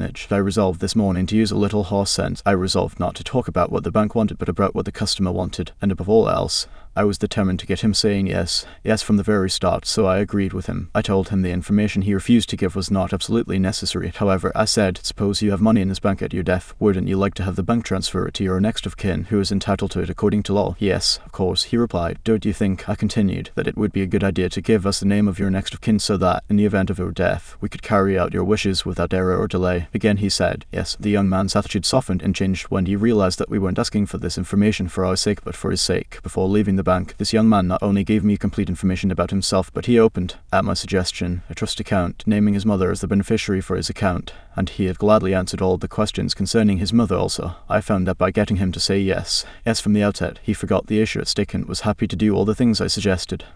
Joseph Ellison, a sales representative for Westinghouse Electric Company, had this story to tell. There was a man in my territory that our company was most eager to sell to. My predecessor had called on him for 10 years without selling anything. When I took over the territory, I called steadily for 3 years without getting an order. Finally, after 13 years of calls and sales talk, we sold him a few motors. If these proved to be all right, an order for several hundred more would follow. Such was my expectation. Right, I knew they would be all right, so when I called 3 weeks later, I was in high spirits. The chief engineer greeted me with this shocking announcement: "Allison, I can't buy the remainder of the motors from you." "Why?" I asked in amazement. "Why, because your motors are too hot. I can't put my hand on them." I knew it wouldn't do any good to argue. I had tried that sort of thing too long, so I thought of getting the yes response. "Well, now look, Mr. Smith," I said, "I agree with you 100%. If those motors are running too hot, you ought not to buy any more of them. You must have motors that won't run any hotter than standards set by the National Electrical Manufacturers Association. Isn't that so?" He agreed it was. I had gotten my first yes. The Electrical Manufacturers Association regulations say that a properly designed motor may have a temperature of 72 degrees Fahrenheit above room temperature. Is that correct? Yes, he agreed. That's quite correct. But your motors are much hotter. I didn't argue with him. I merely asked, how hot is the mill room? Oh, he said, about 75 degrees Fahrenheit. Well, I replied, if the mill room is 75 degrees and you add 72 to that, that makes a total of 147 degrees degrees Fahrenheit. Wouldn't you scald your hand if you held it under a spigot of hot water at a temperature of 147 degrees Fahrenheit? Again, he had to say yes. Well, I suggested, wouldn't it be a good idea to keep your hands off those motors? Well, I guess you were right, he admitted. We continued to chat for a while. Then he called his secretary and lined up approximately $35,000 worth of business for the ensuing month. It took me years and cost me countless thousands of dollars in lost business before I finally learned that it doesn't pay to argue, that it is much more profitable and much more interesting to look at things from the other person's viewpoint and try to get that person saying yes. Yes, Eddie Snow, who sponsors our courses in Oakland, California, tells how he became a good customer of a shop because the proprietor got him to say yes. Yes. Eddie had become interested in bow hunting and had spent considerable money in purchasing equipment and supplies from a local bow store. When his brother was visiting him, he wanted to rent a bow for him from the store. The sales clerk told him they didn't rent bows, so Eddie phoned another bow store. Eddie described what happened. A very pleasant gentleman answered the phone. His response to my question for a rental was completely different from the other place. He said he was sorry, but they no longer rented bows because they couldn't afford to do so. He then asked me if I had rented before. I replied, yes, several years ago. He reminded me that I probably paid $25 to $30 for the rental. I said yes again. He then asked if I was the kind of person who liked to save money. Naturally, I answered yes. He went on to explain that they had bow sets with all the necessary equipment on sale for $34.95. I could buy a complete set for only $4.95 more than I could rent one. He explained that is why they had discontinued renting them. Did I think that was reasonable? My yes response led to a purchase of the set, and when I picked it up I purchased several more items at this shop and have since become a regular customer. Socrates, the gadfly of Athens, was one of the greatest philosophers the world has ever known. He did something that only a handful of men in all history have been able to do. He sharply changed the whole course of human thought, and now, 24 centuries after his death, he is honored as one of the wisest persuaders who ever influenced this wrangling world. His method? Did he tell people they were wrong? Oh, no, not Socrates. He was far too adroit for that. His whole technique, now called the Socratic method, was based upon getting a yes response. He asked questions with which his opponent would have to agree. He kept on winning one admission after another until he had an armful of yeses. He kept on asking questions until finally, almost without realizing it, his opponents found themselves embracing a conclusion they would have bitterly denied a few minutes previously. The next time we are tempted to tell someone he or she is wrong, let's remember old Socrates and ask a gentle question, a question that will get the yes response. The Chinese have a proverb pregnant with the age-old wisdom of the Orient: he who treads softly goes far. They have spent 5,000 years studying human nature, those cultured Chinese, and they have garnered a lot of perspicacity. He who treads softly goes far. Principle 5. Get the other person saying yes immediately. 6. The safety valve in handling complaints. Most people trying to win others to their way of thinking do too much talking themselves. Let the other people talk themselves out. They know more about their business and problems than you do. So ask them questions. Let them tell you a few things. If you disagree with them, you may be tempted to interrupt. But don't. It is dangerous. They won't pay attention to you while they still have a lot of ideas if they are in crying for expression. So listen patiently and with an open mind. Be sincere about it. Encourage them to express their ideas fully. Does this policy pay in business? Let's see. Here is the story of a sales representative who was forced to try it. One of the largest automobile manufacturers in the United States was negotiating for a year's requirements of upholstery fabrics. 3 important manufacturers had worked up fabrics in sample bodies. These had all been inspected by the executives of the motor company, and notice had been sent to each manufacturer saying that, on a certain day, a representative from each supplier would be given an opportunity to make a final plea for the contract. A representative of one manufacturer, arrived in town with a severe attack of laryngitis. When it came my turn to meet the executives in conference, Mr. R said as he related his story before one of my classes, I had lost my voice. I could hardly whisper. I was ushered into a room and found myself face to face with the textile engineer, the purchasing agent, the director of sales, and the president of the company. I stood up and made a valiant effort to speak, but I couldn't do anything more than squeak. They were all seated around a table, so I wrote on a pad of paper, "Gentlemen, I have lost my voice. I am speechless. I'll do the talking for you." The president said he did. He exhibited my samples and praised their good points. A lively discussion arose about the merits of my goods, and the president, since he was talking for me, took the position I would have had during the discussion. My sole participation consisted of smiles, nods, and a few gestures. As a result of this unique conference, I was awarded the contract, which called for over 500,000 yards of upholstery fabrics at an aggregate value of $1,600,000, the biggest order I had ever received. I know I would have lost the contract if I hadn't lost my voice, because I had the wrong idea about the whole proposition. I discovered, quite by accident, how richly it sometimes pays to let the other person do the talking. Letting the other person do the talking helps in family situations as well as in business. Barbara Wilson's relationship with her daughter, Laurie, was deteriorating rapidly. Laurie, who had been a quiet, complacent child, had grown into an uncooperative, sometimes belligerent teenager. Mrs. Wilson lectured her, threatened her, and punished her, but all to no avail. One day, Mrs. Wilson told one of our classes, "I just gave up." Laurie had disobeyed me and had left the house to visit her girlfriend before she had completed her chores. When she returned, I was about to scream at her for the 10,000th time, but I just didn't have the strength to do it. I just looked at her and said sadly, "Why, Laurie, why?" Laurie noted my condition and in a calm voice asked, "Do you really want to know?" I nodded and Laurie told me, first hesitantly, and then it all flowed out. I had never listened to her. I was always telling her to do this or that. When she wanted to tell me her thoughts, feelings, ideas, I interrupted with more orders. I began to realize that she needed me not as a bossy mother, but as a confidante, an outlet for all her confusion about growing up, and all I had been doing was talking when I should have been listening. I never heard her. From the time on, I let her do all the talking she wanted. She tells me what is on her mind, and our relationship has improved immeasurably. She is again a cooperative person. A large advertisement appeared on the financial page of a New York newspaper calling for a person with unusual ability and experience. Charles T. Cabela's answered the advertisement, sending his reply to box number. A few days later, he was invited by letter to call for an interview. Before he called, he spent hours in Wall Street finding out everything possible about the person who had founded the business. During the interview, he remarked, "I should be mighty proud to be associated with an organization with a record like yours. I understand you started 28 years ago with nothing but desk room and one stenographer. Is that true?" Almost every successful person likes to reminisce about his early struggles. This man was no exception. He talked for a long time about how he had started with $450 in cash and an original idea.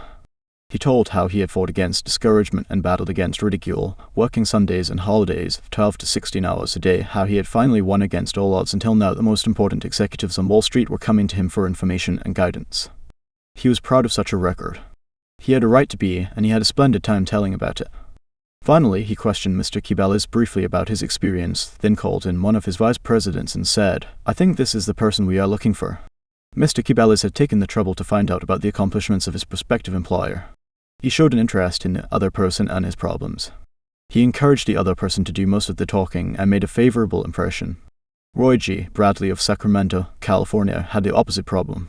He listened as a good prospect for a sales position talked himself into a job with Bradley's firm. Roy reported, being a small brokerage firm, we had no fringe benefits such as hospitalization, medical insurance, and pensions. Every representative is an independent agent. We don't even provide leads for prospects, as we cannot advertise for them as our larger competitors do. Richard Pryor had the type of experience we wanted for this position, and he was interviewed first by my assistant, who told him about all the negatives related to this job. He seemed slightly discouraged when he came into my office. I mentioned the one benefit of being associated with my firm, that of being an independent contractor and therefore virtually being self-employed. As he talked about these advantages to me, he talked himself out of each negative thought he had when he came in for the interview. Several times it seemed as though he was half talking to himself as he was thinking through each thought. At times I was tempted to add to his thoughts. However, as the interview came to a close, I felt he had convinced himself, very much on his own, that he would like to work for my firm. Because I had been a good listener and let Dick do most of the talking, he was able to weigh both sides fairly in his mind, and he came to the positive conclusion, which was a challenge he created for himself. We hired him and he has been an outstanding representative for our firm. Even our friends would much rather talk to us about their achievements than listen to us boast about ours. La Rochefoucauld, the French philosopher, said, "If you want enemies, excel your friends, but if you want friends, let your friends excel you." Why is that true? Because when our friends excel us, they feel important, but when we excel them, they, or at least some of them, will feel inferior and envious. By far the best liked placement counselor in a midtown personnel agency in New York City was Henrietta G. It hadn't always been that way. During the first few months of her association with the agency, Henrietta didn't have a single friend among her colleagues. Why? Because every day she would brag about the placement she had made, the new accounts she had opened, and anything else she had accomplished. "I was good at my work and proud of it," Henrietta told one of our classes. But instead of my colleagues sharing my triumphs, they seemed to resent them. I wanted to be liked by these people. I really wanted them to be my friends. After listening to some of the suggestions made in this course, I started to talk about myself less and listen more to my associates. They also had things to boast about and were more excited about telling me about their accomplishments than about listening to my boasting. Now, when we have some time to chat, I ask them to share their joys with me, and I only mention my achievements when they ask. Principle 6. Let the other person do a great deal of the talking. 7. How to get cooperation. Don't you have much more faith in ideas that you discover for yourself than in ideas that are handed to you on a silver platter? If so, isn't it bad judgment to try to ram your opinions down the throats of other people? Isn't it wiser to make suggestions and let the other person think out the conclusion? Adolf Seltz of Philadelphia, sales manager in an automobile showroom and a student in one of my courses, suddenly found himself confronted with the necessity of injecting enthusiasm into a discouraged and disorganized group of automobile salespeople. Calling a sales meeting, he urged his people to tell him exactly what they expected from him. As they talked, he wrote their ideas on the blackboard. He then said, "I'll give you all these qualities you expect from me. Now I want you to tell me what I have a right to expect from you." The replies came quick and fast: loyalty, honesty, initiative, optimism, teamwork, 8 hours a day of enthusiastic work. The meeting ended with a new courage, a new inspiration. One salesperson volunteered to work 14 hours a day, and Mr. Seltz reported to me that the increase of sales was phenomenal. "The people had made a sort of moral bargain with me," said Mr. Seltz, "and as long as I lived up to my part in it, they were determined to live up to theirs. Consulting them about their wishes and desires was just the shot in the arm they needed. No one likes to feel that he or she is being sold something or told to do a thing. We much prefer to feel that we are buying of our own accord or acting on our own ideas. We like to be consulted about our wishes, our wants, our thoughts. Take the case of Eugene Wesson. He lost countless thousands of dollars in commissions before he learned his truth. Mr. Wesson sold sketches for studio that created designs for stylists and textile manufacturers. Mr. Wesson had called on one of the leading stylists in New York once a week, every week for 3 years. He never refused to see me," said Mr. Wesson, "but he never bought. He always looked over my sketches very carefully and then said, 'No, Wesson, I guess we don't get together today.' After 150 failures, Wesson realized he must be in a mental rut, so he resolved to devote one evening a week to the study of influencing human behavior to help him develop new ideas and generate new enthusiasm. He decided on this new approach. With half a dozen unfinished artist sketches under his arm, he rushed over to the buyer's office. "I want you to do me a little favor, if you will," he said. "Here are some uncompleted sketches. Won't you please tell me how we could finish them up in such a way that you could use them?" The buyer looked at the sketches for a while without uttering a word. Finally, he said, "Leave these with me for a few days, Wesson, and then come back and see me." Wesson returned 3 days later, got his suggestions, took the sketches back to the studio and had them finished according to the buyer's ideas. The result, all accepted. After that, this buyer ordered scores of other sketches from Wesson, all drawn according to the buyer's ideas. "I realized why I had failed for years to sell him," said Mr. Wesson. "I had urged him to buy what I thought he ought to have. Then I changed my approach completely. I urged him to give me his ideas. This made him feel that he was creating the designs. And he was. I didn't have to sell him. He bought." Letting the other person feel that the idea is his or hers not only works in business and politics, it works in family life as well.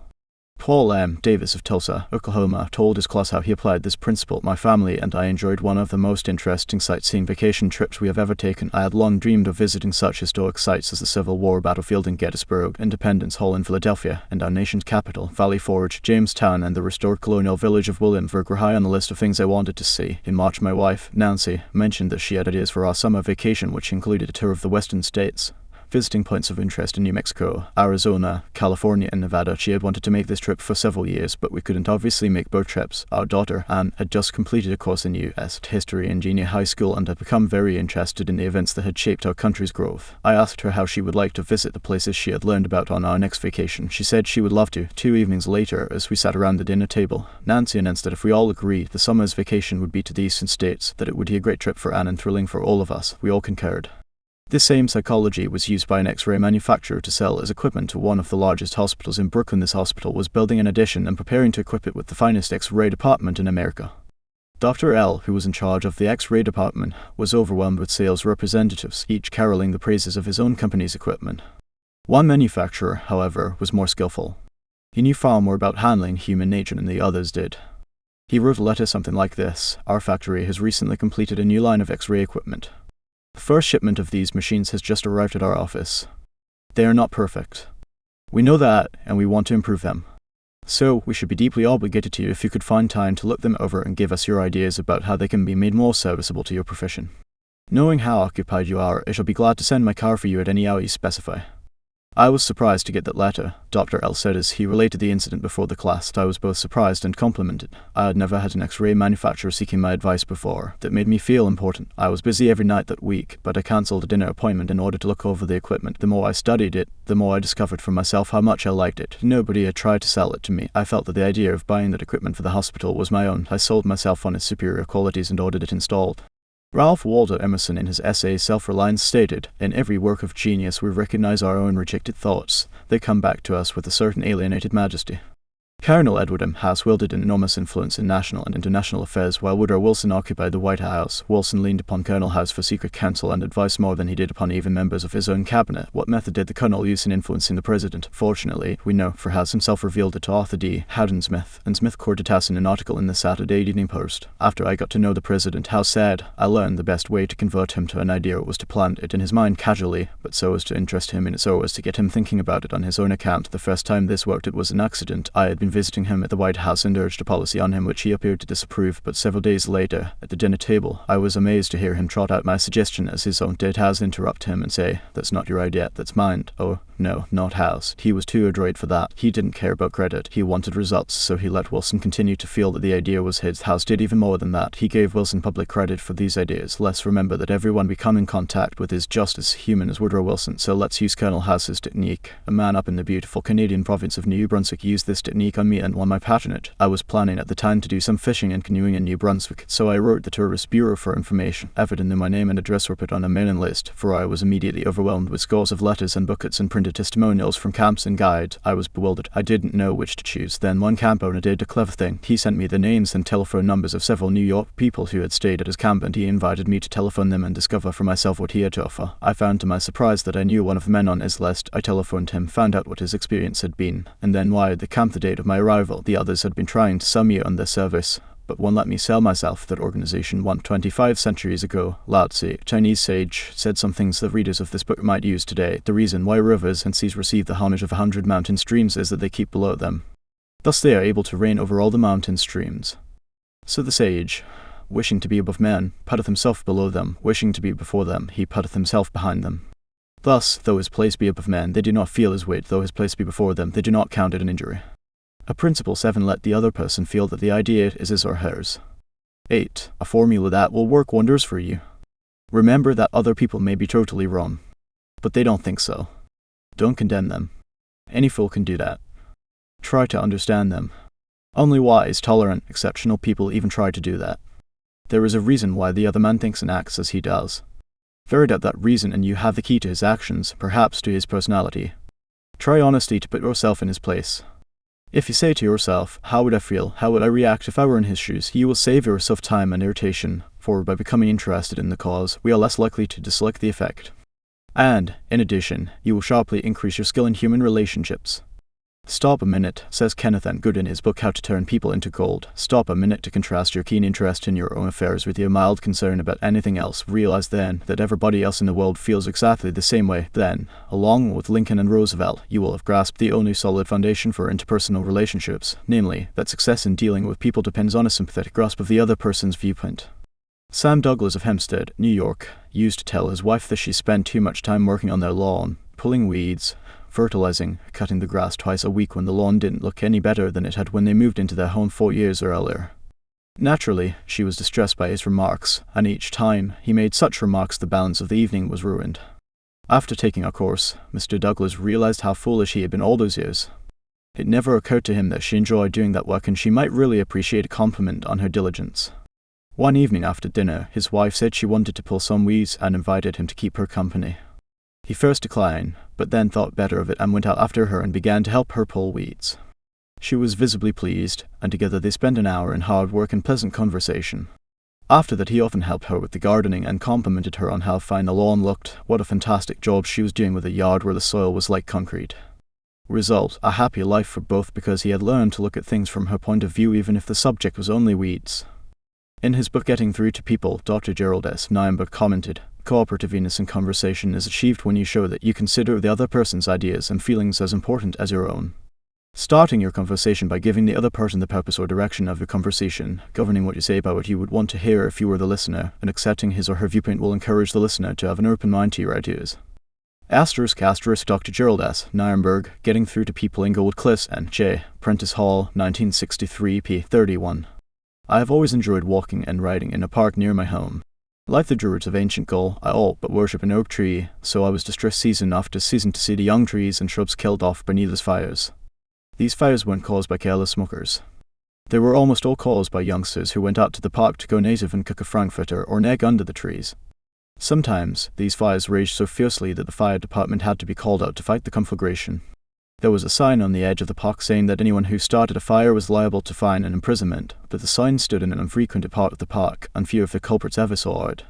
A mounted policeman was supposed to look after the park, but he didn't take his duties too seriously, and the fires continued to spread season after season. On one occasion, I rushed up to a policeman and told him about a fire spreading rapidly through the park and wanted him to notify the fire department, and he nonchalantly replied that it was none of his business because it wasn't in his precinct. I was desperate, so after that when I went riding, I acted as a self-appointed committee of one to protect the public domain. In the beginning, I'm afraid I didn't even attempt to see the other people's point of view. When I saw a fire blazing under the trees, I was so unhappy about it, so eager to do the right thing, that I did the wrong thing. I would ride up to the boys, warn them that they could be jailed for starting a fire, order with a tone of authority that it be put out, and, if they refused, I would threaten to have them arrested. I was merely unloading my feelings without thinking of their point of view. The result?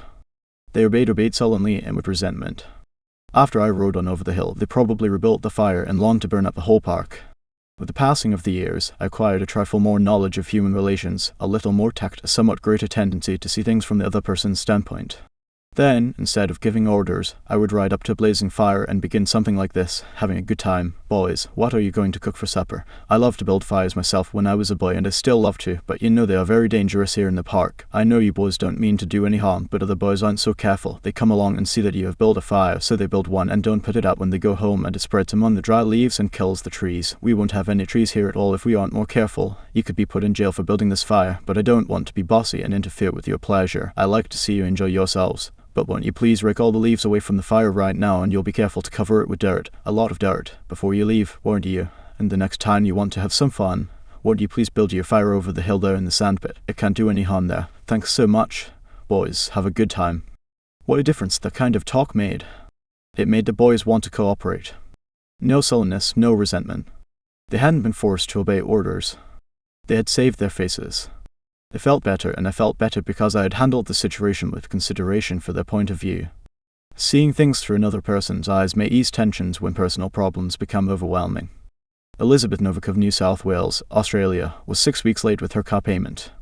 On a Friday, she reported, I received a nasty phone call from the man who was handling my account informing me if I did not come up with $122 by Monday morning, I could anticipate further action from the company. They had no way of raising the money over the weekend, so when I received his phone call first thing on Monday morning, I expected the worst. Instead of becoming upset, I looked at the situation from his point of view. I apologized most sincerely for causing him so much inconvenience and remarked that I must be his most troublesome customer, as this was not the first time I was behind in my payments. His tone of voice changed immediately, and he reassured me that I was far from being one of his really troublesome customers. He went on to tell me several examples of how rude his customers sometimes were, how they lied to him and often tried to avoid talking to him at all. I said nothing. I listened and let him pour out his troubles to me. Then, without any suggestion from me, he said it did not matter if I couldn't pay all the money immediately. It would be all right if I paid him $20 by the end of the month and made up the balance whenever it was convenient for me to do so.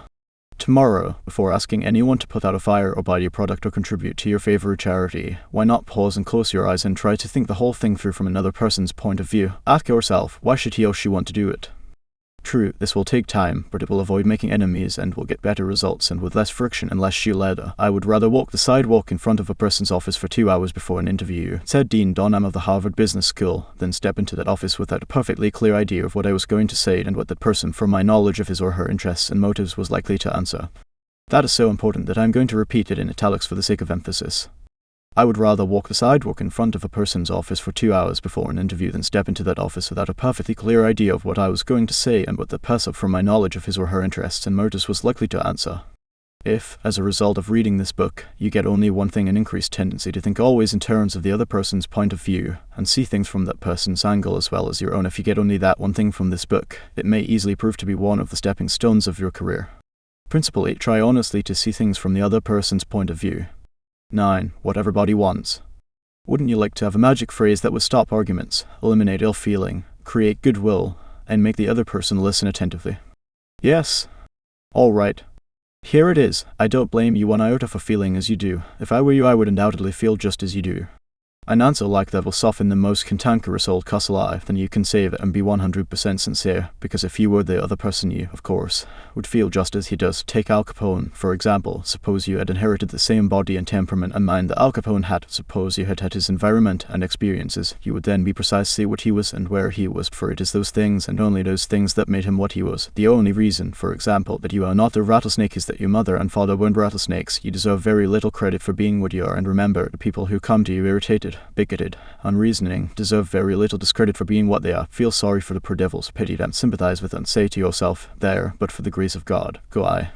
3/4 of the people you will ever meet are hungering and thirsting for sympathy. Give it to them, and they will love you. I once gave a broadcast about the author of Little Women, Louisa May Alcott. Naturally, I knew she had lived and written her immortal books in Concord, Massachusetts, but, without thinking what I was saying, I spoke of visiting her old home in Concord, New Hampshire. If I had said New Hampshire only once, it might have been forgiven, but, alas and alack, I said it twice. I was deluged with letters and telegrams, stinging messages that swirled around my defenseless head like a swarm of hornets. Many were indignant, a few insulting. One colonial dame, who had been rude in Concord, Massachusetts, and who was then living in Philadelphia, vented her scorching wrath upon me. She couldn't have been much more bitter if I had accused Miss Alcott of being a cannibal from New Guinea. As I read the letter, I said to myself, "Thank God, I am not married to that woman."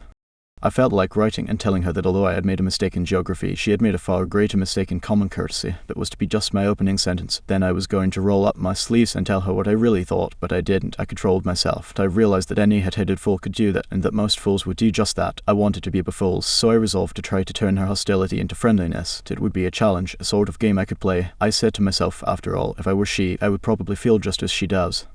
So I determined to sympathize with her viewpoint. The next time I was in Philadelphia, I called her on the telephone. The conversation went something like this. "Me, Mrs. So-and-so, you wrote me a letter a few weeks ago, and I want to thank you for it."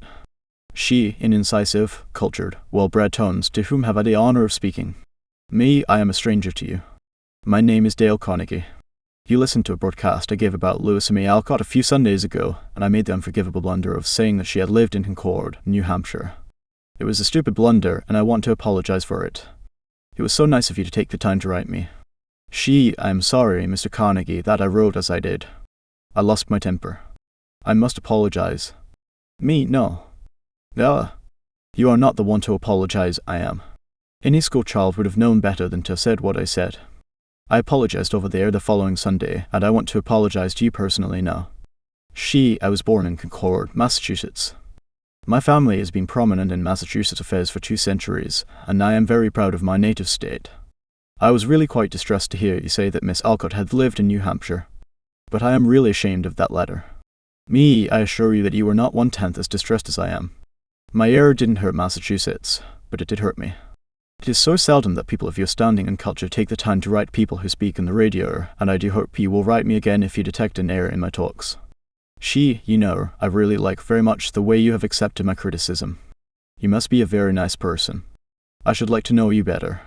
So, because I had apologized and sympathized with her point of view, she began apologizing and sympathizing with my point of view. I had the satisfaction of controlling my temper, the satisfaction of returning kindness for an insult. I got infinitely more real fun out of making her like me than I could ever have gotten out of telling her to go and take a jump in the Shalko River. Every man who occupies the White House is faced almost daily with thorny problems in human relations. President Taft was no exception, and he learned from experience the enormous chemical value of sympathy in neutralizing the acid of hard feelings. In his book Ethics in Service, Taft gives rather an amusing illustration of how he softened the ire of a disappointed and ambitious mother.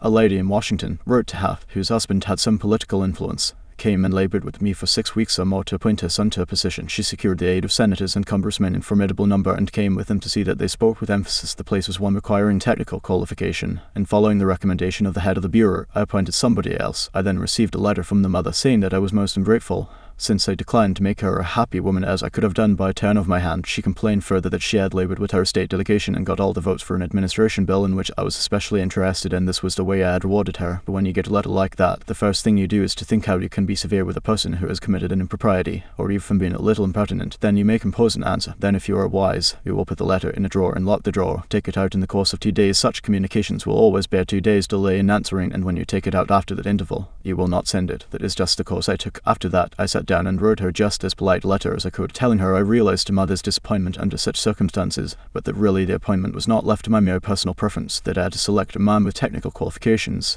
and had, therefore, to follow the recommendations of the head of the bureau. I expressed the hope that her son would go on to accomplish what she had hoped for him in a position which he then had. That mollified her, and she wrote me a note saying she was sorry she had written as she had, but the appointment I sent in was not confirmed at once, and after an interval I received a letter which purported to come from her husband, though it was in the same handwriting as all the others. I was therein advised that, due to the nervous prostration that had followed her disappointment in this case, she had to take to her bed and had developed the most serious case of cancer of the stomach. Would I not restore her to health by withdrawing the first name and replacing it by her son's? I had to write another letter, this one to the husband, to say that I hoped the diagnosis would prove to be inaccurate, that I sympathized with him in the sorrow he must have in the serious illness of his wife, but that it was impossible to withdraw the name sent in. The man whom I appointed was confirmed, and within 2 days after I received the letter, we gave a musicale at the White House, the first two people to greet Mrs. Taft and me were his husband and wife, though the wife had so recently been in at Kilo Marty's. Dave Mangum represented an elevator-escalator maintenance company in Tulsa, Oklahoma, which had the maintenance contract for the escalators in one of Tulsa's leading hotels. The hotel manager did not want to shut down the escalator for more than 2 hours at a time because he did not want to inconvenience the hotel's guests. The repair that had to be made would take at least 8 hours, and his company did not always have a specially qualified mechanic available at the convenience of the hotel. When Mr. Mangum was able to schedule a top-flight mechanic for this job, he telephoned the hotel manager, and instead of arguing with him to give him the necessary time, he said, "Rick, I know your hotel is quite busy and you would like to keep the escalator shutdown time to a minimum. I understand your concern about this, and we want to do everything possible to accommodate you. However, our diagnosis of the situation shows that if we do not do a complete job now, our escalator may suffer more serious damage and that would cause a much longer shutdown. I know you would not want to inconvenience your guests for several days." The manager had to agree that an 8-hour shutdown was more desirable than several days. By sympathizing with the manager's desire to keep his patrons happy, Mr. Mangum was able to win the hotel manager to his way of thinking easily and without rancor. Joyce Norris, a piano teacher in St. Louis, Missouri, told of how she had handled a problem piano teachers often have with teenage girls. Babette had exceptionally long fingernails. This is a serious handicap to anyone who wants to develop proper piano playing habits, Mrs. Norris reported. I knew her long fingernails would be a barrier for her in her desire to play well. During our discussions prior to her starting her lessons with me, I did not mention anything to her about her nails. I didn't want to discourage her from taking lessons, and I also knew she would not want to lose that which she took so much pride in and such great care to make attractive. After her first lesson, when I felt the time was right, I said, "Babette, you have attractive hands and beautiful fingernails. If you want to play the piano as well as you are capable of and as well as you would like to, you would be surprised how much quicker and easier it would be for you if you would trim your nails shorter. Just think about it, okay?" She made a face which was definitely negative. I also talked to her mother about this situation, again mentioning how lovely her nails were. Another negative reaction. It was obvious that Babette's beautifully manicured nails were important to her. The following week, Babette returned for her second lesson. Much to my surprise, the fingernails had been trimmed. I complimented her and praised her for making such a sacrifice. I also thanked her mother for influencing Babette to cut her nails. Her reply was, "Oh, I had nothing to do with it. Babette decided to do it on her own, and this is the first time she has ever trimmed her nails for anyone." Did Mrs. Norris threaten Babette? Did she say she would refuse to teach a student with long fingernails? No, she did not. She let Babette know that her fingernails were a thing of beauty and it would be a sacrifice to cut them. She implied, "I sympathize with you. I know it won't be easy, but it will pay off in your better musical development." Sol Hurok was probably America's #1 impresario. For almost half a century, he handled artists such world-famous artists as Charlie Chaplin, Isadore Duncan, and Pavlova. Mr. Hurok told me that one of the first lessons he had learned in dealing with his temperamental stars was the necessity for sympathy, and more sympathy with their idiosyncrasies. For 3 years, he was impresario for Fido Charlie Chaplin, one of the greatest basses who ever thrilled the ritzy box holders at the Metropolitan, yet Charlie Chaplin was a constant problem. He carried on like a spoiled child. To put it in Mr. Hurok's own inimitable phrase, he was a hell of a fellow in every way. For example, Charlie Chaplin would call up Mr. Hurok about noon of the day he was going to sing and say, "Saul, I feel terrible. My throat is like raw hamburger. It is impossible for me to sing tonight." Did Mr. Hurok argue with him? Oh no. He knew that an entrepreneur couldn't handle artists that way. So he would rush over to Charlie Chaplin's hotel, dripping with sympathy. "What a pity," he would mourn. "What a pity, my poor fellow. Of course, you cannot sing. I will cancel the engagement at once. It will only cost you a couple of $1,000, but that is nothing in comparison to your reputation." Then Charlie Chaplin would sigh and say, "Perhaps you had better come over later in the day. Come at 5 and see how I feel then." At 5 o'clock, Mr. Hurok would again rush to his hotel, dripping with sympathy. Again he would insist on cancelling the engagement, and again Charlie Chaplin would sigh and say, "Well, maybe you had better come to see me later. I may be better then."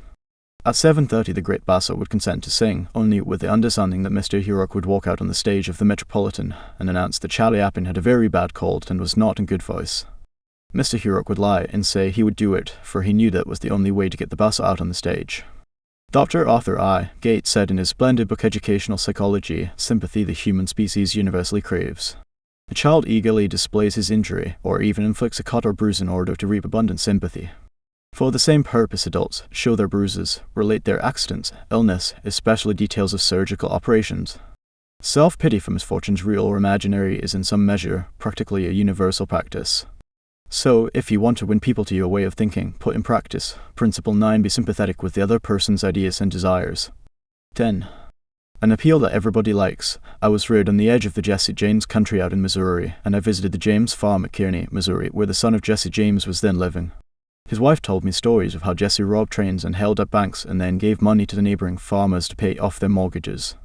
Jesse James probably regarded himself as an idealist at heart, just as Dutch Schultz, Tugan Crowley, Al Capone, and many other organized crime godfathers did generations later. The fact is that all people you meet have a high regard for themselves and like to be fine and unselfish in their own estimation. J. Pierpont Morgan observed, in one of his analytical interludes, that a person usually has two reasons for doing a thing, one that sounds good and a real one. The person himself will think of the real reason. You don't need to emphasize that, but all of us, being idealists at heart, like to think of motives that sound good, so, in order to change people, appeal to their nobler motives. Is that too idealistic to work in business? Let's take the case of Hamilton J. Farrell of the Farrell-Mitchell Company of Glen Alden, Pennsylvania. Mr. Farrell had the disgruntled tenant who threatened to move. The tenant's lease still had 4 months to run. Nevertheless, he served notice that he was vacating immediately, regardless of lease. These people had lived in my house all winter, the most expensive part of the year, Mr. Farrell said as he told the story to the class, and I knew it would be difficult to rent the apartment again before fall. I could see all the rent income going over the hill, and believe me, I saw red. Now, ordinarily, I would have waded into the tenant and advised him to read his lease again. I would have pointed out that if he moved, the full balance of his rent would fall due at once, and that I could, and would, move to collect. However, instead of flying off the handle and making a scene, I decided to try other tactics, so I started like this. Mr. Toe, I said, I have listened to your story, and I still don't believe you intend to move. Years in the renting business have taught me something about human nature, and I sized you up in the first place as being a man of your word. In fact, I'm so sure of it that I'm willing to take a gamble. Now, here's my proposition. Leave your decision on the table for a few days and think it over. If you come back to me between now and the 1st of the month, when your rent is due, and tell me you still intend to move, I give you my word I will accept your decision as final. I will privilege you to move and admit to myself I've been wrong in my judgment, but I still believe you're a man of your word and will live up to your contract, for after all, we are either men or monkeys, and the choice usually lies with ourselves. Well, when the new month came around, this gentleman came to see me and paid his rent in person. He and his wife had talked it over. He said and decided to stay. They had concluded that the only honourable thing to do was to live up to their lease. When the late Lord Northcliffe found a newspaper using a picture of him which he didn't want published, he wrote the editor a letter. But did he say, please do not publish that picture of me anymore, I don't like it? No, he appealed to a nobler motive. He appealed to the respect and love that all of us have for motherhood. He wrote, please do not publish that picture of me anymore, my mother doesn't like it. When John D. Rockefeller, Jr. wished to stop newspaper photographers from snapping pictures of his children, he too appealed to the nobler motives. He didn't say, I don't want their pictures published. No, he appealed to the desire, deep in all of us, to refrain from harming children. He said, you know how it is, boys, you've got children yourselves, some of you, and you know it's not good for youngsters to get too much publicity. When Cyrus H.K. Curtis, the poor boy from Maine, was starting on his meteoric career, which was destined to make him millions as owner of the Saturday Evening Post and the Ladies' Home Journal, he couldn't afford to pay his contributors the prices that other magazines paid. He couldn't afford to hire first-class authors to write for money alone. So he appealed to their nobler motives. For example, he persuaded even Lucy May Alcott, the immortal author of Little Women, to write for him when she was at the flood tide of her fame, and he did it by offering to send a check for $100, not to her, but to her favorite charity. Right here the skeptic may say, oh, that stuff is all right for Northcliffe and Rockefeller or a sentimental novelist, but I'd like to see you make it work with the tough babies I have to collect bills from. You may be right. Nothing will work in all cases, then nothing will work with all people. If you are satisfied with the results you are now getting, why change? If you are not satisfied, why not experiment? At any rate, I think you will enjoy reading this true story told by James L. Thomas, a former student of mine. 6 customers of a certain automobile company refused to pay their bills for servicing. None of the customers protested the entire bill, but each claimed that someone charged was wrong. In each case, the customer had signed for the work done, so the company knew it was right and said so. That was the first mistake. Here are the steps the men in the credit department took to collect these overdue bills. Do you suppose they succeeded? 1. They called on each customer and told him bluntly that they had come to collect a bill that was long past due. 2. They made it very plain that the company was absolutely and unconditionally right, therefore he, the customer, was absolutely and unconditionally wrong. 3. They intimated that the company, knew more about automobiles than he could ever hope to know. So what was the argument about? 4. Result, they argued. Did any of these methods reconcile the customer and settle the account? You can answer that one yourself. At this stage of affairs, the credit manager was about to open fire with a battery of legal talent, when fortunately the matter came to the attention of the general manager. The manager investigated these defaulting clients and discovered that they all had the reputation of paying their bills promptly. Something was wrong here, something was drastically wrong about the method of collection. So he called on James L. Thomas and told him to collect these uncollectible accounts. Here, in his words, are the steps Mr. T.H.R. Moss took. 1. My visit to each customer was likewise to collect a bill long past due, a bill that we knew was absolutely right. But I didn't say a word about that. I explained I had called to find out what it was the company had done or failed to do. 2. I made it clear that, until I had heard the customer's story, I had no opinion to offer. I told him the company made no claims to being infallible.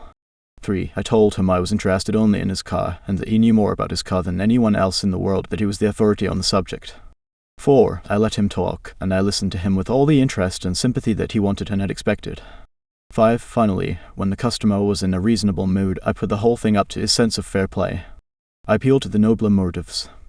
First, I said, I want you to know I also feel this matter has been badly mishandled. You've been inconvenienced and annoyed and irritated by one of our representatives that should never have happened. I'm sorry, and as a representative of the company, I apologized. As I sat here and listened to your side of the story, I could not help being impressed by your fairness and patience, and now, because you are fair-minded and patient, I'm going to ask you to do something for me. It's something that you can do better than anyone else, something you know more about than anyone else. Here's your bill. I know it is safe for me to ask you to adjust it, just as you would do if you were the president of my company. I'm going to leave it all up to you. Whatever you say goes.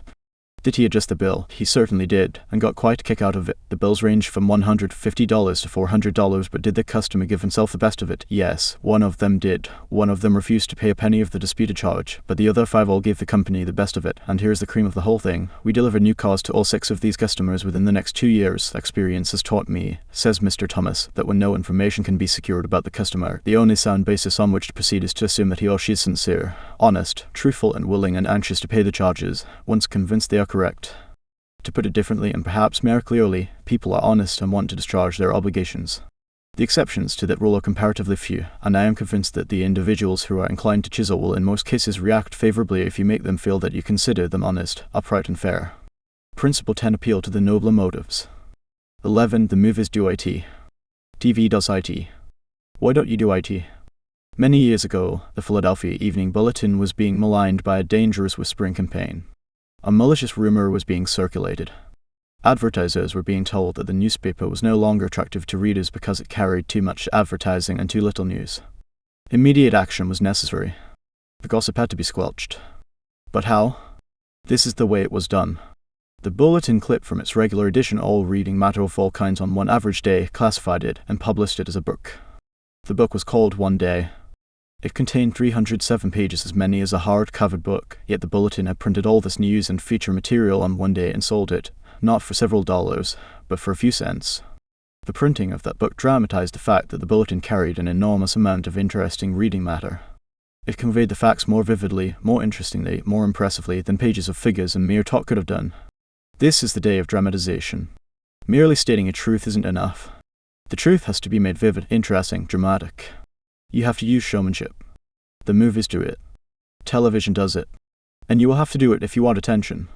Experts in window display know the power of dramatization.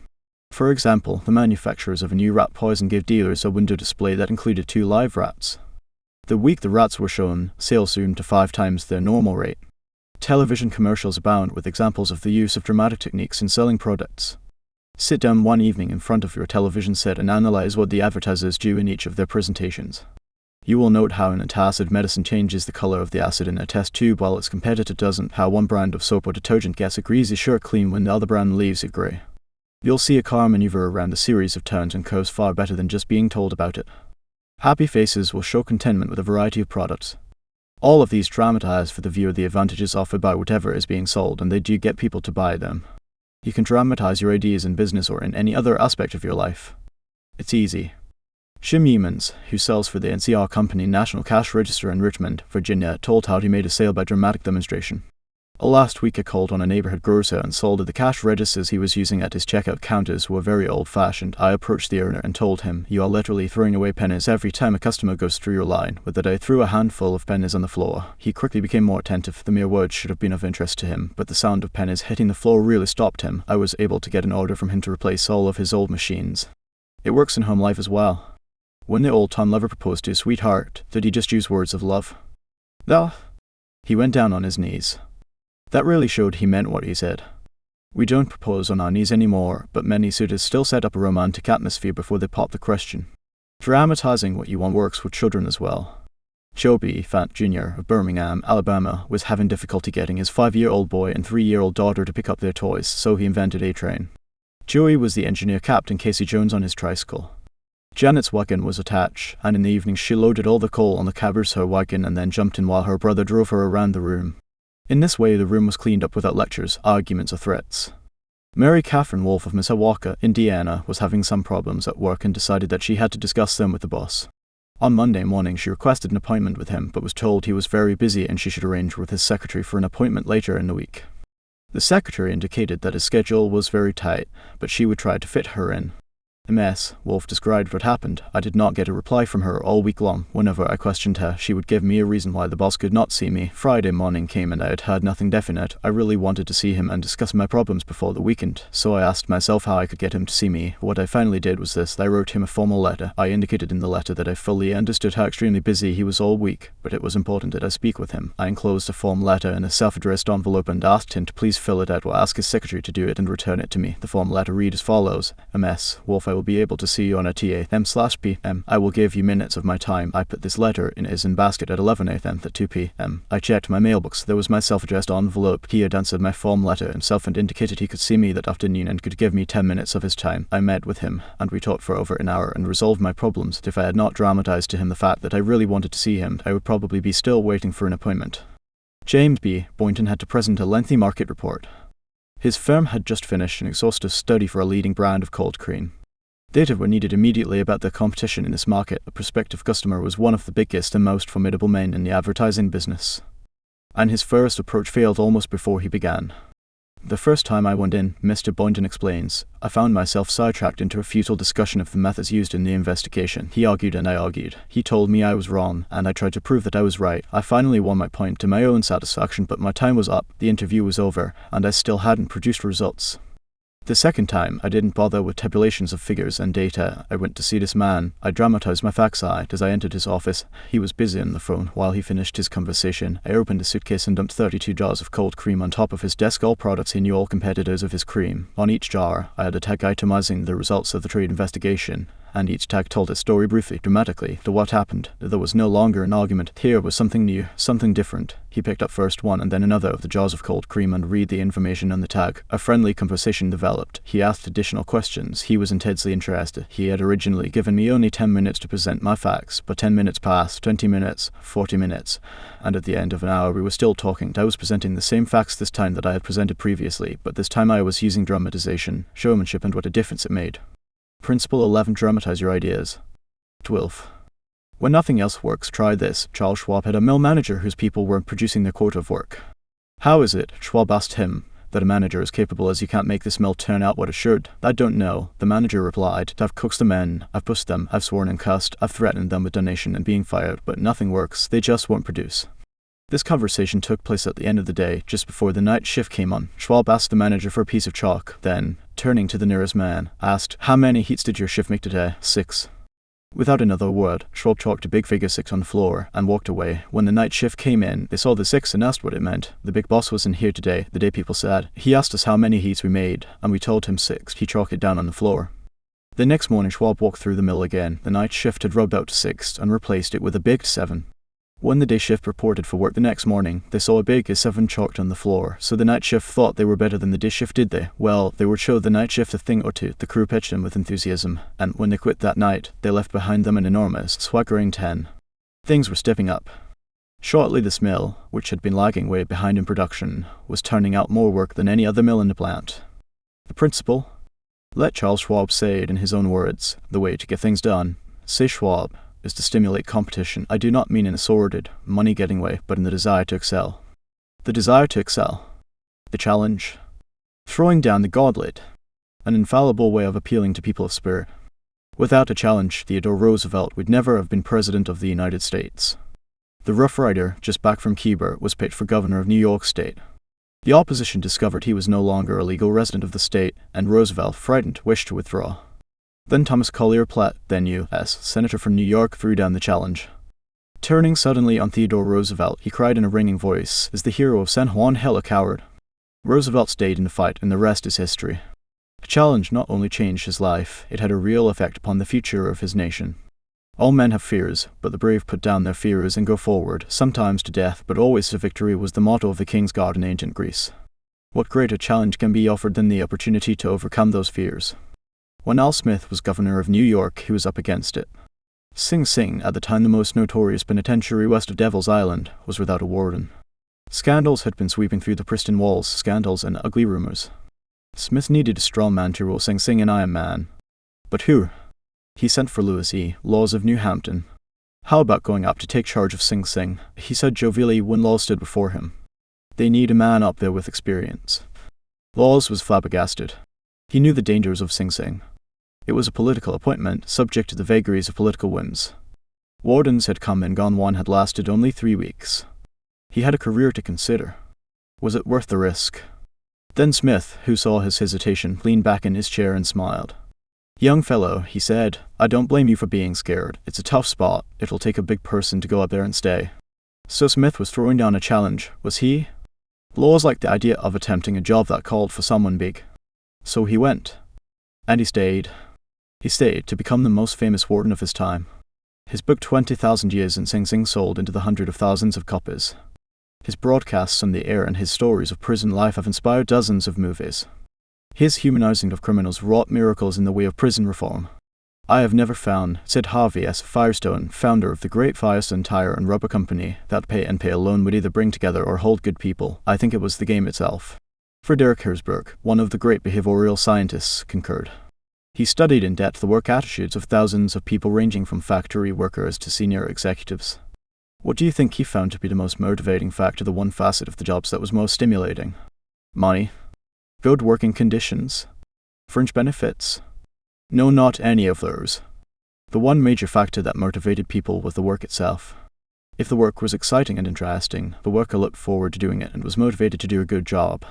That is what every successful person loves, the game. The chance for self-expression.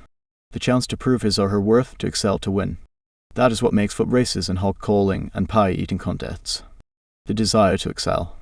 The desire for a feeling of importance. Principle 12. Throw down a challenge. Part 4. Be a leader. How to change people without giving offense or arousing resentment. 1. If you must find fault, this is the way to begin. A friend of mine was a guest at the White House for a weekend during the administration of Calvin Coolidge. Drifting into the president's private office, he heard Coolidge say to one of his secretaries, "That's a pretty dress you are wearing this morning, and you are a very attractive young woman." That was probably the most effusive praise Silent Cal had ever bestowed upon the secretary in his life. It was so unusual, so unexpected, that the secretary blushed in confusion. Then Coolidge said, "Now, don't get stuck up. I just said that to make you feel good from now on. I wish you would be a little bit more careful with your punctuation." His method was probably a bit obvious, but the psychology was superb. It is always easier to listen to unpleasant things after we have heard some praise of our good points. A barber lathers a man before he shaves him, and that is precisely what McKinley did back in 1896, when he was running for president. One of the prominent Republicans of the day had written a campaign speech that he felt was just a trifle better than Cicer and Patrick Henry and Daniel Webster all rolled into one. With great glee, this chap read his immortal speech aloud to McKinley. The speech had its fine points, but it just wouldn't do. It would have raised a tornado of criticism.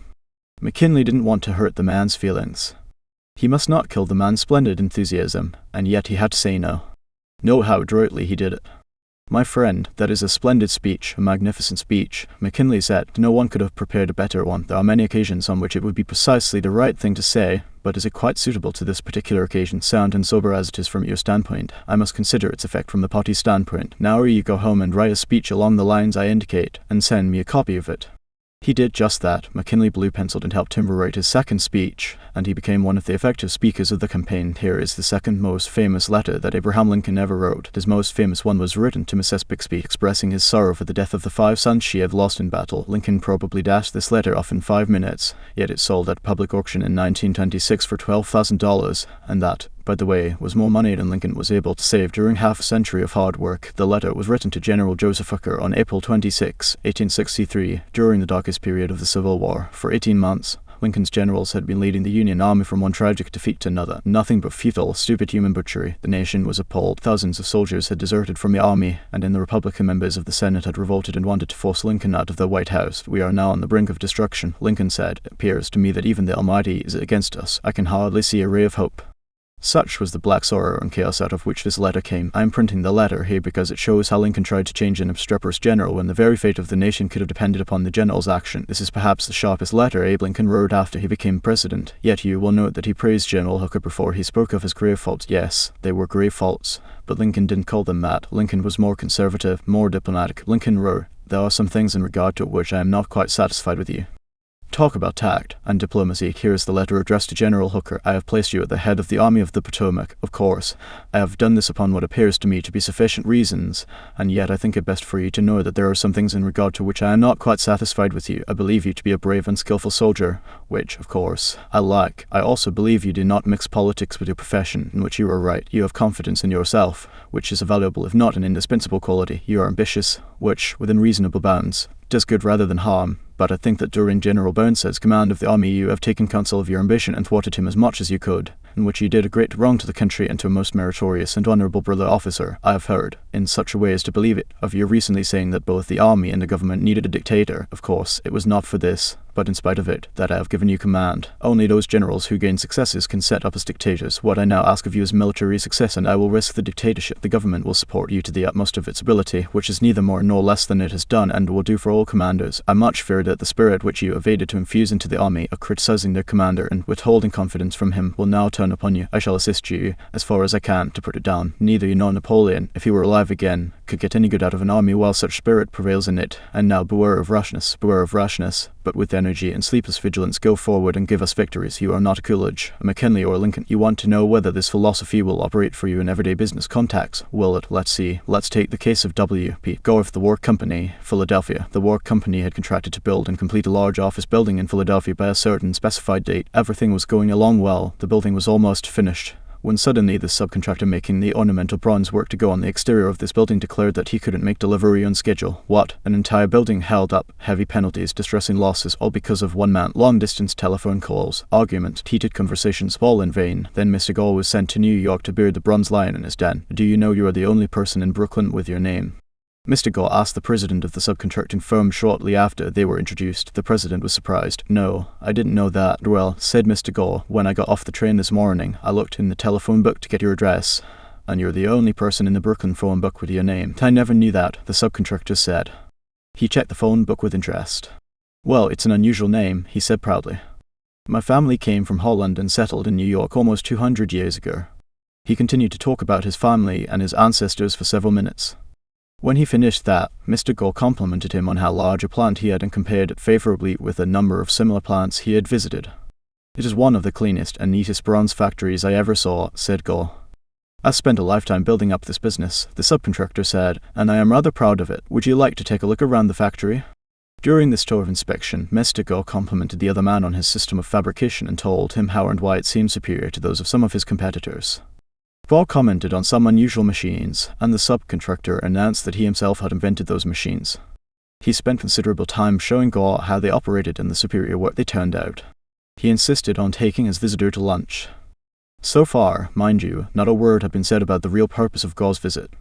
After lunch, the subcontractor said, "Now, to get down to business. Naturally, I know why you're here. I didn't expect that our meeting would be so enjoyable. You can go back to Philadelphia with my promise that your material will be fabricated and shaped, even if other orders have to be delayed."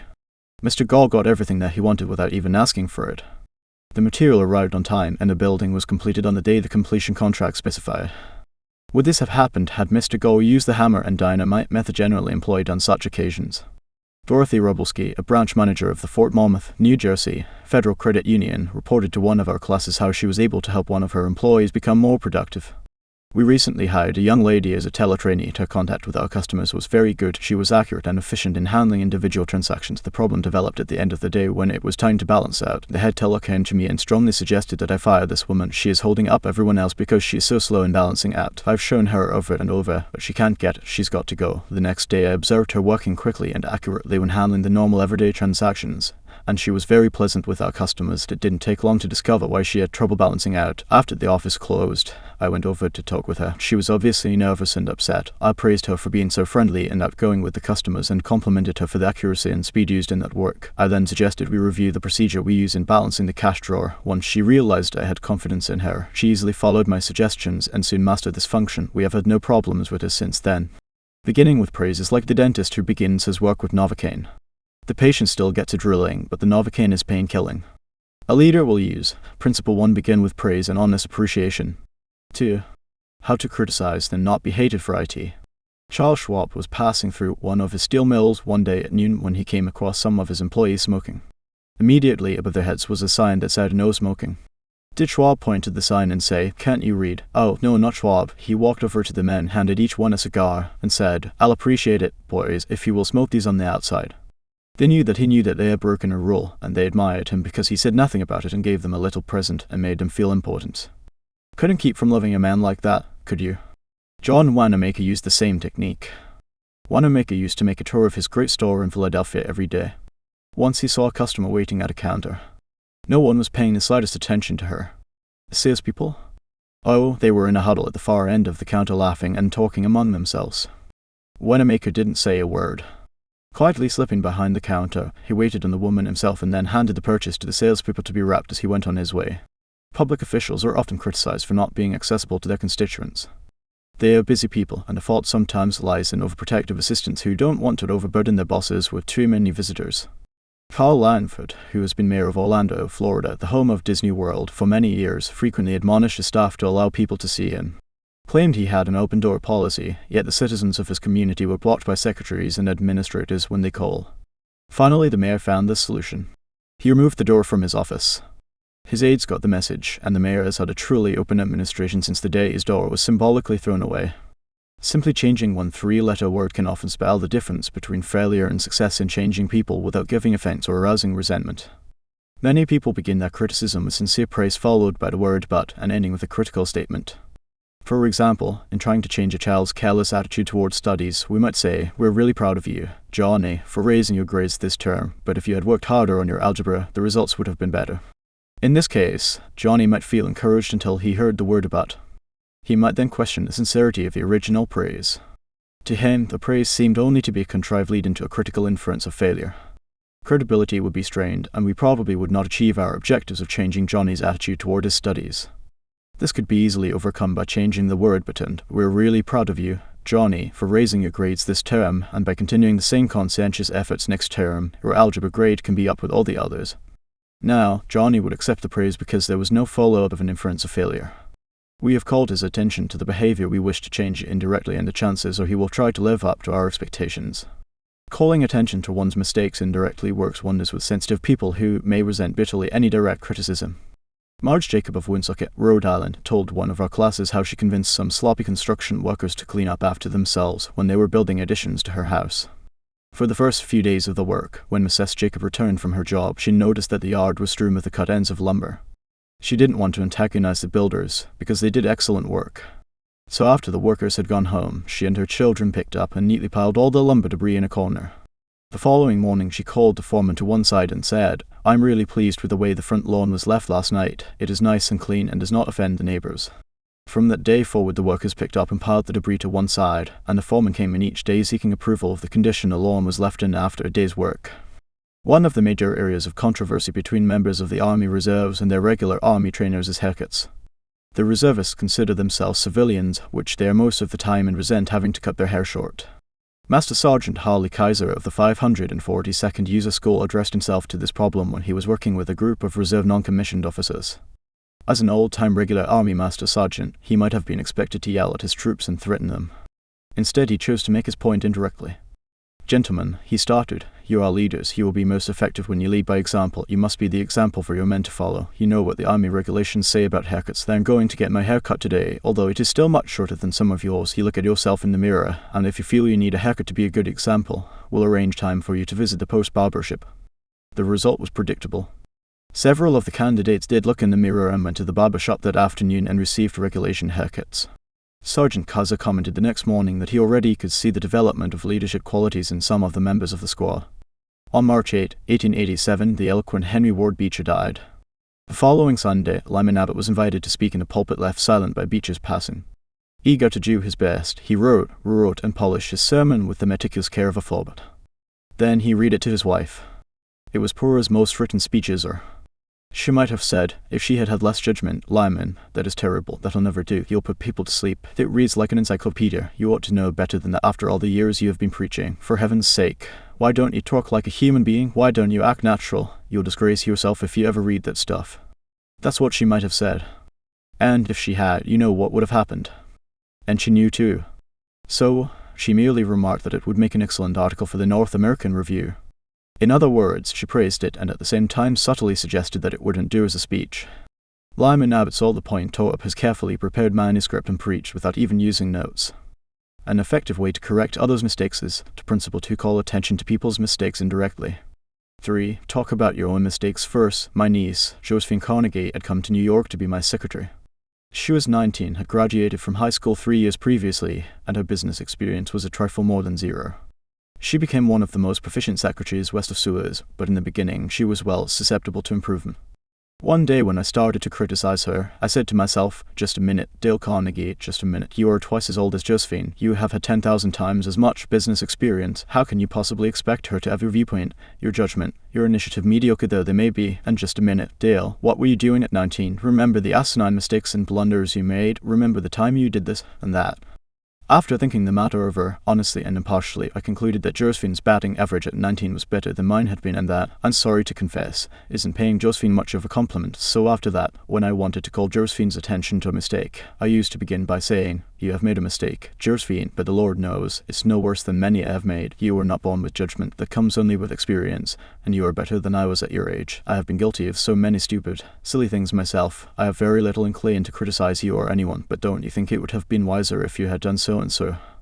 It isn't nearly so difficult to listen to a recital of your faults if the person criticizing begins by humbly admitting that he, too, is far from impeccable. E.g., Dillistone, an engineer in Brandon, Manitoba, Canada, was having problems with his new secretary. Letters he dictated were coming to his desk for signature with 2 or 3 spelling mistakes per page. Mr. Dillistone reported how he handled this. Like many engineers, I have not been noted for my excellent English or spelling. For years I have kept a little black thumb index book for words I had trouble spelling. When it became apparent that merely pointing out the errors was not going to cause my secretary to do more proofreading and dictionary work, I resolved to take another approach. When the next letter came to my attention that had errors in it, I sat down with the typist and said, "So now this word doesn't look right. It's one of the words I always have had trouble with. That's the reason I started this spelling book of mine." I opened the book to the appropriate page. Yes, here it is. I'm very conscious of my spelling now because people do judge us by our letters and misspellings make us look less professional. I don't know whether she copied my system or not, but since the conversation, her frequency of spelling errors has been significantly reduced. The Polish Prince Bernhard von Bülow learned the sharp necessity of doing this back in 1909. Von Bülow was then the Imperial Chancellor of Germany, and on the throne sat Wilhelm Roman II Wilhelm the Hardy, Wilhelm the Arrogant, Wilhelm the last of the German Kaisers, building an army and navy that he boasted could whip their weight in Walkets. Then an astonishing thing happened. The Kaisers said things, incredible things, things that rocked the continent and started a series of explosions heard around the world. To make matters infinitely worse, the Kaiser made silly, egotistical, absurd announcements in public. He made them while he was a guest in England, and he gave his royal permission to have them printed in the Daily Telegraph. For example, he declared that he was the only German who felt friendly toward the English, that he was constructing a navy against the menace of Japan, that he, and he alone, had saved England from being humbled in the dust by Russia and France, that it had been his campaign plan that enabled England's Lord Roberts to defeat the Boers in South Africa, and so on and on. No other such amazing words had ever fallen from the lips of a European king in peacetime within 100 years. The entire continent buzzed with the fury of a hornet's nest. England was incensed, German statesmen were aghast, and in the midst of all this consternation, the Kaiser became panicky and suggested to Prince von Bülow, the Imperial Chancellor, that he take the blame. Yes, he wanted von Bülow to announce that it was all his responsibility, that he had advised his monarch to say these incredible things. But Your Majesty, von Bülow protested, it seems to me utterly impossible that anybody either in Germany or England could suppose me capable of having advised Your Majesty to say any such thing. The moment those words were out of von Bülow's mouth, he realized he had made a grave mistake. The Kaiser blew up. "You consider me a donkey," he shouted, "capable of blunders you yourself could never have committed." Von Bülow knew that he ought to have praised before he condemned, but since that was too late, he did the next best thing. He praised after he had criticized, and it worked a miracle. "I'm far from suggesting that," he answered respectfully. "Your Majesty surpasses me in man respects. Not only, of course, in naval and military knowledge, but above all, in natural science. I have often listened in admiration when Your Majesty explained the barometer or wireless telegraphy for the Roentgen rays. I am shamefully ignorant of all branches of natural science, have no notion of chemistry or physics, and am quite incapable of explaining the simplest of natural phenomena. But," von Bülow continued, "in compensation, I possess some historical knowledge and perhaps certain qualities useful in politics, especially in diplomacy." The Kaiser beamed. Von Bülow had praised him. Von Bülow had exalted him and humbled himself. The Kaiser could forgive anything after that. "I haven't I always told you," he exclaimed with enthusiasm, "that we complete one another famously. We should stick together, and we will." He shook hands with von Bülow, not once, but several times, and later in the day he waxed so enthusiastic that he exclaimed with doubled fists, "If anyone says anything to me against Prince von Bülow, I shall punch him in the nose." Von Bülow saved himself in time, but canny diplomat that he was, he nevertheless have made one error. He should have begun by talking about his own shortcomings and Wilhelm's superiority, not by intimating that the Kaiser was a halfway to need of a guardian. If a few sentences humbling oneself and praising the other party can turn a haughty, insulted Kaiser into a staunch friend, imagine what humility and praise can do for you and me in our daily contacts. Rightfully used, they will work veritable miracles in human relations. Admitting one's own mistakes even when one hasn't corrected them can help convince somebody to change his behavior. This was illustrated more recently by Clarence Sosa of Timonium, Maryland, when he discovered his 15-year-old son was experimenting with cigarettes. Naturally, I didn't want David to smoke, Mr. Zosen told us, but his mother and I smoked cigarettes. We were giving him a bad example all the time. I explained to Dave how I started smoking at about his age and how the nicotine had gotten the best of me and now it was nearly impossible for me to stop. I reminded him how irritating my cough was and how he had been after me to give up cigarettes not many years before. I didn't exhort him to stop or make threats or warn him about their dangers. All I did was point out how I was hooked on cigarettes and what it had meant to me. He thought about it for a while and decided he wouldn't smoke until he had graduated from high school. As the years went by, David never did start smoking and has no intention of ever doing so. As a result of the conversation, I made the decision to stop smoking cigarettes myself, and with the support of my family, I have succeeded. A good leader follows this principle. Principle 3. Talk about your own mistakes before criticizing the other person. 4. No one likes to take orders. I once had the pleasure of dining with Miss Ida Tarbell, the Dean of American Biographers. When I told her I was writing this book, we began discussing this all-important subject of getting along with people, and she told me that while she was writing her biography of O.N.D. Young, she interviewed a man who had sat for 3 years in the same office with Mr. Young. This man declared that during all that time he had never heard O.N.D. Young give a direct order to anyone. He always gave suggestions, not orders. O.N.D. Young never said, for example, do this or do that, or don't do this or don't do that. He would say, you might consider this, or do you think that would work? Frequently he would say, after he had dictated a letter, what do you think of this? In looking over a letter of one of his assistants, he would say, maybe if we were to phrase it this way it would be better. He always gave people the opportunity to do things themselves. He never told his assistants to do things. He let them do them, let them learn from their mistakes. A technique like that makes it easy for a person to correct errors. A technique like that saves a person's pride and gives him or her a feeling of importance. It encourages cooperation instead of rebellion. Resentment caused by a brash order may last a long time even if the order was given to correct an obviously bad situation. Then Santarelli, a teacher at a vocational school in Wyoming, Pennsylvania, told one of our classes how one of his students had blocked the entranceway to one of the school's shops by illegally parking his car in it. One of the other instructors stormed into the classroom and asked in an arrogant tone, whose car is blocking the driveway? When the student who owned the car responded, the instructor screamed, move that car and move it right now, or I'll wrap a chain around it and drag it out of there. Now that student was wrong. The car should not have been parked there. But from the day on, not only did that student resent the instructor's action, but all the students in the class did everything they could to give the instructor a hard time and make his job unpleasant. How could he have handled it differently? If he had asked in a friendly way whose car is in the driveway, and then suggested that if it were moved, other cars could get in and out, the student would have gladly moved it and neither he nor his classmates would have been upset and resentful. Asking questions not only makes an order more palatable, it often stimulates the creativity of the persons whom you ask. People are more likely to accept an order if they have had a part in a decision that caused the order to be issued. When Ian MacDonald of Johannesburg, South Africa, the general manager of a small manufacturing plant specializing in precision machine parts, had the opportunity to accept a very large order, he was convinced that he would not meet the promised delivery date. The work already scheduled in the shop and the short completion time needed for this order made it seem impossible for him to accept the order. Instead of pushing his people to accelerate their work and rush the order through, he called everybody together, explained the situation to them, and told them how much it would mean to the company and to them if they could make it possible to produce the order on time. Then he started asking questions. Is there anything we can do to handle this order? Can anyone think of different ways to process it through the shop that will make it possible to take the order? Is there any way to adjust our hours or personnel assignments that would help? The employees came up with many ideas and insisted that he take the order.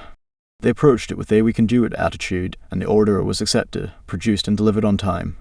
An effective leader will use Principle 4. Ask questions instead of giving direct orders. 5. Let the other person save face. Years ago, the General Electric Company was faced with the delicate task of removing Charles Steinmetz from the head of a department. Steinmetz, a genius of the first magnitude when it came to electricity, was a failure as the head of the calculating department. Yet the company didn't dare offend the man. He was indispensable and highly sensitive. So they gave him a new title. They made him consulting engineer of the General Electric Company, a new title for work he was already doing, and let someone else head up the department. Steinmetz was happy.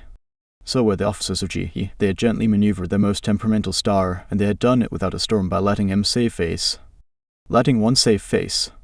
How vitally important that is. And how few of us ever stop to think of it. We ride roughshod over the feelings of others, getting our own way, finding fault, issuing threats, criticizing a child or an employee in front of others, without even considering the hurt to the other person's pride. Whereas a few minutes' thought, a considerate word or two, a genuine understanding of the other person's attitude would go so far toward alleviating the sting. Let's remember that the next time we are faced with the distasteful necessity of discharging or reprimanding an employee. Firing employees is not much fun, getting fired is even less fun. I'm quoting now from a letter written me by Marshall A. Granger, a certified public accountant. Our business is mostly seasonal, therefore we have to let a lot of people go after the income tax rushes over. It's a byword in our profession that no one enjoys wielding the axe. Consequently, the custom has developed of getting it over as soon as possible, and usually in the following way: sit down, Mr. Smith, the season's over, and we don't seem to see any more assignments for you. Of course, you understood you were only employed for the busy season anyhow, etc., etc. The effect on these people is one of disappointment and a feeling of being let down. Most of them are in the accounting field for life, and they retain no particular love for the firm that drops them so casually. I recently decided to let our seasonal personnel go with a little more tact and consideration, so I call each one in only after carefully thinking over his or her work during the winter. And I've said something like this: Mrs. Smith, you've done a fine job. If he has, that time we sent you to New York, you had a tough assignment, you were on the spot, but you came through with flying colours, and we want you to know the firm is proud of you. You've got the stuff, you're going a long way wherever you're working. This firm believes in you and is rooting for you, and we don't want you to forget it. The effect: the people go away feeling a lot better about being fired. They don't feel let down. They know if we had worked for them, we'd keep them on, and when we need them again, they come to us with a keen personal affection. At one session of our course, 2 class members discussed the negative effects of fault-finding versus the positive effects of letting the other person save face.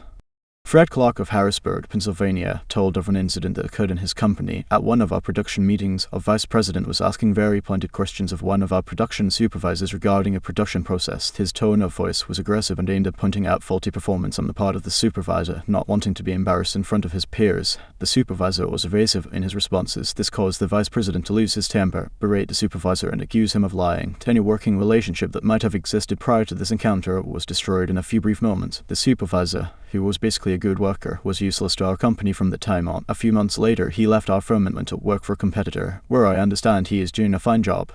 Another class member, Anna Matson, related how a similar incident had occurred at her job, but what a difference in approach and results. Miss Matson, a marketing specialist for a food packer, was given her first major assignment: test marketing of a new product. She told the class, when the results of the test came in, I was devastated. I had made a serious error in my planning, and the entire test had to be done all over again to make this worse. I had no time to discuss it with my boss before the meeting in which I was to make my report on the project, but when I was called on to give the report, I was shaking with fright. I had all I could do to keep from breaking down, but I resolved I would not cry and have all those men make remarks about women not being able to handle a management job because they are too emotional. I made my report briefly and stated that due to an error I would repeat the study before the next meeting. I sat down, expecting my boss to blow up, but instead, he thanked me for my work and remarked that it was not unusual for a person to make an error on a new project and that he had confidence that a repeat survey would be accurate and meaningful to the company. He assured me, in front of all my colleagues, that he had faith in me and I knew I had done my best, and that my lack of experience, not my lack of ability, was the reason for the failure. I left that meeting with my head in the air and with the determination that I would never let that boss of mine down again. Even if we are right and the other person is definitely wrong, we only destroy ego by causing someone to lose face. The legendary French aviation pioneer and author Antoine de Saint-Exupéry wrote, I have no right to say or do anything that diminishes a man in his own eyes. What matters is not what I think of him, but what he thinks of himself. Hurting a man and his dignity is a crime. Their real leader will always follow. Principle 5, let the other person save face. 6, how to spur people on to success. Pete Barlow was an old friend of mine. He had a dog and penny act and spent his life traveling with circuses and vaudeville shows. I loved to watch Pete train new dogs for his act. I noticed that the moment a dog showed the slightest improvement, Pete patted and praised him and gave him meat and made a great to-do about it. That's nothing new. Animal trainers have been using that same technique for centuries. Why, I wonder, don't we use the same common sense when trying to change people that we use when trying to change dogs? Why don't we use meat instead of a whip? Why don't we use praise instead of condemnation? Let us praise even the slightest improvement. That inspires the other person to keep on improving. In his book I Ain't Much, Baby But I'm All I Got, the psychologist Jess Lair comments, praise is like sunlight to the warm human spirit. We cannot flower and grow without it. And yet, while most of us are only too ready to apply to others the cold wind of criticism, we are somehow reluctant to give our fellow the warm sunshine of praise. *** Jess Lair, I Ain't Much, Baby But I'm All I Got. Greenwich, Con. Fawcett, 1976 p. 248. I can look back at my own life and see where a few words of praise have sharply changed my entire future. Can you say the same thing about your life? History is replete with striking illustrations of the sheer witchery rays. For example, many years ago a boy of 10 was working in a factory in Naples. He longed to be a singer, but his first teacher discouraged him. "You can't sing," he said. "You haven't any voice at all. It sounds like the wind in the shutters." But his mother, a poor peasant woman, put her arms about him and praised him and told him she knew he could sing, she could already see an improvement, and she went barefoot in order to save money to pay for his music lessons. That peasant mother's praise and encouragement changed that boy's life. His name was Enrico Caruso, and he became the greatest and most famous opera singer of his age. In the early 19th century, a young man in London aspired to be a writer. But everything seemed to be against him. He had never been able to attend school more than 4 years. His father had been flung in jail because he couldn't pay his debts, and this young man often knew the pangs of hunger. Finally, he got a job pasting labels on bottles of blacking in a rat-infested warehouse, and he slept at night in a dismal attic room with 2 other boys gutters nights from the slums of London. He had so little confidence in his ability to write that he sneaked out and mailed his first manuscript in the dead of night so nobody would laugh at him. Story after story was refused. Finally, the great day came when one was accepted. True, he wasn't paid a shilling for it, but one editor had praised him. One editor had given him recognition. He was so thrilled that he wandered aimlessly around the streets with tears rolling down his cheeks. The praise, the recognition that he received through getting one story in print changed his whole life, for if it hadn't been for that encouragement, he might have spent his entire life working in rat-infested factories. You may have heard of that boy. His name was Charles Dickens. Another boy in London made his living as a clerk in a dry goods store. He had to get up at 5 o'clock, sweep at the store, and slave for 14 hours a day. It was sheer drudgery and he despised it. After 2 years, he could stand it no longer, so he got up one morning and, without waiting for breakfast, tramped 15 miles to talk to his mother, who was working as a housekeeper. He was frantic. He pleaded with her. He wept. He swore he would kill himself if he had to remain in the shop any longer. Then he wrote a long, pathetic letter to his old schoolmaster, declaring that he was heartbroken, that he no longer wanted to live. His old schoolmaster gave him a little praise and assured him that he really was very intelligent and fitted for finer things, and offered him a job as a teacher. That praise changed the future of that boy and made a lasting impression on the history of English literature. For that boy went on to write innumerable best-selling books and made over $1 million with his pen. You've probably heard of him. His name, H.G. Wells. Use of praise instead of criticism is the basic concept of B.F. Skinner's teachings. This great contemporary psychologist has shown by experiments with animals and with humans that when criticism is minimized and praise emphasized, the good things people do will be reinforced and the poorer things will atrophy for lack of attention. John Ringlespo of Rocky Mount, North Carolina, used this in dealing with his children. It seemed that, as in so many families, mother and dad's chief form of communication with the children was yelling at them. And, as in so many cases, the children became a little worse rather than better after each such session, and so did the parents. There seemed to be no end in sight for this problem. Mr. Ringlespo determined to use some of the principles he was learning in our course to solve this situation. He reported, "We decided to try praise instead of harping on their faults. It wasn't easy when all we could see were the negative things they were doing. It was really tough to find things to praise. We managed to find something, and within the first day or two some of the really upsetting things they were doing quit happening. Then some of their other faults began to disappear. They began capitalizing on the praise we were giving them. They even began going out of their way to do things right. Neither of us could believe it, of course. It didn't last forever, but the norm reached after things leveled off was so much better. It was no longer necessary to react the way we used to. The children were doing far more right things than wrong ones." All of this was a result of praising the slightest improvement in the children rather than condemning everything they did wrong. This works on the job too. Keith Roper of Woodland Hills, California, applied this principle to a situation in his company. Some material came to him in his print shop which was of exceptionally high quality. The printer who had done this job was a new employee who had been having difficulty adjusting to the job. His supervisor was upset about what he considered a negative attitude and was seriously thinking of terminating his services.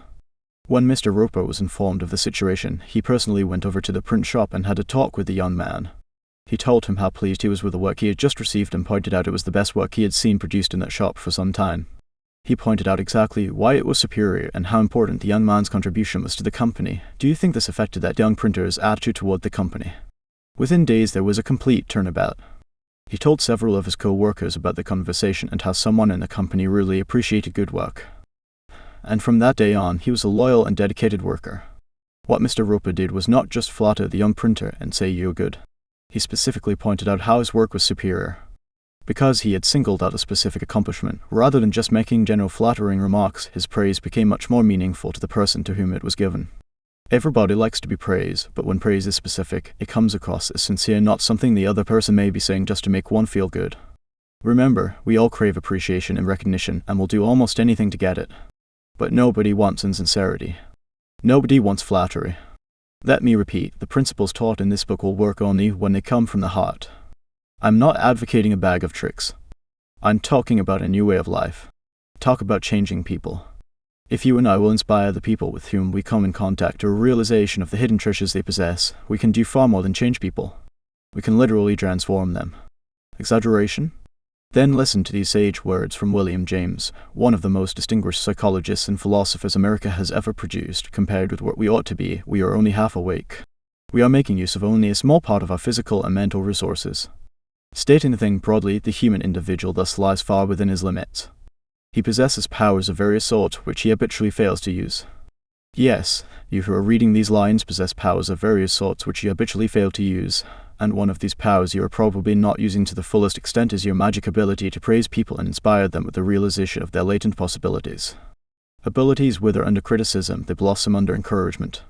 To become a more effective leader of people, apply Principle 6. Praise the slightest improvement and praise every improvement. Be hearty in your approbation and lavish in your praise. 7. Give a dog a good name. What do you do when a person who has been a good worker begins to turn in shoddy work? You can fire him or her, but that really doesn't solve anything. You can berate the worker, but this usually causes resentment. Henry Hink, a service manager for a large truck dealership in Lowell, Indiana, had a mechanic whose work had become less than satisfactory. Instead of bowling him out or threatening him, Mr. Hink called him into his office and had a heart-to-heart talk with him.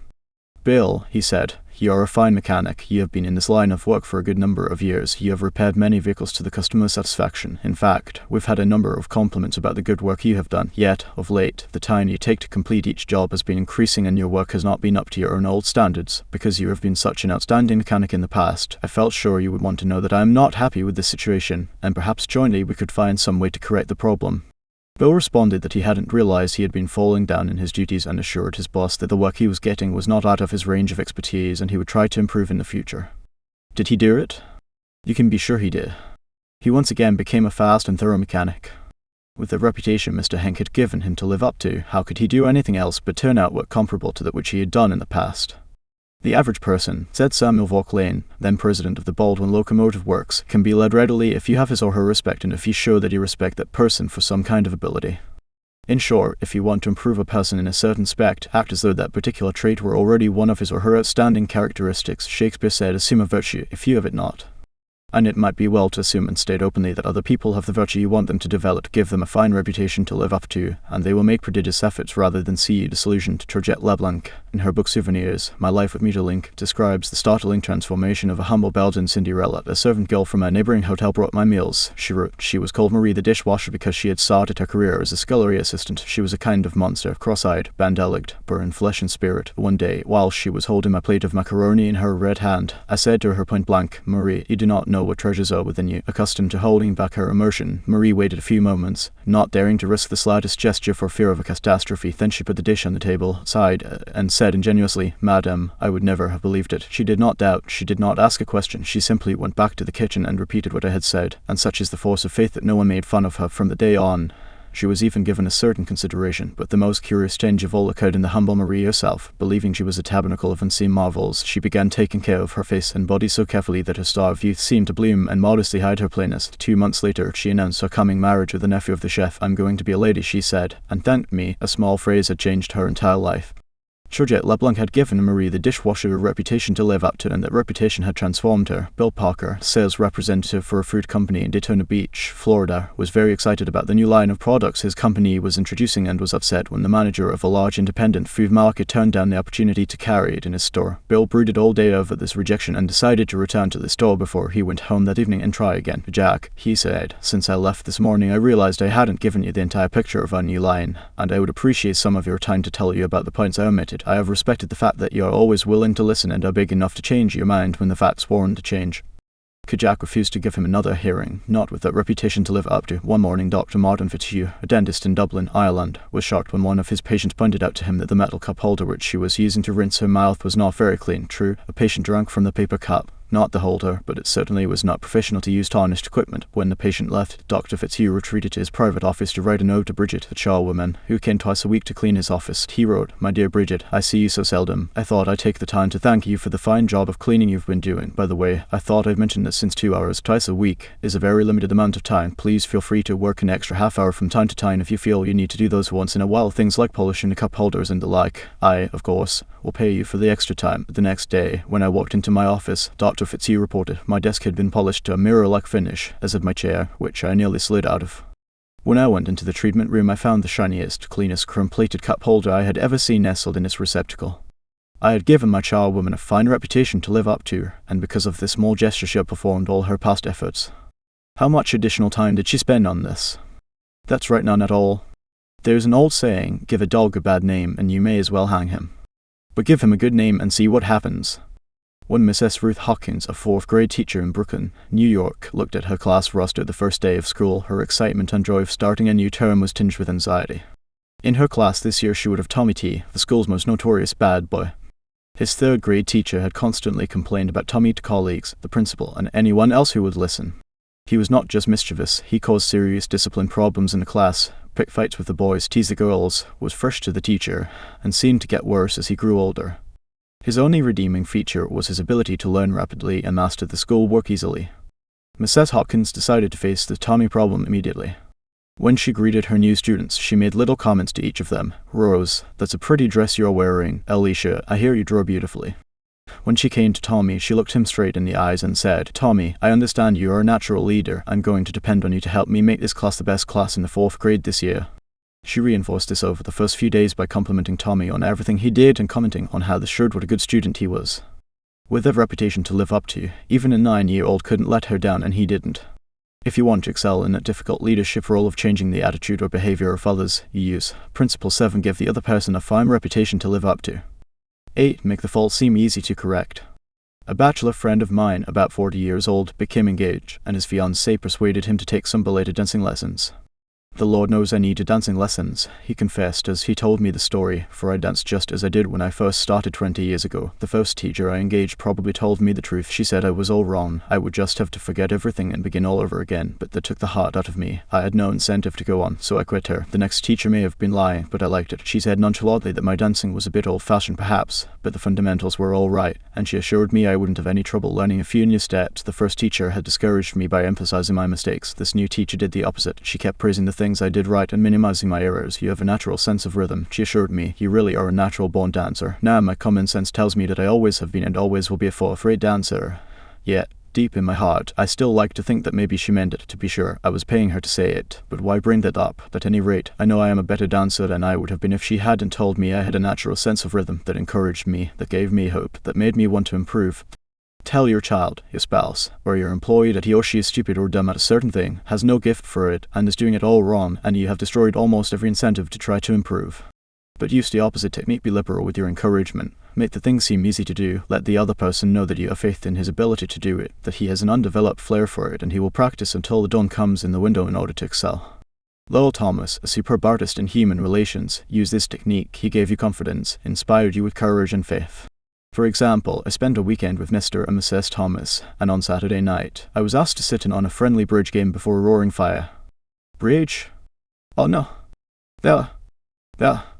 Not me. I knew nothing about it. The game had always been a black mystery to me. No. There? Impossible. Why, Dale, it is no trick at all, Lowell replied. There is nothing to bridge except memory and judgment. You've written articles on memory. Bridge will be a cinch for you. It's right up your alley. And presto, almost before I realized what I was doing, I found myself for the first time at a bridge table.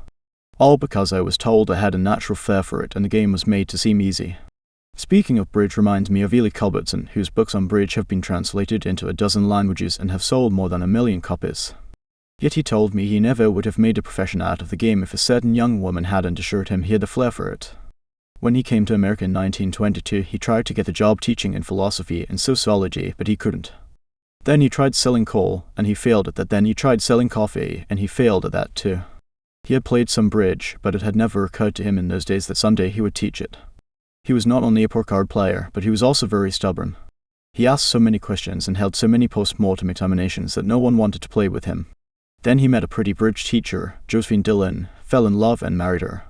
She noticed how carefully he analyzed his cards and persuaded him that he was a potential genius at the card table. It was that encouragement, and that alone, Culbertson told me, that caused him to make a profession of bridge. Clarence M. Jones, one of the instructors of our course in Cincinnati, Ohio, told how encouragement and making faults seem easy to correct completely changed the life of his son.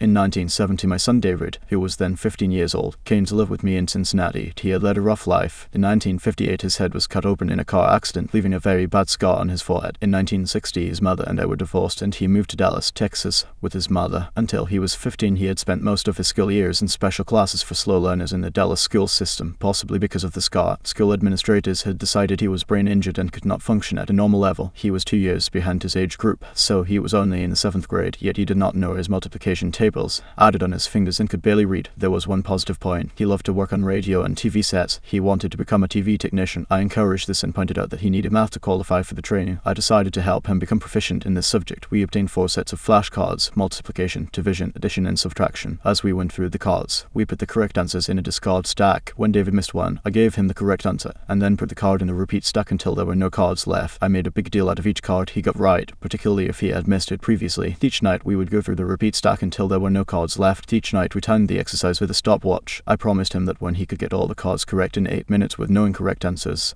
we would quit doing it every night. This seemed an impossible goal to David. The first night it took 52 minutes, the second night 48, then 45, 44, 41, then under 40 minutes. We celebrated each reduction. I'd call in my wife and we would both hug him and we'd all dance a jig. At the end of the month he was doing all the cards perfectly in less than 8 minutes. When he made a small improvement he would ask to do it again. He had made the fantastic discovery that learning was easy and fun. Naturally his grades in algebra took a jump. It is amazing how much easier algebra is when you can multiply it. He astonished himself by bringing home a B in math that had never happened before. Other changes came with almost unbelievable rapidity. His reading improved rapidly, and he began to use his natural talents in drawing. Later in the school year, his science teacher assigned him to develop an exhibit. He chose to develop a highly complex series of models to demonstrate the effect of levers that required skill not only in drawing and model making, but in applied mathematics. The exhibit took first prize in his school science fair and was entered in the city competition, and won third prize for the entire city of Cincinnati that did it. Here was a kid who had flunked 2 grades, who had been told he was brain damaged, who had been called Frankenstein by his classmates and told his brains must have leaked out of the cut on his head. Suddenly he discovered he could really learn and accomplish things. The result, from the last quarter of the 8th grade all the way through high school, he never failed to make the honor roll. In high school he was elected to the National Honor Society. Once he found learning was easy, his whole life changed.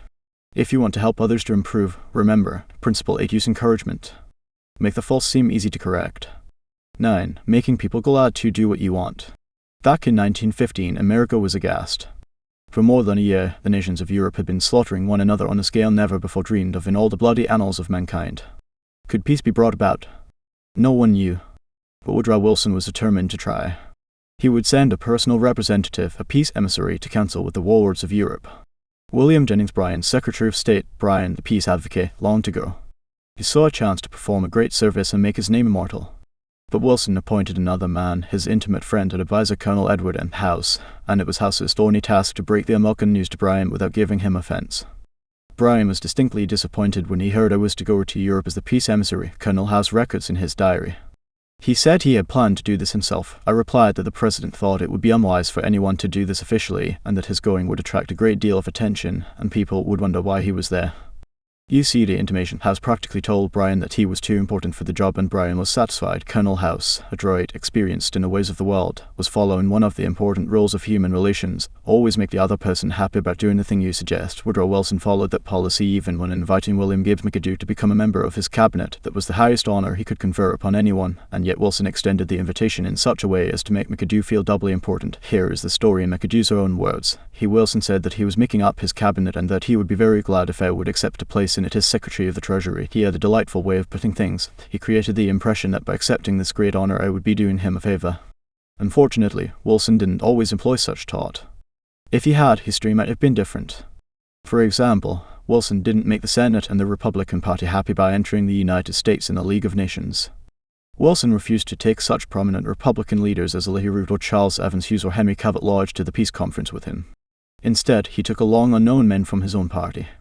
He snubbed the Republicans, refused to let them feel that the League was their idea as well as his, refused to let them have a finger in the pie, and, as a result of this crude handling of human relations, wrecked his own career, ruined his health, shortened his life, caused America to stay out of the League, and alter the history of the world. Statesmen and diplomats aren't the only ones who use this make a person happy or do things you want them to do approach. Dale, a farrier of Fort Wayne, Indiana, told how he encouraged one of his young children to willingly do the chore he was assigned. One of Jeff's chores was to pick up pears from under the pear tree so the person who was mowing underneath wouldn't have to stop to pick them up. He didn't like this chore, and frequently it was either not done at all or it was done so poorly that the mower had to stop and pick up several pears that he had missed, rather than have an eyeball-to-eyeball confrontation about it. One day I said to him, "Jeff, I'll make a deal with you. For every bushel basket full of pears you pick up, I'll pay you $1, but after you are finished, for every pear I find left in the yard, I'll take away $1. How does that sound?" As you would expect, he not only picked up all of the pears, but I had to keep an eye on him to see that he didn't pull a few off the trees to fill up some of the baskets. I knew a man who had to refuse many invitations to speak, invitations extended by friends, invitations coming from people to whom he was obligated, and yet he did it so adroitly that the other person was at least contented with his refusal. How did he do it? Not by merely talking about the fact that he was too busy and too this and too that. No, after expressing his appreciation of the invitation and regretting his inability to accept it, he suggested a substitute speaker.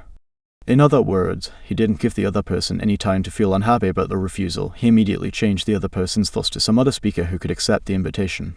Gunter Schmidt, who took our course in West Germany, told of an employee in the fruit store he managed who was negligent about putting the proper price tags on the shelves where the items were displayed.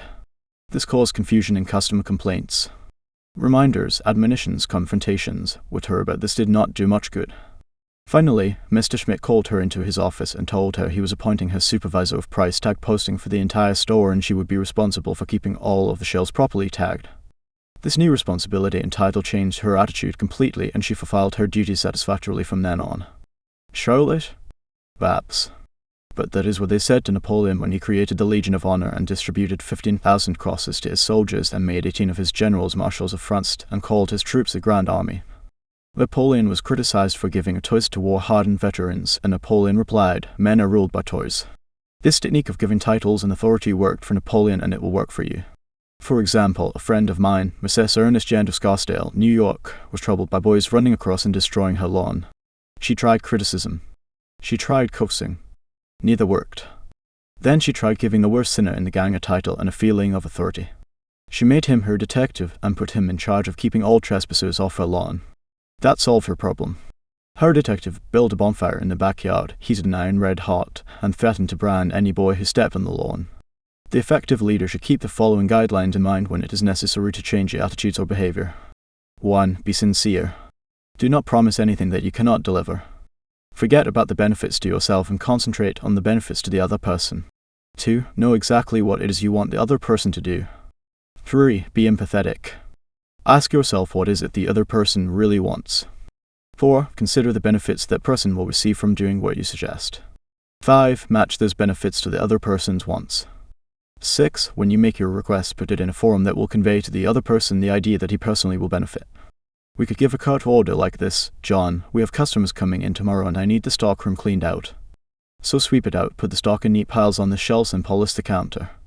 Or we could express the same idea by showing John the benefits he will get from doing the task. "John, we have a job that should be completed right away. If it is done now, we won't be faced with it later. I am bringing some customers in tomorrow to show our facilities. I would like to show them the stockroom, but it is in poor shape. If you could sweep it out, put the stock in neat piles on the shelves, and polish the counter, it would make us look efficient and you will have done your part to provide a good company image." Would John be happy about doing what you suggest? Probably not very happy, but happier than if you had not pointed out the benefits. Assuming you know that John has pride in the way his stockroom looks and is interested in contributing to the company image, he will be more likely to be cooperative. It also will have been pointed out to John that the job would have to be done eventually, and by doing it now, he will be faced with it later. It is naive to believe you will always get a favorable reaction from other persons when you use these approaches, but the experience of most people shows that you are more likely to change attitudes this way than by not using these principles, and if you increase your successes by even a mere 10%, you have become 10% more effective as a leader than you were before, and that is your benefit. People are more likely to do what you would like them to do when you use Principle 9: make the other person happy about doing the thing you suggest.